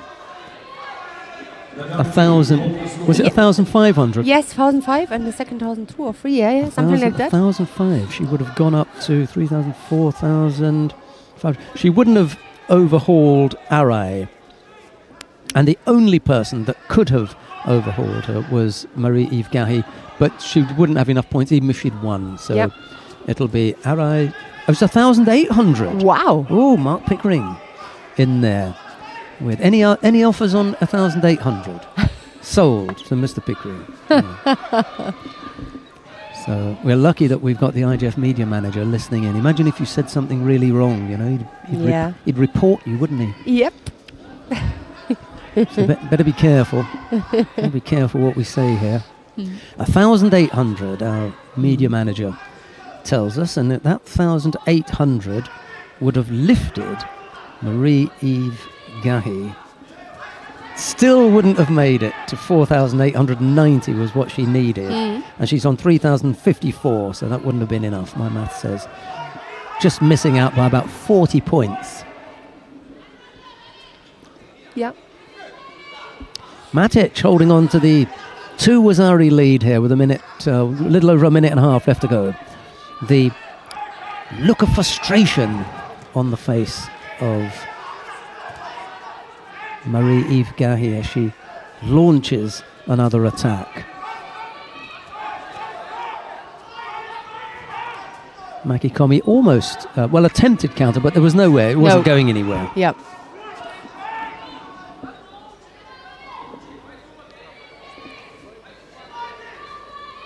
You get 200 just for taking part. Yeah. 1,260 for silver. So I suppose we could go through the various categories and see, is there going to be any change? Could someone steal the show and take the 50,000 if they come up with a big win? A minute and a second left for Matic to hold out against the oncoming Marie-Eve Gahi.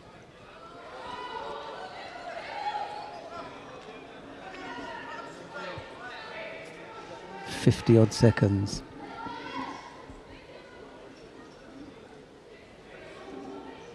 She's picked up 2 penalties. 50 seconds left to go. Can't afford another one. Weak Maki Komi effort there. Yeah. Not the most attractive.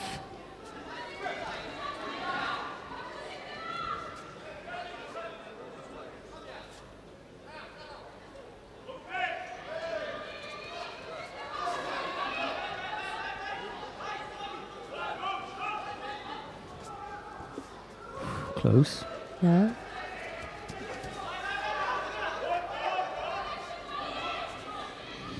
Well, this is it then. We've got the last half a minute. Last roll of the dice for Marie-Eve Gahi. Tries to claw back a score. Well, she's 2 scores down, actually, so Yeah. it would be extremely difficult to come back from this. We should pick up a penalty for at this stage. Yeah, I didn't see that. Oh, the Makikomi attempts are really not good. No. I know what Barbara Macic is thinking. Maybe then, attack somehow, not to get in any Yeah. trouble. And that's it now. Yeah. That is it. Matic is going to take this. 2 seconds left to go. This one is in the bag, as they say. She's almost smiling, isn't she? Look. Yeah, she knows it. So Matic into the final.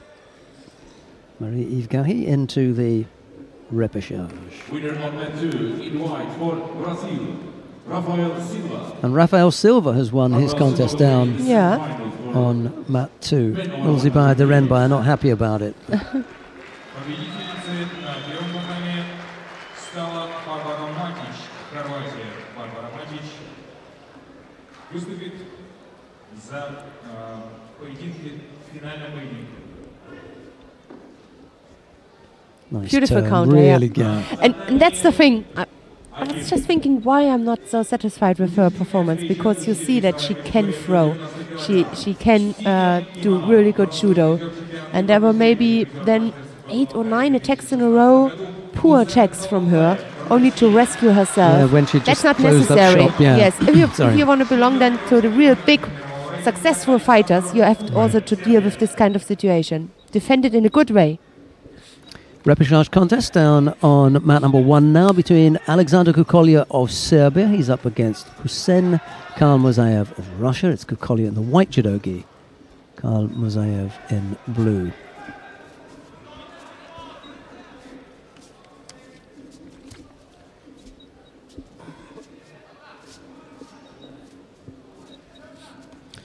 How the contest sheet's looking. Did we manage to put in silver?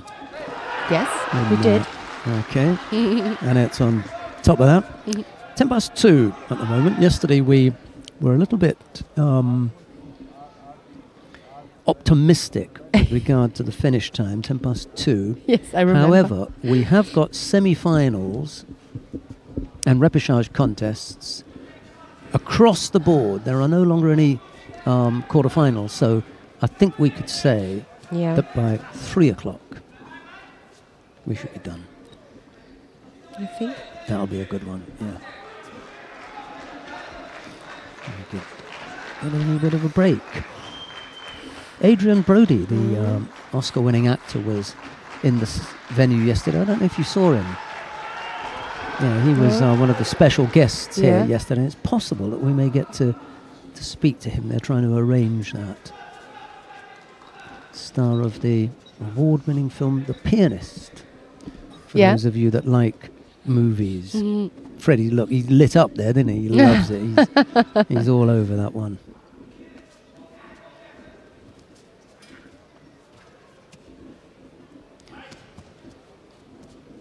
Our next semi-final is Guangdong Han and Nagasawa Kenta. That could be the Asian Championships, couldn't it? And then down on mat 2, Saeed Molale of Iran. He'll be up against Aslan Lapinagov. A little bit further down, who have we got there? Husha Steenhuis and Marhinda Verkerk. That's another all-Dutch head-to-head. What a battle that is. Eduardo Santos has just thrown Niam Surin Dagvazurin of Mongolia for a rip-on down on mat number 2. And we've got Anna Bernholm and Maria Portela coming up as well.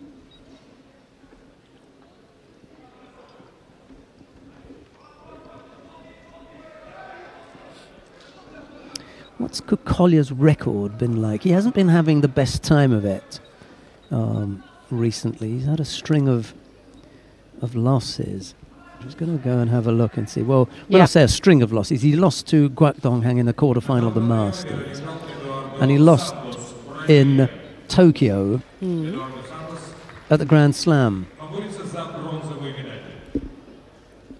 Yeah, so it's not as bad as it looks. He's all right. He won the Grand Prix in Hague. Yeah, exactly. It was only in Tokyo that he had a bit of a bump.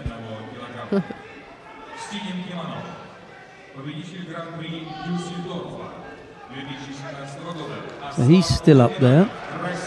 And is he still there as the world number one? He is at the moment with 4,000. Maidov isn't here. Ustapirion isn't here. Sherazadishvili is too far away, so you can. He's taking home the money. Yeah. Collier is going to take home the money, irrespective of what happens here. Alexander Kukolia is going to be buying himself that car when he gets back. I thought about Christmas presents, but yeah, it can also be a car. Why not? Car for himself for Christmas. Yeah. He could buy one for himself and one for his mum if he wants. Yes.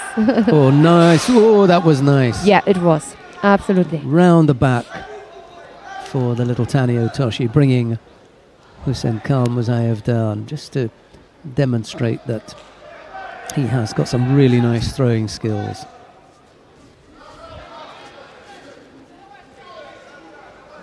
Kamil Magomedov there in the chair. So nice. Just takes the foot at the back, doesn't he? Yeah, and then good work with his hip.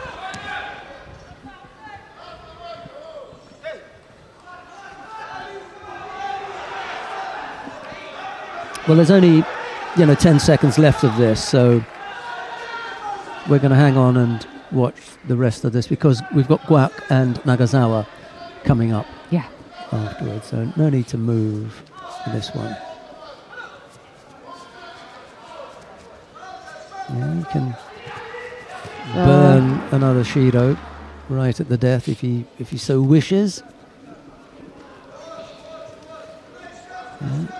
Can't get past the repechage, I'm afraid. It's another Russian male who's not going to make it to the podium. This time it's Hussein Kalmuzayev. Hassan is still in the under 81 kilo category. In fact, he's in the final already, having defeated Frank de Witt.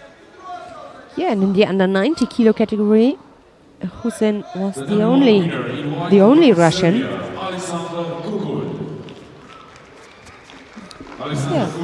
Gone now.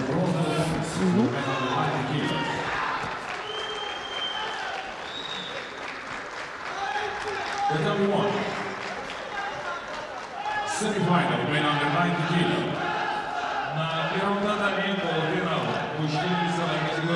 Right, coming up next, the semi-final in the under 90 kilo category. Kwak Donghan of the Republic of Korea.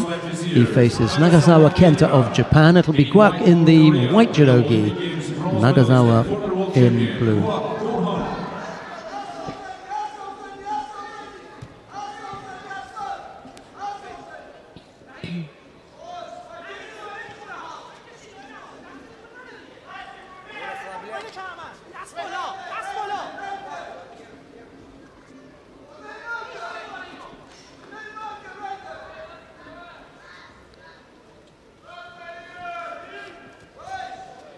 Got a second semi-final taking place down on mat number 2. Saeed Malay and Aslan Lapinagov. There's no score in that one at the moment, but Malay is Shido down.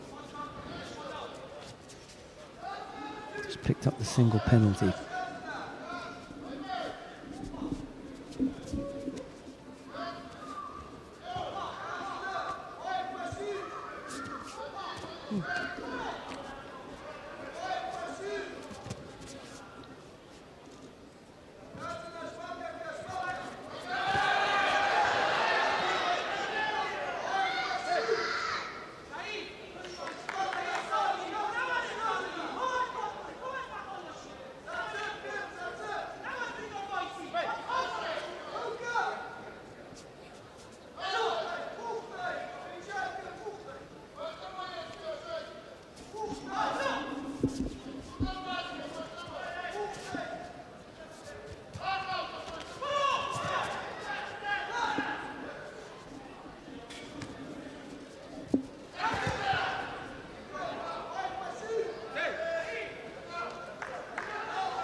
Yes, and now also Nagasawa picked out penalty.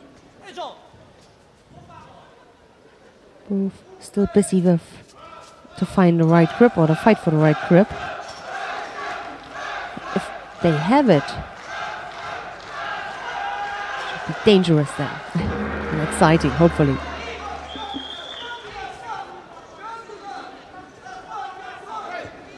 The number 2, golden score.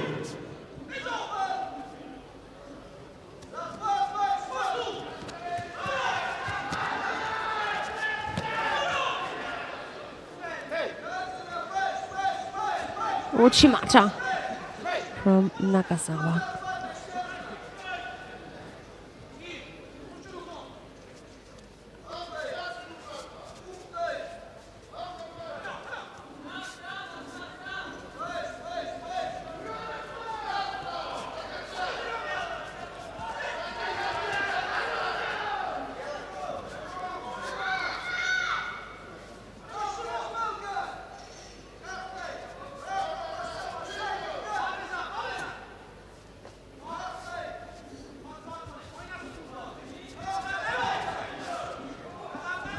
It puts a lot of pressure now on the Japanese.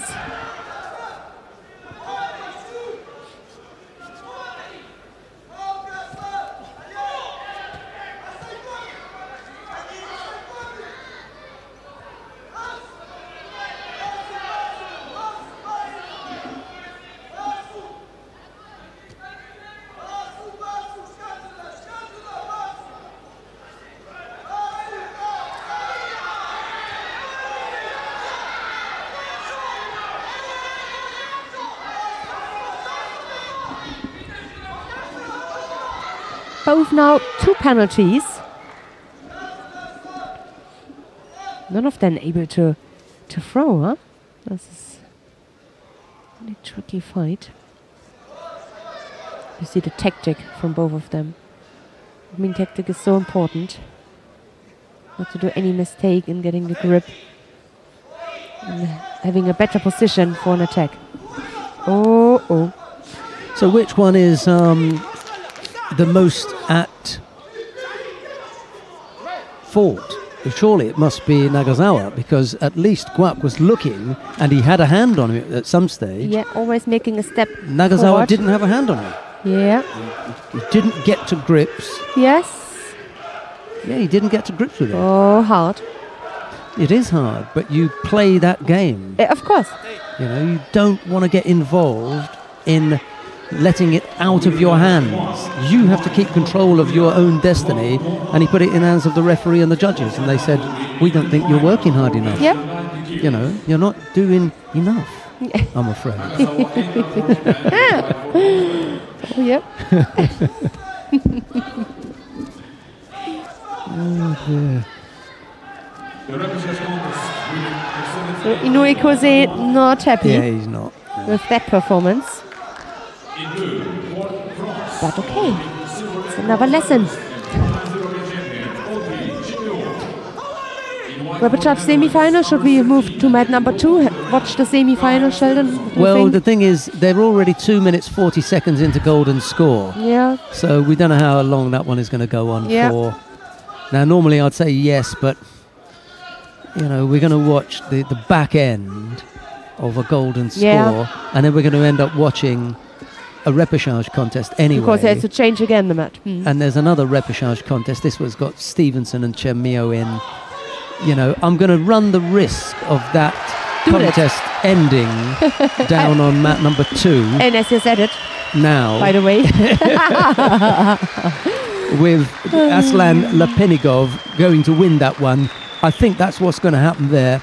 Yeah. So we'll stay here on mat number 1. You knew it. I'll see that one go. And as soon as we go down there, it's going to be finished. Yeah. And then we're going to end up with Posvik and Polares. So better stay with Karen Stevenson of the Netherlands. She's up against Audrey Chemio of France.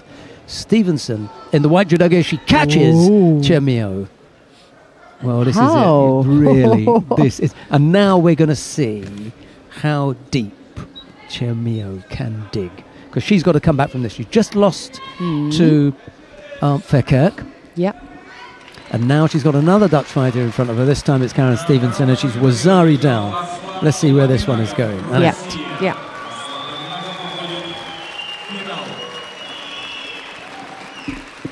Yeah. Next contest There we're gonna see it again. Oh yes. for women under 70 kilos. На втором татами схватка девушки весовая категория до 70 килограмм. В синем кимоно Мигела Полерс, Австрия. В белом кимоно Yeah, sometimes it's hard when you're lost Chermio's an come important back, fight. Chermio's come back with a score. Yeah, and I mean, and then Yeah. mentally you are on a rapid you find yourself in a rapid charge, and you wanted to be in a final, and sometimes it's hard to switch, but she did it. She just did it. Closed the gap. We were talking about how Yeah. deep she could dig, and we just saw there. Yep. Mind you, the contest that follows, Fanny Estelle Posvit and Michaela Polaris on mat 2. I want to have a look at that. That's a semi-final. Anna Bernholm and Maria Portela. Once in a while, there is another English saying, if you make a mistake and you have to correct yourself, then you have to eat your hat. Eat your hat. You have to eat your own hat.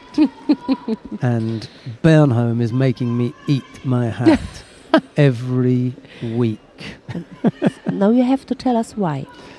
Well, I told her that in my opinion that she'd be better off at 63 kilos. Right, it's 1-1. It's a Wazaria piece between Karen Stevenson and Audrey Chermio. If you want to watch that, click on 1.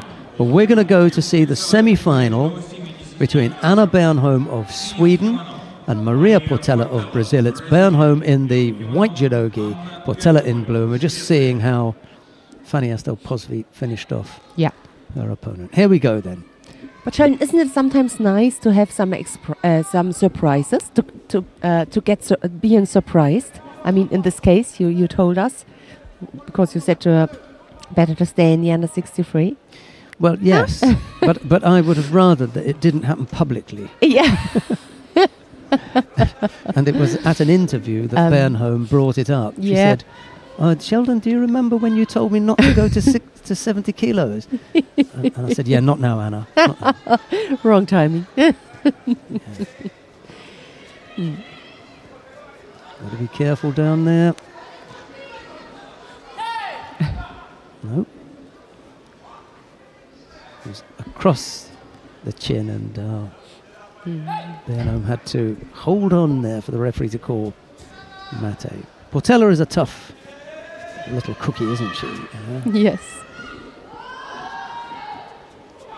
And they are only 2 places away on the world ranking list. Bernholm at number 6, Portela number 8. The final block today will start at 5 p.m. Дорогие друзья, болельщики, сегодня заключительный день турнира «Мастерс» в Санкт-Петербурге. Финальные схватки начнутся в 17 часов.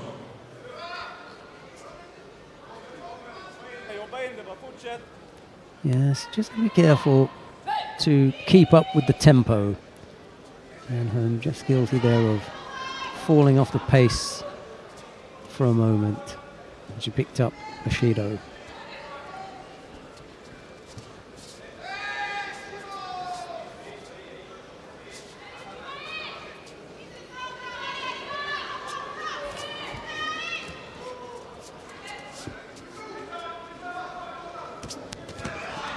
Oh, a good moment for the Ashiwasa.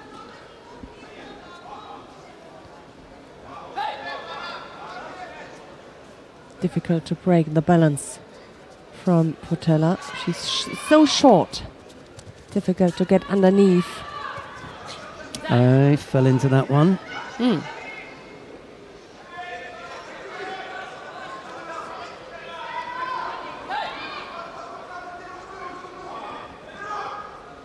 Looks a little bit confused. Because of the score. Yeah, she did get caught with the she was. I'm not sure if she was it the Ashiwasa or the action after where she tried to attack and Portela continued. I'm not sure. Yeah, me too. Yeah, I didn't see a clear Yeah. score.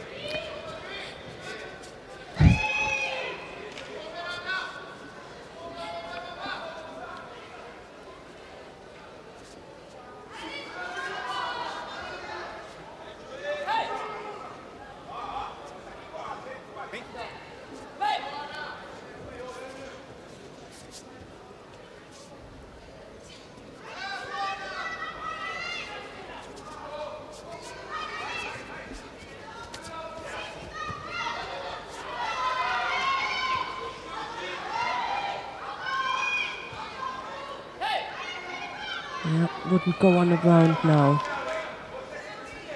Either the position for Shimawasa is perfect, otherwise stand up and use the time standing up.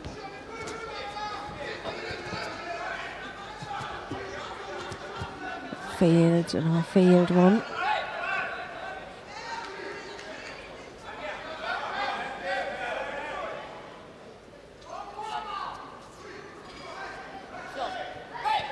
So, no penalty given to Bernholm. Oh, arm over the top. There's a chance. Oh, why she didn't use it? Yeah.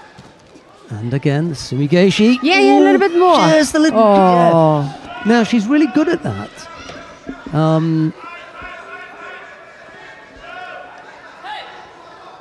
Yeah, there's nothing going on there now. Oh,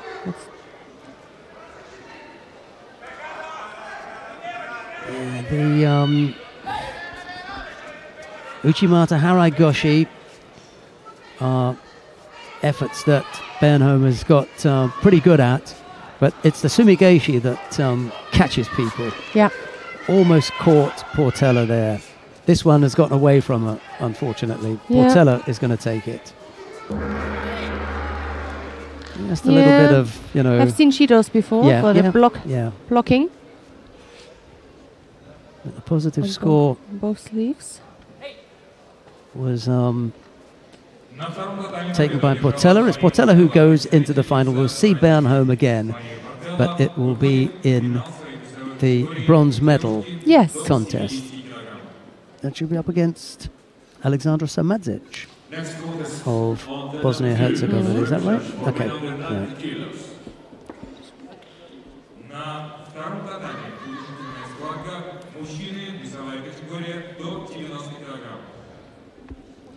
Oh, that was the, like you say, yeah. Just the push down after the Yoko Otoshi effort from Portela. I know that they give off them, but for me it's not really a score. She's already on the ground. It's just a little... It's the push down. Yes, it's not really from standing up to the ground. Yeah. Right, we're going to go up to mat number 1 to watch the semi-final in the under 78 kilo category between Husha Steenhuis of the Netherlands. She's up against Marhinda Verkerk, also of the Netherlands. It'll be Steenhuis in the white judogi, Verkerk in blue. Stevenson was celebrating there. She must have won. Exactly, I just realized against Cholmeo. Against Cholmeo, can you believe it? Cholmeo must have had a belly full of the Dutch. Lost them twice in a row here. Yep. Right, and whilst this one is getting underway, we want to say a big hello to Heather Luchens. Hello. Heather is a high-quality referee who went off to have a baby. Oh, and congratulations. She just sent a picture of her baby watching Judo TV. Good education. Yeah. Very good. The baby boy's first Ippon TV experience. The picture was there. It was a really, how really beautiful. Picture. Yes. Yeah. That's nice, isn't it? Absolutely. And we said we only had one fan, but I think we've probably got another now. It's little Lars. Oh, how cute is that? Yeah. He's fallen asleep. Yeah. I can't show you. Not the best action. That fight. He's fallen asleep listening to our voices. Yeah, our voices. He's probably fallen asleep listening to yours. I would wake him up. He's lucky Neil's not here. No chance of sleeping then. Thank you very much. for that picture. Single Shido picked up by Marhinda Verkerk as the two Dutch fighters battle it out. Right-sided effort from Verkerk, easily blocked by Steenhuis.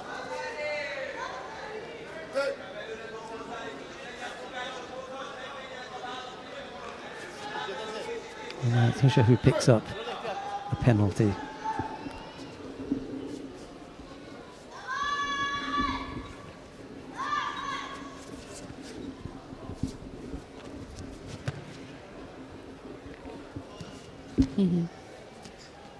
Yeah, you don't have to wait until you've had a baby to send pictures. If you've got other pictures, you can send them to us as well. Thank you very much.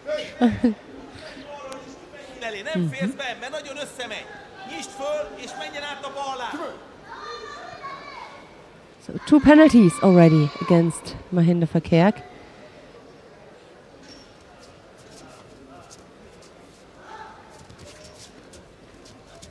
She had a tough fight before against Chomeo, which she won in the golden score, right? Yeah.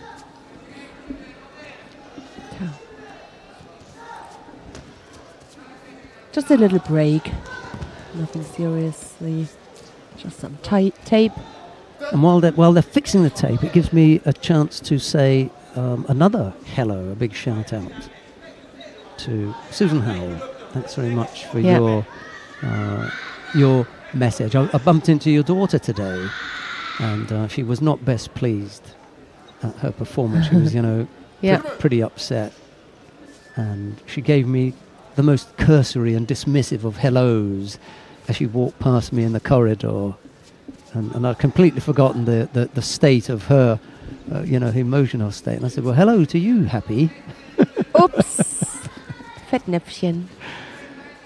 She was not a happy camper today. Yep. Sue, but she's in good spirits otherwise. Around the venue, I've seen her with a couple of her friends walking about and everything. But she's always lovely and very chatty. Young woman is Gemma. But today, she didn't. I was not her favourite person today. Marhinda Verkerk waits for Husha Steenhuis to return to the tatami. Susan Howell says she understands all those one-liners and bits of dismissive Clarice.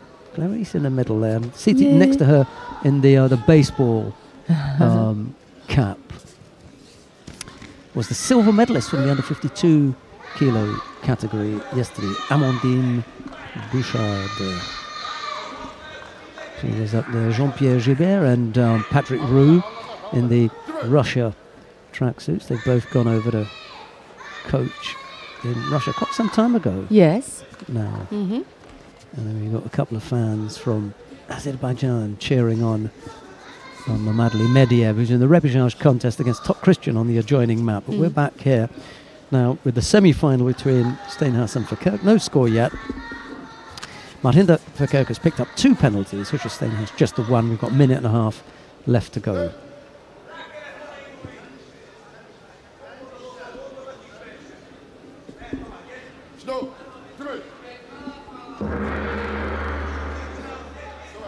You like that word, don't you? Yeah, you know what?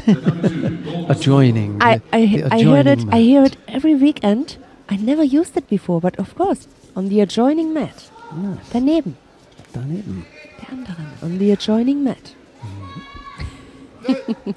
Stick with me, honey. Yep. We shall increase your English language skills. Yep. A little over a minute left to go then. A positive score would be really good now, wouldn't it? Yeah. Well, these kinds of fights are so mentally so hard. And physically on the arms, because it's the arms that are keeping them apart. And you know this is your opponent, and you know you have to be better, and the one who wins feels so good, and the one who loses the completely opposite. It's really it's double trouble, isn't it? It's double trouble. Because you've got the loss to your teammate as well as the loss in the competition. Oh, extra hard. Yeah, but that's the way it is, and we have that in many categories. But it's always something special when it's so close. Well, this one looks as though it's going to go into golden score. Mm. I need a bit of extra time to sort this one out. Ojigari left-sided, and then Osodogari can't come up with the Makikomi right at the end. She gave 2, maybe 3 strong goes at that at the end. And in my opinion, Lucia Steinhaus Yeah. got the little bit better position. She is not so open. She got her left-sided position that makes it more difficult for Mahinder Verkerk to attack her in between her legs, in front of her, both legs. No, okay, now she is, but she changes.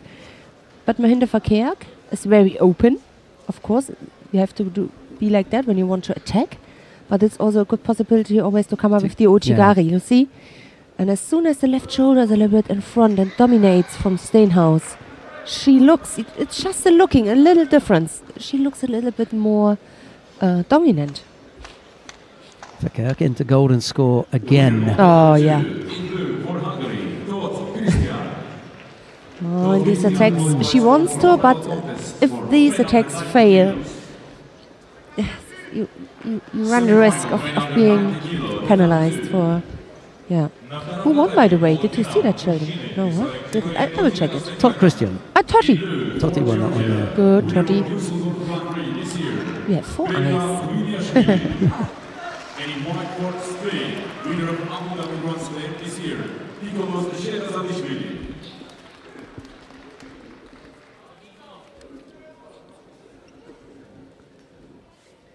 Another interesting semi-final on the adjoining mat. We shall go to the adjoining match shortly as soon as Steinhaus and Verkerk. Yeah. Yeah, Freddie's on the ready.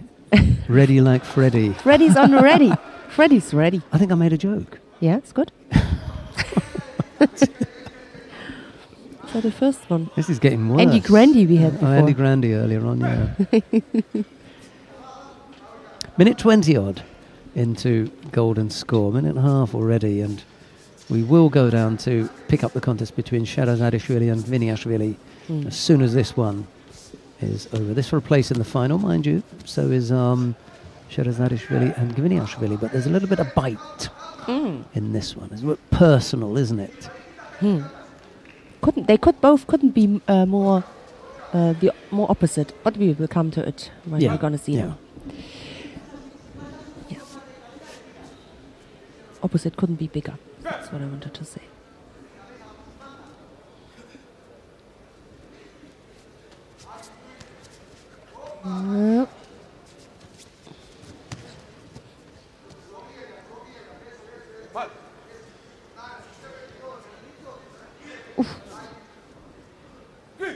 Be careful at the edge of the mat. Yeah, that was silly. Sorry. She just stepped out without any movement, going to the left side. Just stepped out and now 2-2. I mean, cleverly done from Mahinder Verkerk. But her drop kind of Senaga attacks are dangerous. More dangerous than the Ochi or Sotogari, because you stay upright when you attack. The drop Senaga, either it works or it fails, and then you get another penalty. That's the thing.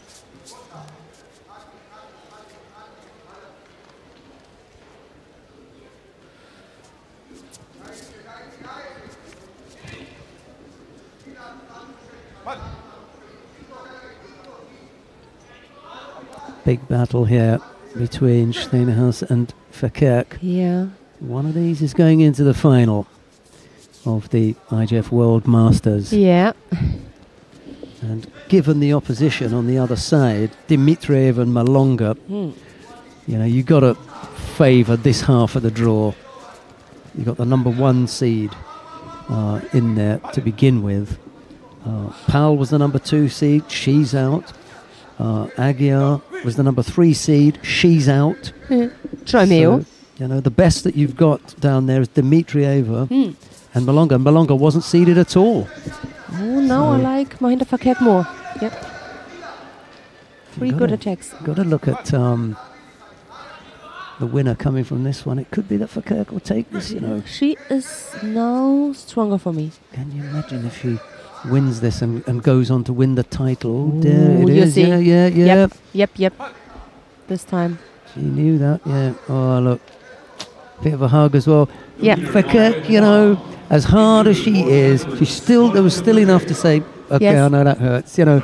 But she also won. Don't forget, she also won. I mean, I know, but there's no love lost between them. We know that, you Yes, know. But she yes. still didn't walk away and say, well, I remember 2 or 3 occasions when You're you right. beat me and I never shook hands with you. No, just, yes, yeah, that's right. I know that hurt, you know, Yes, and that so- was it. Yeah, right, let's go down to mat number 2. Freddie was ready, wasn't he? Look. Yes. To take us down to mat number 2, Yeah. where Sherazadishvili has picked up a 3rd penalty. Can you believe it? Oh. A 3rd penalty. I wanted to say that the difference couldn't be bigger between both of them concerning the body. He's so tall, Sherazadishvili.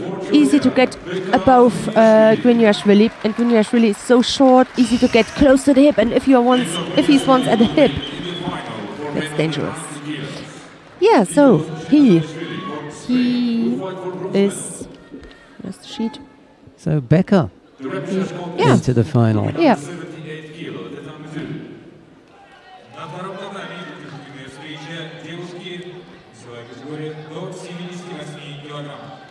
Oh, here we have some replays. Well, we're going to get to see the number Yeah. 2 seed against the number 3 seed in the under 78 kilo category. Natalie Powell of Great Britain faces Mayra Aguiar of Brazil. It's Powell in the white judogi, Aguiar in blue. We may have expected to see these somewhere else, but they've ended up in the repechage contest. It's Powell in the white judogi, Aguiar in blue, and here is Annette Byrne. Current world champion Yeah. in blue.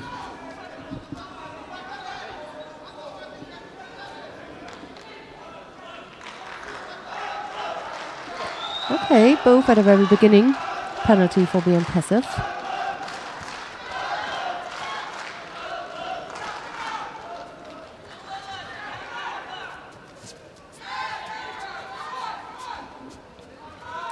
Yeah, that Uchimata from Malonga was beautiful. It really was. And Aguiar, when she landed, it was like, oh, I don't believe that just happened to me. Yes. Yeah. Mm-hmm. Really got hold of her well then. But that's all behind her now.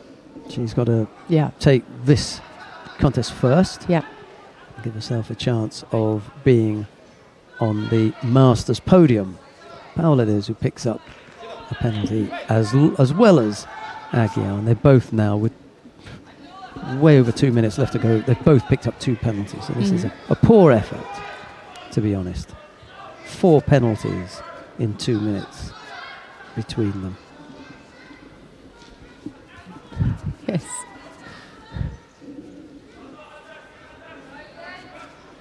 Already.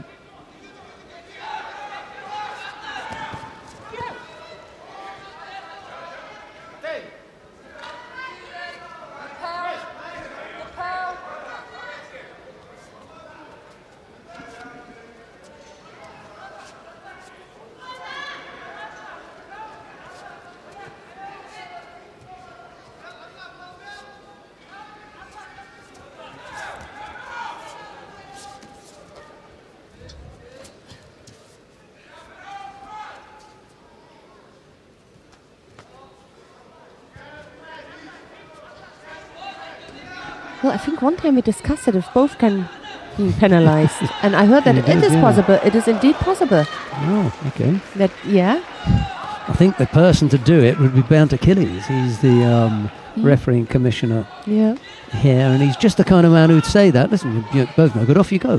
Yeah. We're not giving you a chance to go into that bronze medal match. you're not there. Yeah. There's no opponent for that losing semi-finalist. They can take the bronze. End of story. Save ourselves the trouble. Could be. You're quite right, Annette. Quite right. Would be an interesting situation to witness. Yes. A good lesson for all those who play with fire. Well, there is another saying. I'm pretty good with the English sayings. You have as a you've run noticed today. by now. Yes, please. Yeah, I'm on a run. Yeah. You're on a run. If you play with fire, you're going to get burned. It fits. It fits perfectly. Semi-final, man under 100 kilos, the number 1. На первом татаме полуфинала мужчины весовая категория до 100 кг. In blue, representing Azerbaijan, the current European champion and former world champion, Ilhan Mamadov. And in white for the Netherlands, number 1 in the world judo ranking, Michael Correll. Well, this one is going to go into golden score, but given what they've already dished up in the last 4 minutes, we're not hanging around. We're going to go down to mat number 1 to see the world number 1 in the under 100 kilo category, Michael Correll of the Netherlands. He's up against Elkan Mamadov of Azerbaijan. It's Correll in the white judogi, Mamadov in blue. Sorry, Natalie, and sorry, Myra, but it's not happening for you today. And rather than stay and watch a Shido strewn contest, we're down to mat 1, and let's hope that they offer something better in the semi-final. In any case, we would have gone here, this being a semi-final and the other contest being a repechage. Yeah. I agree.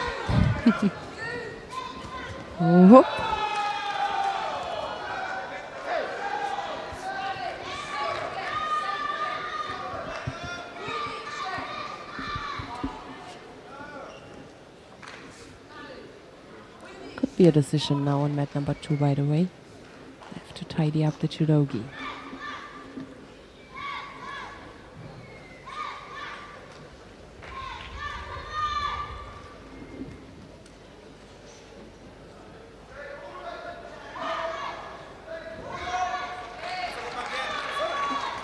Yeah, Agea loses, by the way. Third penalty for her, Myra Agea. It really wasn't her day, was it? No. You know, world champion and going out tamely. Now look at this exchange. Sorry, it's off camera because Agea is going to have to walk past Malonga. Oh no. How's that going to go down? Look. I was dead. Yeah, Sorry. thanks for coming. Imagine. Sorry, we were just looking at a little bit of action that was taking place off camera. Azer is in the chair for Elkan Mamadov. He's a nice guy, is Azer.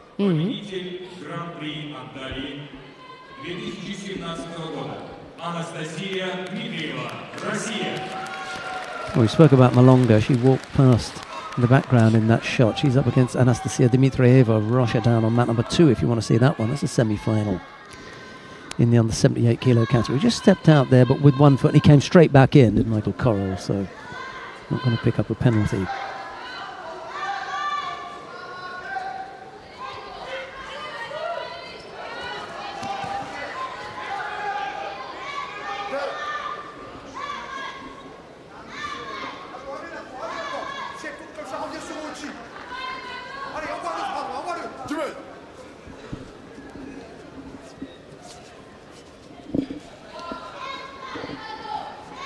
Yeah, it could be Malonga's day if she wins the semi-final. I mean, when do you have a chance to be better than your true. countrywoman? And Audrey Chermeo belongs to the top favorites. That's right. Wasn't your day as well? Chermeo's and Agia's day. Malonga maybe making her move at just the right time. Yeah. Because we're 18... well, how many months are we away from the beginning of the qualification period? May, so that's 5 months away from the beginning of the qualification period, by which time you want to be at your very best, and then you want 18 months of top draw effort to put you in the best possible position to be the best placed qualifier in your country and take your place at the Olympic Games.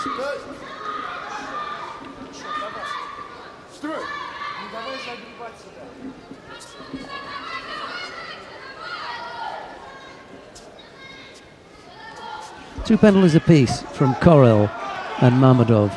We moved down to this mat because you expected some because scores? we'd had 2 penalties from Aguiar and 2 penalties from Powell, and here we are with Korel and Mammadov doing the same thing. You're just pointing out she's down. She's the 3rd placed French fighter in the under 78 kilo category, but Sarahawa Kamara is also useful little fighter. Crystal Gary, just the 3 of them. Chemio, Kamara and Malonga. Yeah. Good little group, that.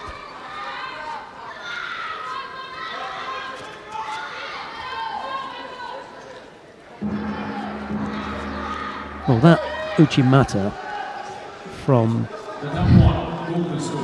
Uchimata from Malonga on Aguiar, just really one of the highlights. Yeah.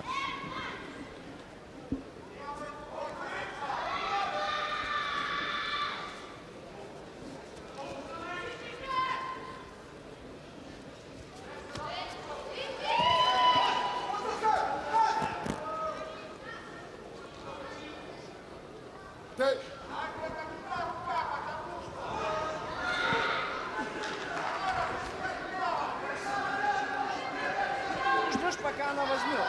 Давай первое. С отворотов начинай.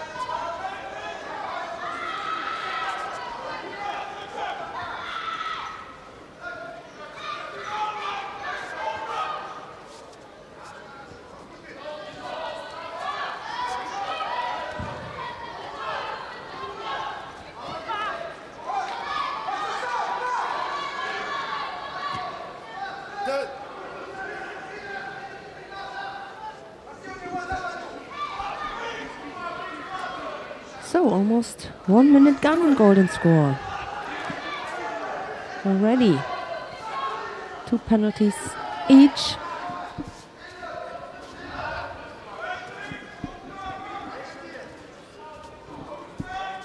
Not a big score yet.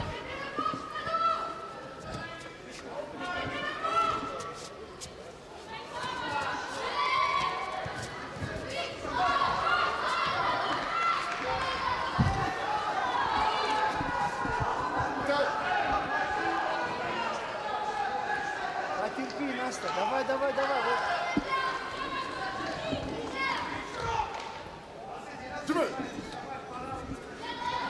Malonga leads by Wazari down on mat number 2. There are only 20 seconds left in that, so Yeah. one could be done and dusted. Yeah. And this one is finished here, I think. He's seen enough, hasn't he? I think so, I'm afraid.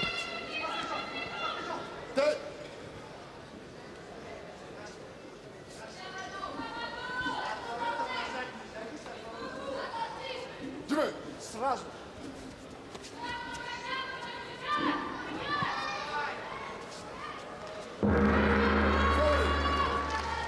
Longer. Well, this is the time to really start putting the pressure on with points, collecting points. It'll be a big group of points for Malonga, won't it? If she goes into the final and takes that. Mammadov picks up the 3rd penalty. In white for the Netherlands, Michael Korel. What was it, 1,800? There you go. Way up there. At least for the second, 1,260 or something like this, yeah? She's not going to get second though. Sorry. And really much closer to Audrey. Really gets in there, yeah. 2,900, try to, yeah. Okay. Right. Who have we got now? Tessie Savelkals of the Netherlands. She had a slip up earlier on, didn't she? Against Yasmin Kulb. She also had a slip. How did that happen? The pair of them. What a pair. I don't want to describe my thinking on the world. Savelkals lost to Ortiz. Okay. Right. And Yasmin Kulb, she lost to Maria Suellen Alterman. Yep. Okay. All right. That's how they arrived here.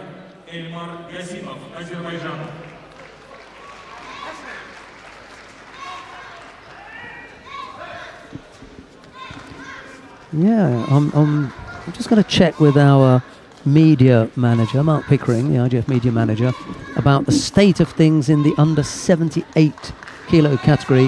Where's the money going? That would be interesting. You know, we're watching the plus 78 kilo category at the moment. Yeah. There's Yasmin Coops.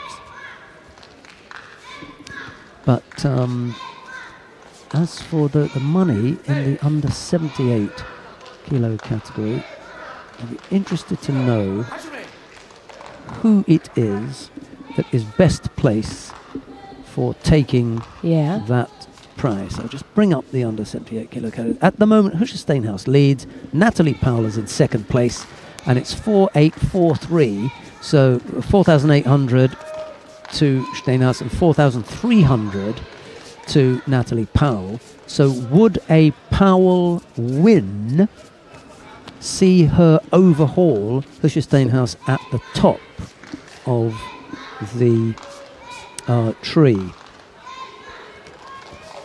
Is that possible? Because how much do you get for fifth place then? Because that's what we're looking at.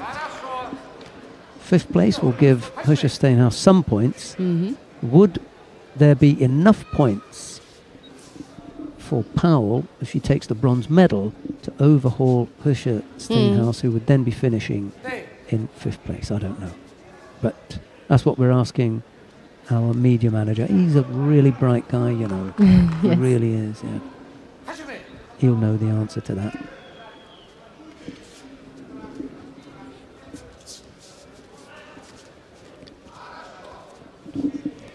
We can look at the plus 78 kilo category. Is anybody there? Asahina, 4-6. Savile Cowles can't do it now. Although she's on 3-9, so you'd have to find out what the bronze medal was worth. Mark, we need your help. Yeah. And then 3-9, does it get you past 4-6? Yeah. Larissa Cherrick is out of the action. He just wrote, Mark just wrote nope. I'm afraid that's not enough. We've asked several questions. You know, nope to what? We're giving him unnecessary work at this time of the day. He's just crunched the numbers with Ellie and apparently not. So irrespective of what happens now, Powell can't overhaul Herschel. Okay. However, I notice that in the under 78 kilo category, who's in the final? Mahinda Verkerk, isn't she? Yes. Now, Verkerk has 3,073. It's 1,800. So, what would that put her at?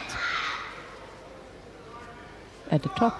4,873. She would overhaul Husha, but Husha's going to get some points for, even if she loses, she'll get some pay for fifth place. Yep. So no one can now touch Husha Steinhaus. It's a good time for me to go down there and remind her just how supportive I've been of her career all these years, and that 10% would not be an unreasonable sum of money to be asking as a cut. Right, the repechage contest, still battling it out between Savile Cowles and Cools. We're into the last minute. Both fighters have picked up penalties. Savile Cowles, however, has picked up 2. Yasmin Cools just the 1. Right, we've got a semi-final contest about to get underway on mat number 2. You're going to have to click number 1 if you want to watch Savile Cowles and Cools. We're going down to mat number 2 to take a look at Sirjenix Miklos of Hungary. He's up against Valem Lipatiliani of Georgia. It's Sirjenix in the white judogi, Lipatani in blue. Lipatiliani in blue, sorry. Despite the fact that it was a rapid charge contest, Denisov just defeated Gasimov. Was a good contest between both of them. Denisov now with chances for bronze medal. Yasmin Kulbs has just won her contest down on mat number 1. 3 penalties picked up by Savalkal. Just was I wanted to ask. Yeah, 3 penalties was the third one then. Yeah. Okay. So she's already fighting for bronze. Tokyo Grand Slam bronze medalist Maria Altman.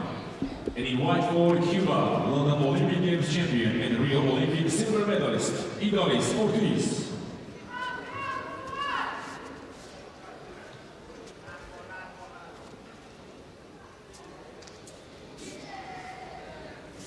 You're going to see Tessie Savalkal's just walking past where that Georgian flag is. In a second, there she goes now. And she's followed by Michal Brzezinski, who unfortunately was unable to help her in that contest, despite the fact that he had previously been Nationalbundestrainer. Yeah, Nationalbundestrainer. For Germany. Oh well. How funny is that sometimes? Yeah, it's ironic. Circumstantial. Isn't it? Yes, ironic. Yeah. The irony of it. Yeah. One would have thought you would have come up with some inside information how to overcome Yasmin Kulbs, but it wasn't to be. I mean, maybe he came, but Tessie wasn't able to execute the plan. Yes. We don't know. Quite.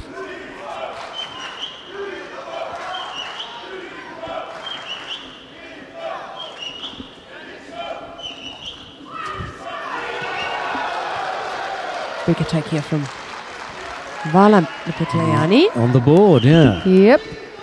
So just quickly with the money, Takata Naohisa is going to pick up the 60 kilo prize, I think. No doubt about that. Abe Hihumi, anybody else in there? No chance. It's Abe. He's going to walk away with that one. Hashimoto Soichi absolutely nailed that one. 81 kilos. Frank David. He looks reasonably well set, doesn't he? Is he in the bronze medal contest? Can't see anyone over here. Saeed Molay. He's only going to be bronze. Betsov. No, mate. Hassan Kalmozaev. He's in the final. He is on 2.8. And he's got to get past 3.9. It's technically possible. We're going to have to speak to Ellie. Over goes Sergenix again. Just needs to be tight here on the ground. Oh dear. A second score, but he's fallen into Osaiwaza. Oh, that was close. That was close. Both know that. Hungarian had the chance. Maybe the biggest. We will see, but just a minute left. It's not much. Can Kukolia be overhauled in the under 90 kilos? Yep. He's got the chance at the bronze medal there. Maidov is not here, Stopirion is not here. Sherazadashvili, and they're going to go head to head. Oh, Lipatiliani again. That was a great throw. Not going to get it wrong this time. And so Yenix is still trying to look for the roll. Yeah. Why not? Yes. Maybe you haven't heard the mate. I think so too, yeah. Yep. Mountain. Corel. Sergenix loses there. He was the only one who could close in on Corel. And Corel is in the bronze medal match now, isn't he? And Corel in the final. Yeah, he defeated... Did he, right? Elkan Mamadov, that's right, yeah. So he looks safe now. Good decision that Guniashvili and Lipatiliani separated because both find themselves in the final. Where is Guniashvili down on the money stakes? He's way down here. I don't know if he gets 1.8. Still can't overhaul Kukolia. Kukolia is the man. David Mura. Is Mura in the final? He's now no, is he? Let's have a look. David Mura, semi-final, next fighter. Semi-final, yes, next fighter. Yeah. Still has gone to 8 and then We're gonna see it. Well, it's all very interesting anyway. For once, there is a reasonably interesting debate or discussion about money in judo. Because, sorry to say it, in your time, there was no money. No, absolutely. Can you imagine if there was prize money during your time? You'd have won a bit of money. Yes. And it, Senshu would have been a bit of money. Repechage contests on both mats now. The choice is yours. Down on mat number 1, Batulga Temolin of Mongolia faces Stanislav Bondarenko of Ukraine. Here on mat number 2, it's Sandra Jabonsklita of Lithuania. She's up against Beatrice Souza of Brazil. We're going to go down to mat number 1 to watch that repechage contest, only because immediately after that we've got David Mura of Brazil. He's up against Maciej Szanaszki of Poland, and that will be the last contest on mat number 1. And then we come back and finish off on what's happening on mat number 2. Yeah? How does that sound?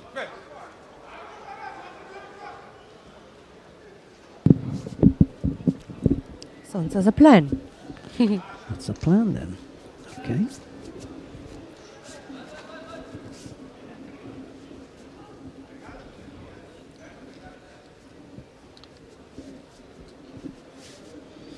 I went to chat with, I can't remember who it was now. Oh yeah, it was the IGF media manager earlier on. And he plugged his laptop in to one of these, you know, and I accidentally kicked it with my foot and switched off the button. And unfortunately, it was also connected to the scoreboard. So Oops! I knocked the scoreboard out of operation. And all the staff were rushing around. The referee was looking. The Pfizers had stopped. And what's going on? Why is the scoreboard not working? And oh my! No can idea. you believe it? Yeah. What a muppet! Eh? Sure, sorry. And I had to walk back the gauntlet of all the IGF staff looking at me like, what are you thinking about? Go back to your place. Yeah, get back to where you belong. So for those of you who were watching earlier on and you were delayed on mat number 1 by the scoreboard conking out, it was Big disaster.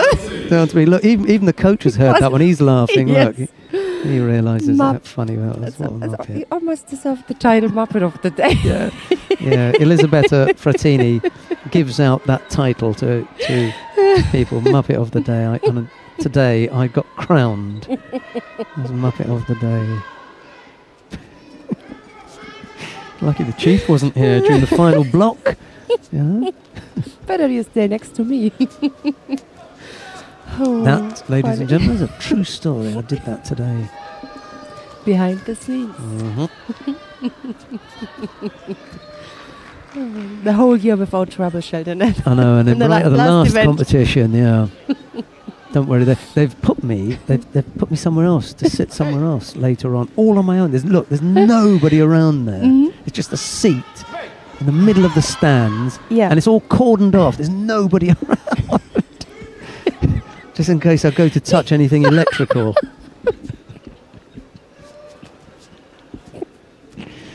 Two penalties picked up by Batulga, just the one to Bondarenko, who just got a little over half a minute left to go. Repechage contest in the plus 100 kilo category. The winner of this will face whoever loses in the semi-final. We'll tell you who that is in a minute. And I said to Mark, I said, be careful with that. You said, jump up. I said, be careful with that. And I pushed it away with my foot so that he wouldn't knock the plug out. But I didn't realise that there was another little button on there. And I knocked it with my foot, and then it just all went. But we didn't realise. We were just talking like normal, and people were rushing around trying to find out what was going on. Why is the scoreboard not working? Why is the scoreboard not working? And I looked underneath and said, oh, that's off, isn't it? How did that happen?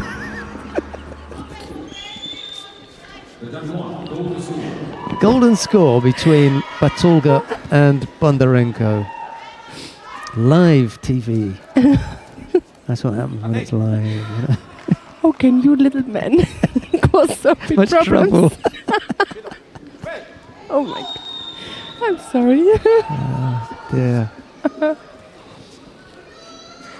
And we were sitting there just innocent, you know, writing away and looking at people rushing up and down. Ziad was trying to fix all sorts of things. You know. Big chaos. Big chaos. And the referee was standing in the middle like this. The crowd wondered, what's going on here then? You thought, why is he not continuing? Yeah. What's the problem? And then I started looking around. And I looked under the table. Oops. I did it. Okay. 40 odd seconds into golden score. It would be good if we could finish this one on a positive note, wouldn't we? Yes. Wouldn't it? Or wouldn't it? It would be good if we could finish this. Yeah. Single score would be nice, not a penalty. Oh, there's a chance. Oh, missed out. He's gone inside the jacket. That's not the best spot. You really need some purchase on the belt, or at least the jacket. But he just had the flesh. Yeah. There wasn't enough flesh there to get hold of. Stop it. Back to the action. 2 penalties apiece. Ojigari, but it's a low and slightly lazy looking effort from Batolga. I'm not surprised. I mean, 1 minute and 29 into golden score. You haven't got the kind of power that you had at the beginning of the contest. And they're just beginning to maul each other, aren't they? Yeah.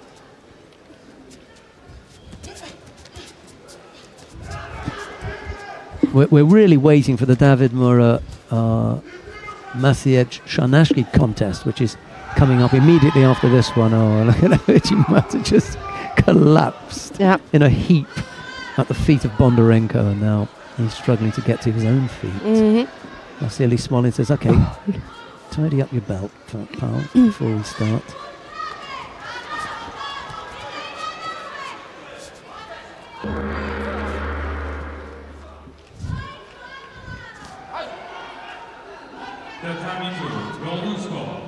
He's giving it a good go though, isn't he, Batolga? He's had a few efforts. Another Ojigari. That wasn't a bad one. Well, it wasn't a good one, but it wasn't an awful one, was it? It's enough to keep him going. When I look into Bondarenko's face, I really feel with him. Oh yes! What a piece of footwork! Yeah, from Batolga. Here's a Garuma, maybe. He almost looked dead. Bondarenko, really. He can't stand up. He just thrown Bondarenko, but he can't get to his own feet. Yeah. He certainly hasn't got enough energy. For sure he thought too, oh, how could this happen?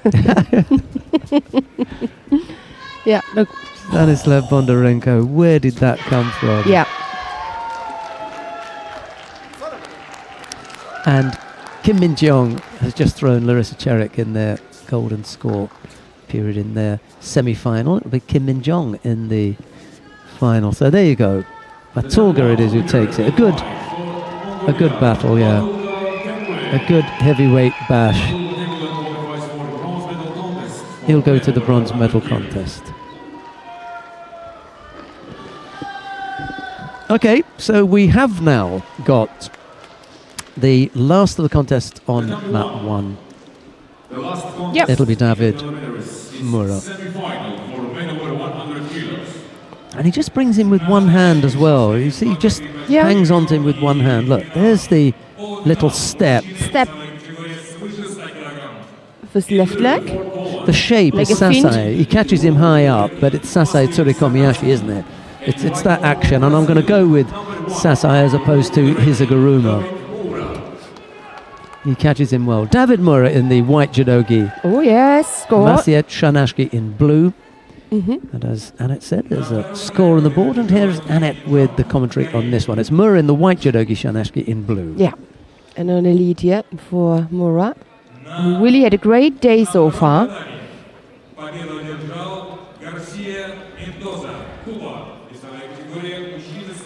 One against Batolga. And his opening contest. Now Also against the last contest in the preliminaries is semi-final his for opponent medal from 100 kilos. Poland, taking the lead here. Последняя встреча перед большим перерывом. Полуфинал. Мужчины весовая категория свыше 100 килограммов. In blue, representing Brazil, double Olympic and world bronze medalist, Rafael Silva. And in white for Georgia, this year European champion, Kuram Tushishvili.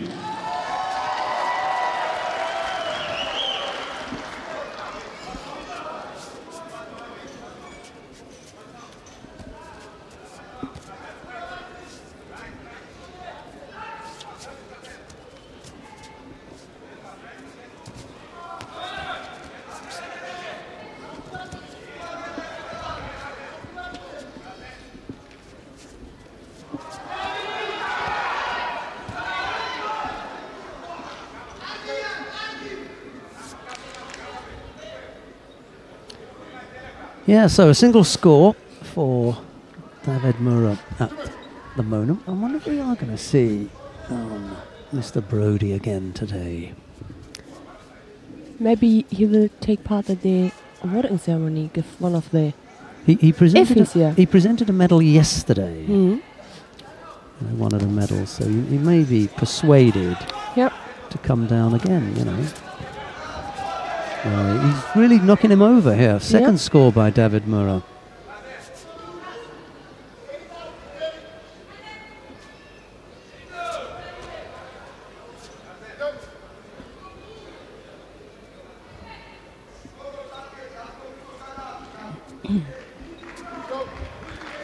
Yeah, the two last semi-finals. Both mats. Men's heavyweight. Mura with a comfortable lead. Oh, failed. So Timirasa maybe Tominaga attempt.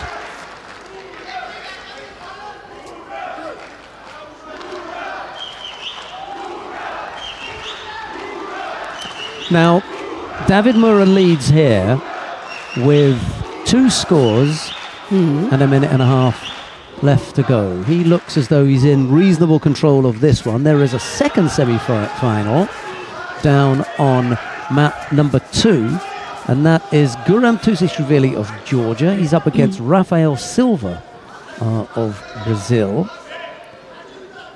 Unusually, I'm going to say let's go down to have a look at Tusishvili. And now Sharnashki looks as though he's been polaxed. Let's go down quickly, Freddie, to mat number 2 whilst they deal with the injury anyway, and see what's happening with Guram Tusishvili of Georgia and Rafael Silva of Brazil. We joined the contest with a minute and a half left to go. There's no score yet. Silva has picked up a single Shido. It's Tusishvili in the white judo gi, Silva in blue.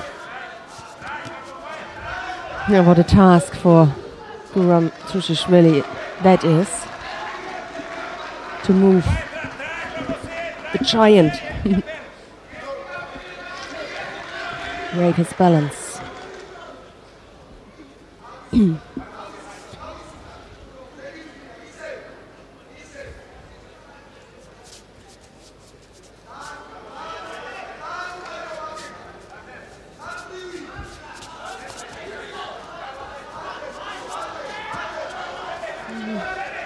Difficult, really difficult to break his balance and to keep your own. That's a good attack here from Rafael Silva. Yeah, he must get really completely underneath his opponent, otherwise no chance.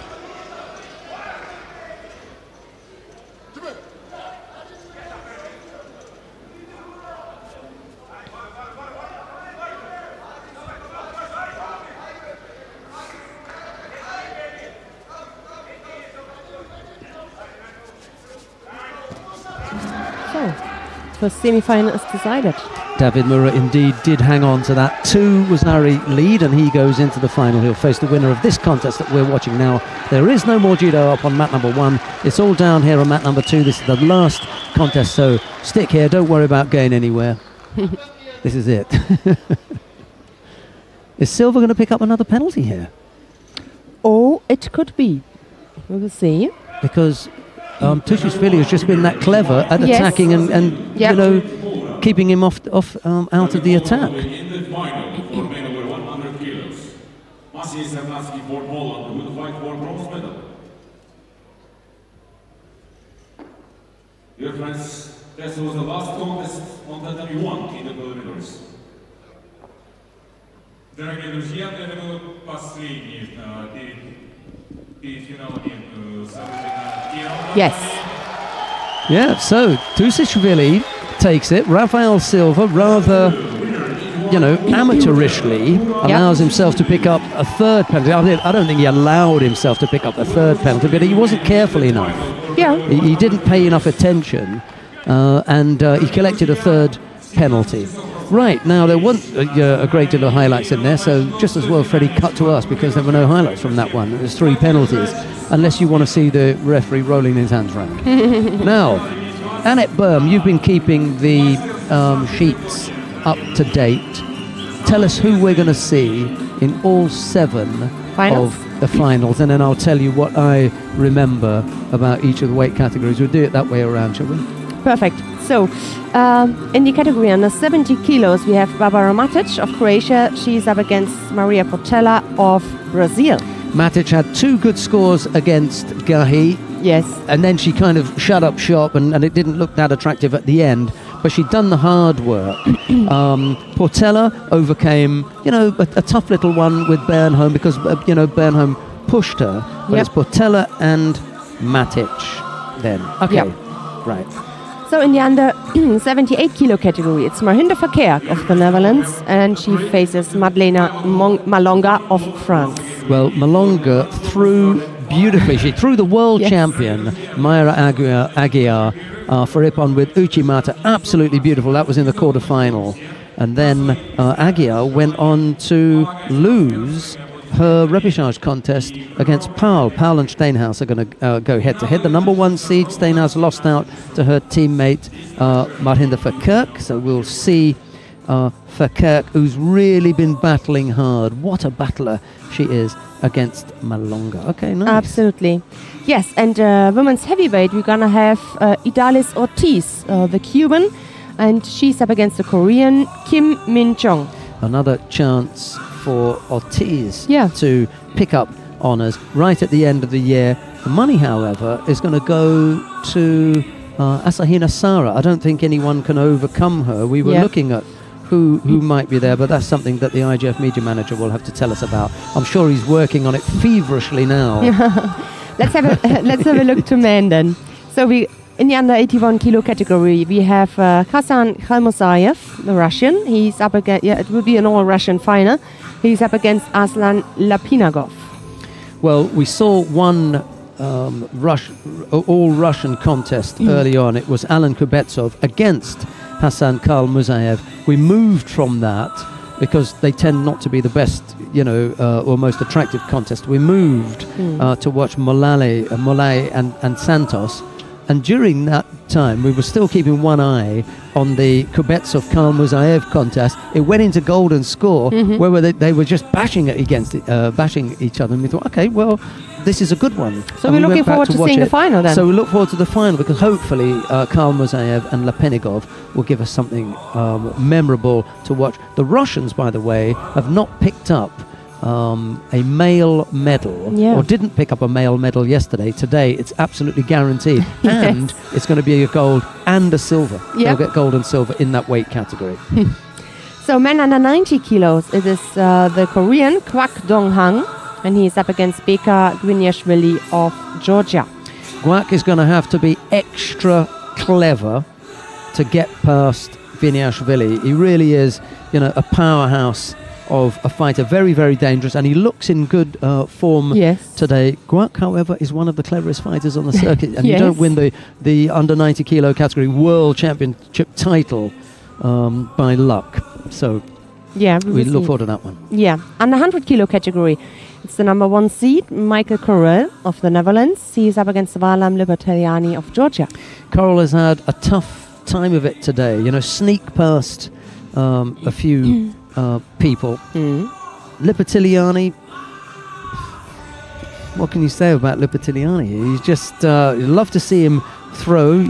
He threw against Serienix twice, and on the first occasion he got caught in Osaikom. He managed to get himself out of it. And he threw Denisov. And he threw Denisov as well. So he's on good form today. Yeah.